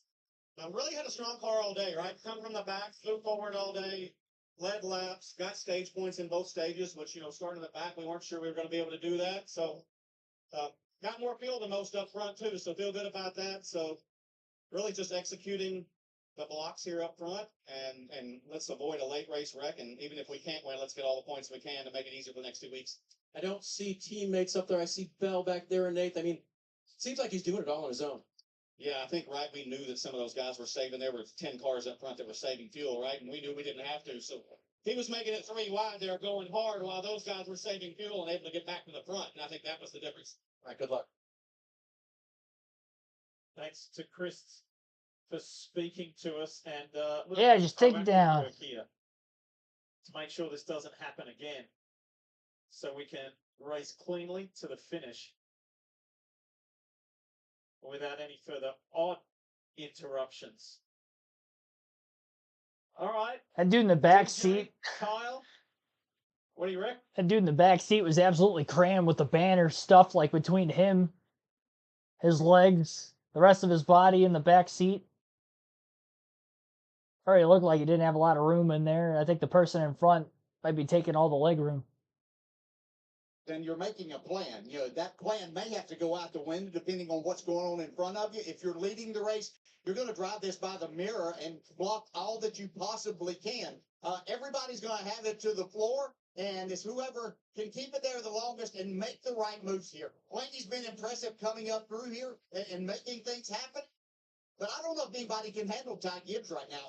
If somebody gets on his bumper, I think he has the fastest car. I will tell you one thing here, guys. It's been pretty cool to watch when Kyle Busch is up battling for the lead, the amount of people that are standing cheering, trying to urge Kyle Busch on to get that win. Trying to get that 20 years in a row. Could it be today?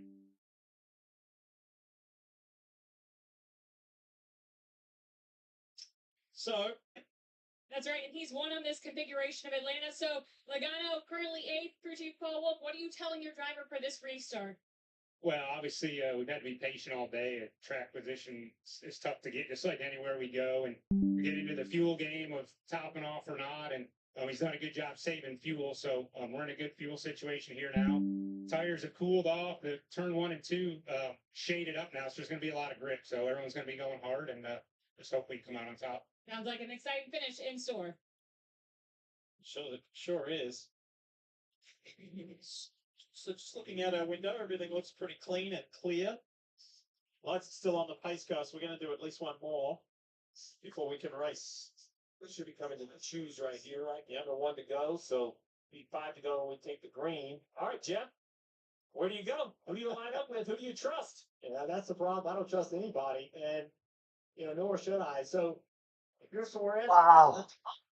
Gibbs and Bush both went to the bottom. The bottom seems like the way to go the first lap after the restart. If you're the lead car, He didn't know. the lead car in the bottom has taken the lead pretty much every restart today. So I'm shocked Suarez didn't take the inside of row 1. He took the outside. He is the controlled car. Gibbs will be on the inside of row number 1. And he's going to have Kyle Busch as the pusher behind him. We're going to have 5 laps to go on this restart here at Atlanta, 1.5-mile racetrack. Remember that 3-wide finish back in the spring ended on a 6-lap green flag finish.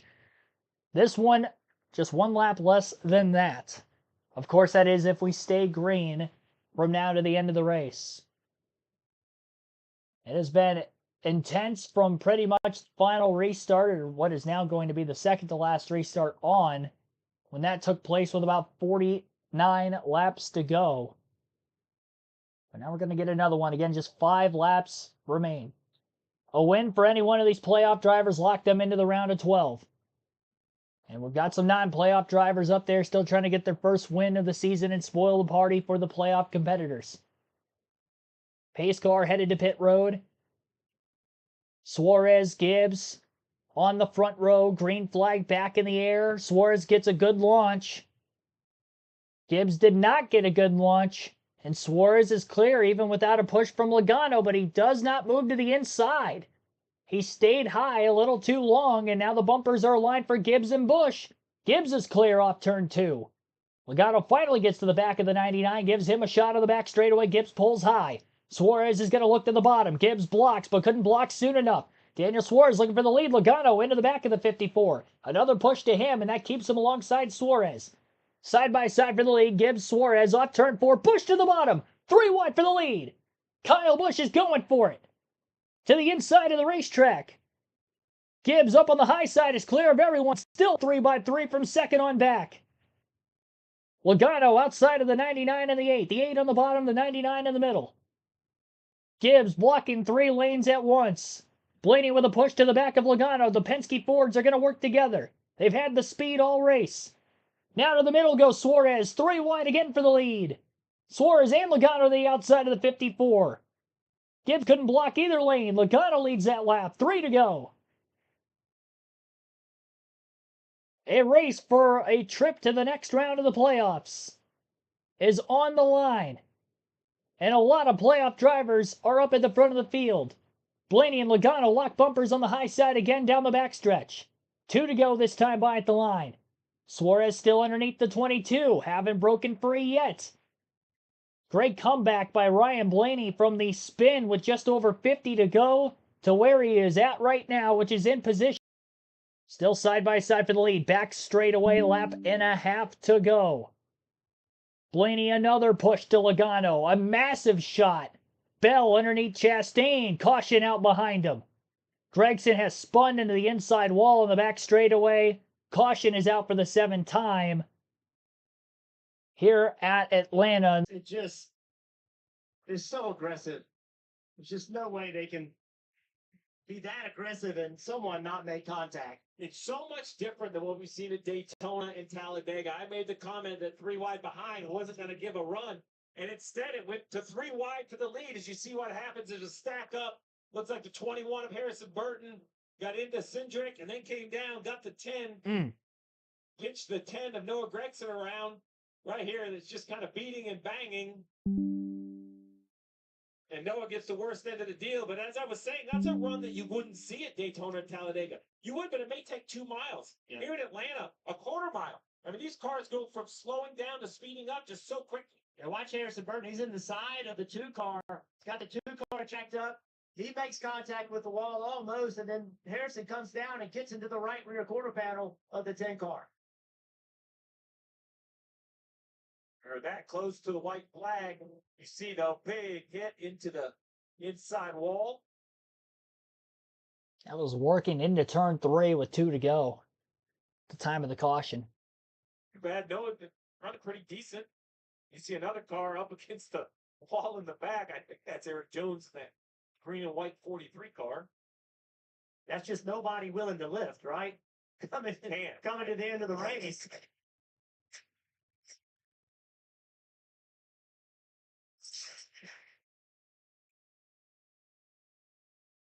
So the AMR safety team right on the scene, helping and cleaning up so we can get ready to go to reset for overtime.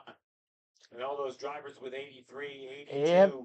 I know they've had yellows. We're working the 16th lap of yellow in this run, but you know, now we're in overtime. We're past the extended distance of the race. So Blaney at the farthest up with the most fuel. Here, Joe Logano shutting it off. He's going to reach over, shut it off again. There's no Gregson. His teammate had a hard hit early in stage 1, and now another Stuart Haas Ford driver out of this race, but late at opposite ends of the race. So the stage 1 winner, Ryan Blaney, is the best on fuel. And the irony of that dent wizard Ford being pretty dented and beaten up. Look at it. It's a patchwork quilt, but it may be good enough, Dave, to go to victory. Looks like a race win diecast to me. Folks, they're watching their dented car be very fast yet. Looks like he has enough fuel, so what does your driver need to do, Johnson? Yeah, we definitely have enough fuel, more than the guys around us, so we just need to be, cautiously aggressive, big picture. We just Cautiously need to aggressive. finish. Obviously, we love to win as well. And here at Atlanta, it has been tough all day, as expected. The beat and bang, and how's he gotten through that? And is that car as sound as it kind of looks? Yeah, I give 12 group credit. They got us fixed up pretty well in that last stop. They're able to drive through the field pretty well, so I think we're in good shape. All right, little work left to do with a car that's been banged up lately. Gonna be quite a story, isn't it? He talks about wanting to get out of here with a good finish. A great finish moves you on in the next round of playoffs. So I think you have to remain aggressive, and I don't think that Ryan Blaney knows any other way but to be aggressive. I agree, and I think what you hear in the crew chief's voice is 31 cars in the lead lap. Yeah. So what he knows is, as much as he wants to win, and everything you said, Jeff, I completely agree. A win takes all the pressure off. The wrong move heading down the backstretch that you don't come back from, and you can literally give up 30 points in one lap. 3 playoff drivers in good positions to win. And look at this. One of the many fans of Daniel Suarez. He's such an endearing character with this special design of his car. That I like the paint scheme. For his sponsor. It's my favorite all weekend. Race. Said that during qualifying yesterday, too. Joey Logano, Kim. Well, you guys were just talking about not wanting to make the wrong move. You also don't want to make the wrong lane choice on the choose. Here's the conversation from the 22. And all my pre-race notes, 99 took a stop right there, and eventually lost the lead, right? Yeah. All right, Steve. So do you agree with Coleman Presley, the spotter's assessment, Yep. of what he told his driver? Yep. I do. I think the bottom is the place to go. I think Yep. push has Bottom for row 1. I don't know about row 2, but the bottom row 1. Behind you, I think if Dono could get a perfect world, he could get Blaney behind him. Yeah. But then I think back to the point about a win versus the points, I think Blaney would at least wait until off turn 4 to try to settle it. Now, if he has a chance to make a run, he's absolutely going to slow out of line. But I think Logano could think at least from the start finish into 1, Blaney might be a little more committed than some in another car. For the way this front stretch works, it's really easy to kind of turn left and take that leader 3 wide. So Joey knows that as well as anybody as one of the most aggressive restarters around. So he's going to have to really chase that white and red line. The other thing is, with your teammate behind you, maybe a little communication and some coordination so that the push comes at the right time. If Logano leaves too early and the 12 isn't on his rear bumper and the outside lane is formed, the 99 will go by the 22. So how these guys push matter, and the leader can control that. He has a great deal to do with keeping that front bumper locked up to his rear bumper. When you just look at the running order, look at all the playoff drivers, right? So Logano, Suarez, Blaney, first, second, third, Elliott, Bell, fifth, sixth, Bowman and Gibbs, 8th and 9th. A chunk of them back there outside the top 10 with Reddick, Byron, Cindric, and Harrison Burton continuing to have a great day. Hamlin, the ride around theory has got him up to 22nd. We'll see. Suarez has won here. Blaney has won here. Yep, Penske on the bottom. That the teammates Both Penske the did. same line. So Mm. Blaney can push Logano. So, Jeff, at this point, I imagine we're going to see the very standard left hand out the window from Joey Logano that can't see it on the outside lane, kind of give Blaney the hand signal. He wants Blaney to go maybe a split second first. Is that the idea? Get to your bumper and then you accelerate? That's exactly right. You want him to touch you and then you accelerate. That way he can stay locked up to you. Remember the rule. When the leader gets to the beginning of the restart zone, he can go, but he doesn't have to go right then. He has the entire restart zone to go. So Joey Logano, he's one of the best in the business at understanding how to restart. All righty, here we go. Final restart of the race here today. Quaker State 400, spot for the round of 12 of the playoffs on the line. Field will be going green.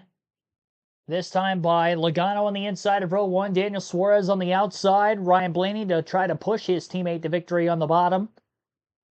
And Ross Chastain also behind his teammate Daniel Suarez up high. So you got Team Trackhouse versus Team Penske. Who will prevail? Maybe somebody outside of the top 2 rows will prevail. We'll see. 3 miles, 2 laps to figure it out as the green flag is back in the air. Pretty even restart for both the outside and the inside lane. Will they get to the white flag? Is the next question. If they do, the next flag would end the race, whether it's the yellow or the checker. Side by side, back straightaway. Nose to nose into turn 3. Logano, a longer period of time, but Chastain had to lift a ton in the center of the corner. And now Chastain has fallen behind his drafting partner Suarez. Penske Blaney pushing Logano. Logano clear for the lead in 1 and 2. Suarez and Blaney are side by side for second. Chastain losing Suarez might have been the end game. Can Logano hold on for the win? Chastain's up against the wall, headed into 3 and 4. Still staying green to this point. Crash off turn 4, back of the pack. As Ryan Blaney, his teammate, brings it home in second. A 1-2 finish for Penske in stages 1, 2, and 3 here today.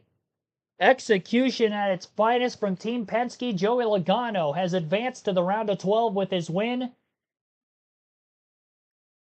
Caution did come out off of turn 4. So with that being the case, the finishing order is unofficial. And NASCAR will be sorting out the finish for probably the next 30-40 minutes or so. But what we do know is that Joey Logano is the race winner.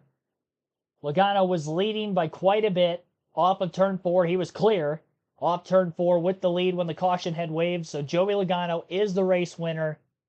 But position second on back will be determined by NASCAR.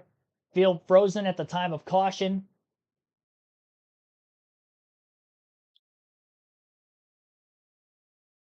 And again, Joey Logano, the race winner.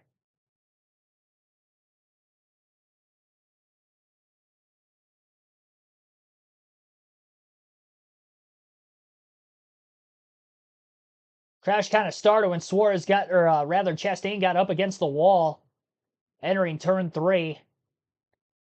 Wallace got into the back of him, then he got turned from behind. It was just kind of a chain reaction of events, nowhere to go, as there were a lot of cars 3 by 3.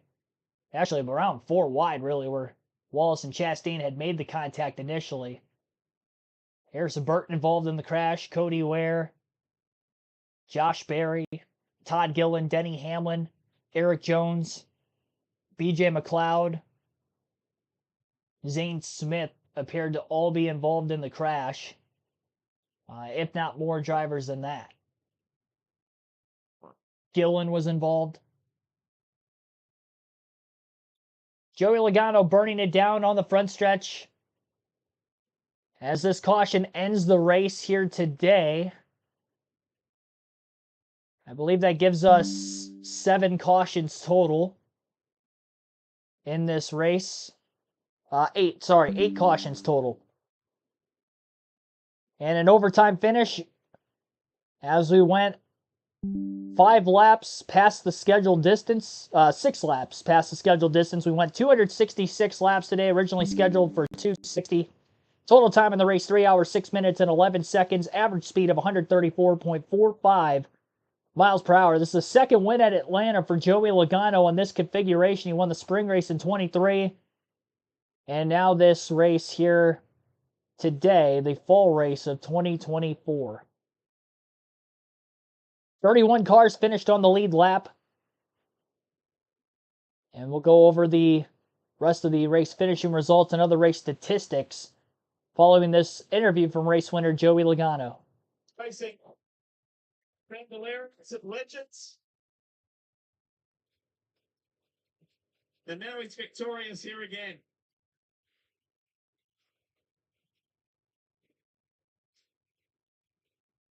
If you mention it, Joey Logano ran Legends cars and Bandoleros at this racetrack forever. And this race team continues to deliver when it counts in the playoffs. What is it about this team, Joey, that you guys can step up and make a difference in the playoffs? Oh, man, just incredible execution from the team. You know, it's when it's playoff time, it's our time. That's what I said. We gotta always level up when it comes playoff time. And they gave me a great Auto Trader Mustang. She was fast all day. We kind of got stuck in the back a little bit. It's hard to get track position back. We had a good restart and got towards the front and had my teammate Blaney behind me. It really helped out in that last lap to be able to make sure a Penske car won and ultimately move on to the next round. So good day for all the Penske cars. They got a lot of stage points as well. So pretty good day today. This is Auto Trader's home here.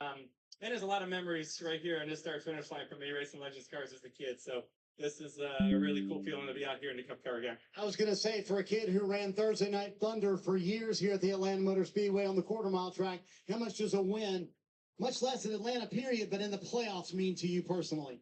It's always special, but here, I mean, I lived right there, 805 for about 6 years, so it was a lot of time looking at this racetrack, dreaming about going down into turn one. So I can't thank the team enough. Like I said, everyone at Penske, Roush Yates Engines. Hello to my kids and wife at home. I wish they were down here, but it was definitely a special week coming here before we got here. I got to see one of the squadrons that's getting deployed here soon, and we got to spend a lot of time with them before we got here. So it's a heck of a way to top it all off. Yeah, Paul Wolf said I can't take much more of these fuel mileage races. So how intense was this race today, much less the end of it? I mean, I'll take all of them. That's working for us. Bring it on. All right, welcome to the round of 12. Joey Logano with the win here in Atlanta.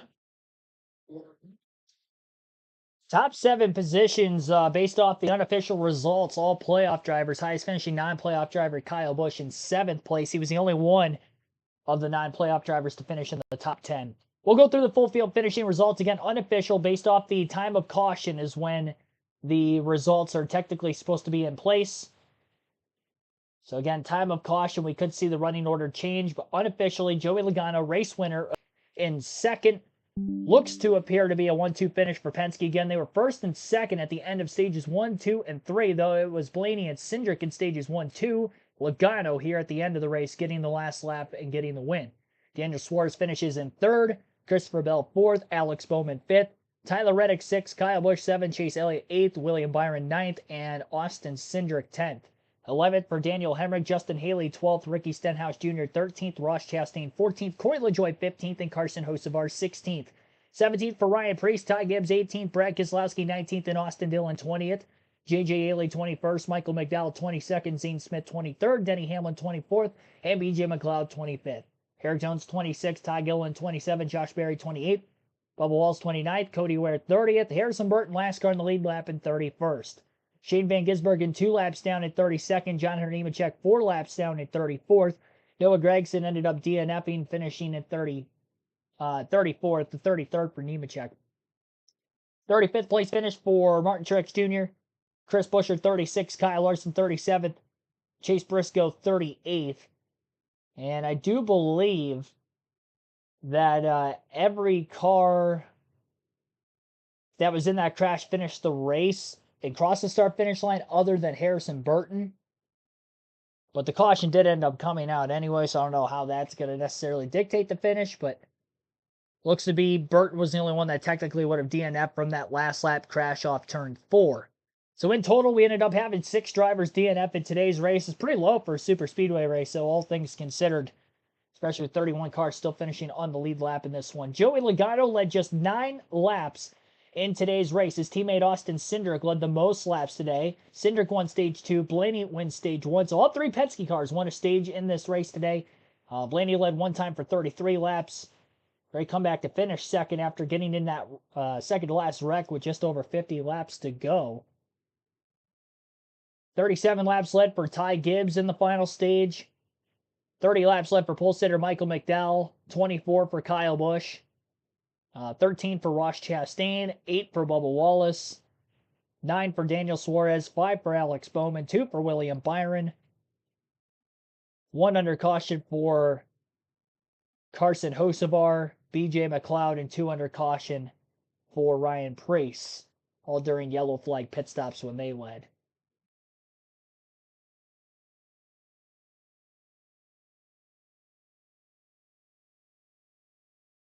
Four, 5, 6. So it looks like 14 lead change, or 14 different leaders in today's race. And even more lead changes than that. Let me count the lead changes real quick.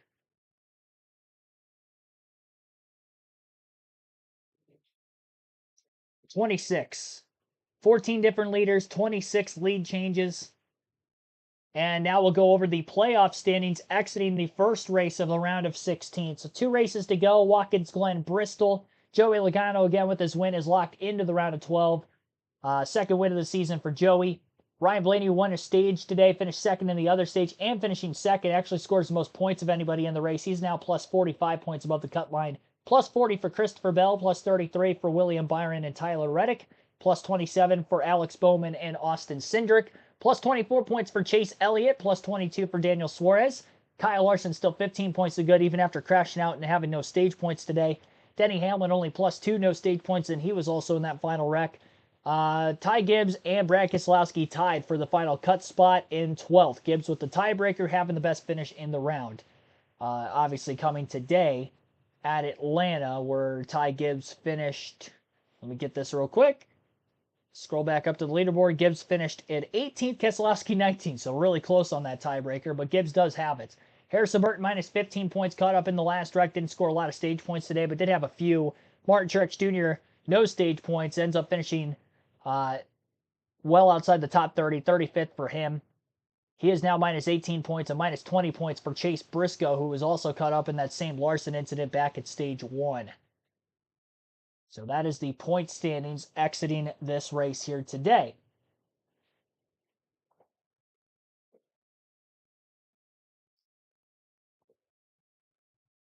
So we will now go over the Fantasy League. As you see, I'm on NASCAR.com right now. If you go to the quick link section at the top of NASCAR.com or the top left-hand corner of the NASCAR mobile app, there will be 3 bars. You'll click on that. There will be a Fantasy Live tab. Chance to win 2 tickets to any NASCAR race if you're choosing the following season if you win our regular season and or playoff championship. And, of course, playoffs start today. So we got a new champion that will be awarded here over the next 10 weeks. We'll have 2 champions. Again, top 2 in points will win our league sweepstakes. My team today had Ryan Blaney, Michael McDowell, Todd Gilliland, Joey Logano, Kyle Busch. Keselowski was in my garage there at the end. I left him out. He wasn't really performing as well as some of the other cars through most of the race. Looks like he actually made it through that last crash. Gilliland did not, so lost out on 8 points there. As far as the bonus points go, only got 1 of 4. Had Blaney beating Hamlin, but that was the only one I got because Briscoe didn't beat Burton. Larson didn't beat Bell. Byron did not beat Reddick. So decent day for my fantasy team.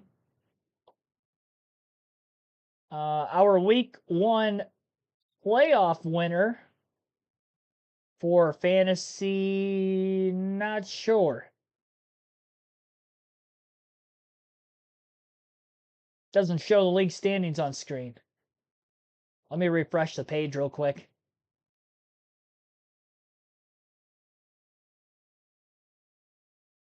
There we go. Hercules Harrigan ends up with the win at Atlanta for our first playoff race, 242 points. 236 for Troy the Great in second, inside Uranus with 224 in third. Monster Jam X10, our regular season champ, ends up with 219 points in fourth. Daniel Powers, Nathan Daniel Powers finishes in fifth, and he had 206 points. So that was the top 5 in the running order. And I ended up 16th with 166 points to begin the playoffs. And more on this in a little bit. Here's Daniel Suarez, who finished third with Kim Coon. Start, if you could rewrite the script to that, what would be different? I don't know. I mean, I will have to rewatch everything again. I was pretty confident that the top was going to be better with the 22, and he was going to be able to push me like the one did in that last restart being on the outside. But, I mean, we got a great launch, but we just got disconnected too early. And that already hurt us. And the 8 and the 54, they were able to get connected for longer and beat us. But it's a little painful. I feel like, we just we were in position. And sometimes it's very difficult to predict who is going to get the best push and for how long you're going to get it. But it's part of the game, right? We were in contention. The team did an amazing job. The car looked amazing. Quaker State. But no, not satisfied. Let's look at the big picture, though. You had a great points day. How does this set you up for success for the rest of this round? Yeah, it was definitely a good day. It was definitely a good day. But every time that you get second and it's that close and you feel like you were in position to win and you didn't win, it doesn't matter if you got a good points day or not. It just, I don't feel very good right now, but it's part of it.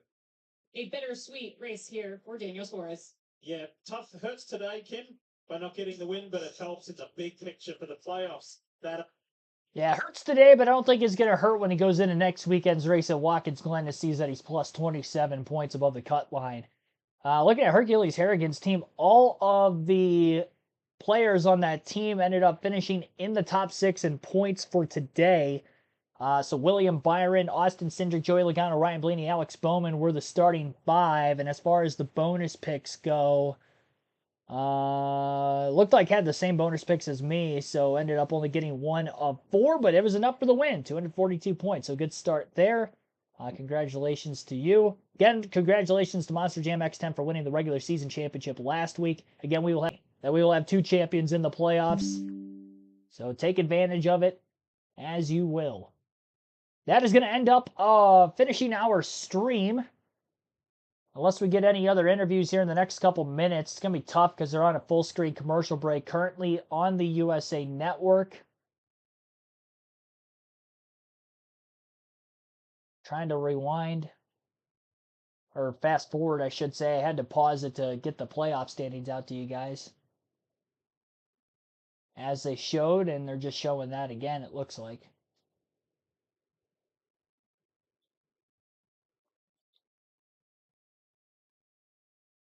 As far as the pre-race predictions, I had Ryan Blaney to win. Looks like he ends up 3rd. So Daniel Suarez is going to get credited with the 2nd place finish. Again, NASCAR going through the finishing results here. So 2nd place finish for Suarez. Blaney is going to be scored 3rd. So it is not a 1-2 finish for Penske anymore. And you can still see the finishing order changing quite a bit. And it's actually changed the order to where now Gibbs is plus 1 point over Brad Keselowski, because it credited Gibbs finishing 17th instead of 18th. So NASCAR, again, still going through the finishing results. But yeah, Blaney finishes 3rd. He was the race win pick. He was one of the must-haves. Keselowski really nowhere to be found as one of the must-haves this weekend as he finishes 19th. Busch did. Busch finishes 7th. And Michael McDowell ended up finishing 22nd. Dave Burns standing with now 3rd place finisher Ryan Blaney. Yeah, honestly, I can't believe we got back up where we did. 12 Boys did a really good job fixing it. I'm surprised it didn't have more damage than what it did, because from my seat, I got drilled in the left rear, or the door, I guess, where he hit me, and then the right rear got off the fence. I didn't know how damaged we were, but I was kind of able to carve up through traffic and to kind of get through the middle, pretty good. So yeah, really proud of the effort. Had a thought of going 3 wide on the front stretch, and I'm like, man, it's gonna be tight, and we've already had a really good day going, great points and all that stuff, and so yeah, 2nd or 3rd, I guess. So really good day. Appreciate Dent Wizard doing what they do. Menards, Advanced Auto Parts, Tex Imaging, the World Group, Discount Tire. Move on to Watkins Glen. Like I said, really happy. I mean, this thing looks ugly, but really good finish. So proud of the effort by everybody. Great recovery for Ryan Blaney. And congrats to the 22 team. Sorry, Joey did a great job all day. Good job, Jim. And Christopher Bell comes home in the 4th position, despite a little bit of chaos on the day for you guys. A fire in the pits, putting out quick bikes. How did you guys overcome everything?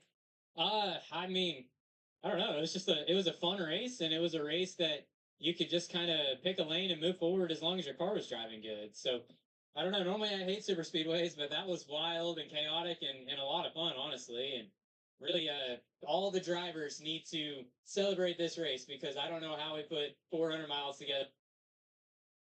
They're not wrecking a ton of equipment. So that was a blast. Really, really proud of this 20 group to, put together a solid day. So that was fun. And now we get to move on to a little bit more normal racetracks.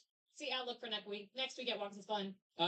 Next week's definitely going to be a little bit more aggression from our camp. Going to Atlanta, it's that the opportunity to get caught up in a crash and not score any points is there. So we were trying to be conservative going in here, and getting out with the top 5 is amazing. And it makes me really excited about going to tracks that I love at Bristol and Watkins Glen, and being strong, competitive, aggressive, and racing for a win. A very happy Christopher Bell. Boy, what a recovery for that team. Kim mentioned that the 2 really bad pit stops. All right, so we got interviews from the top 4 finishers from today's race. That's going to round out our stream of the Quaker State 400 at Atlanta. Appreciate everybody tuning in for this one. We will be live for, obviously, next weekend's NASCAR coverage as the NASCAR Xfinity and NASCAR Cup Series head to Watkins Glen International. First road course race in the playoffs. First of two. As that'll be the second race of the round of 16 on the Cup Series side of things. Our stream start times for next week. We will go live at 11:30 a.m. on Saturday morning. So a morning stream. Again, Saturday morning, 11:30 a.m. It'll be Cup Series practice. That leads into Cup qualifying immediately after at 1 p.m. Eastern Time. And that will be in cohesion with a doubleheader because the Xfinity Series race will be at 3 p.m. Eastern later that Saturday afternoon. So, again, doubleheader next Saturday for live commentary. It'll be Cup practice and qualifying at 11:30 a.m., followed by the Xfinity Series race coverage at 3 p.m. Eastern that afternoon.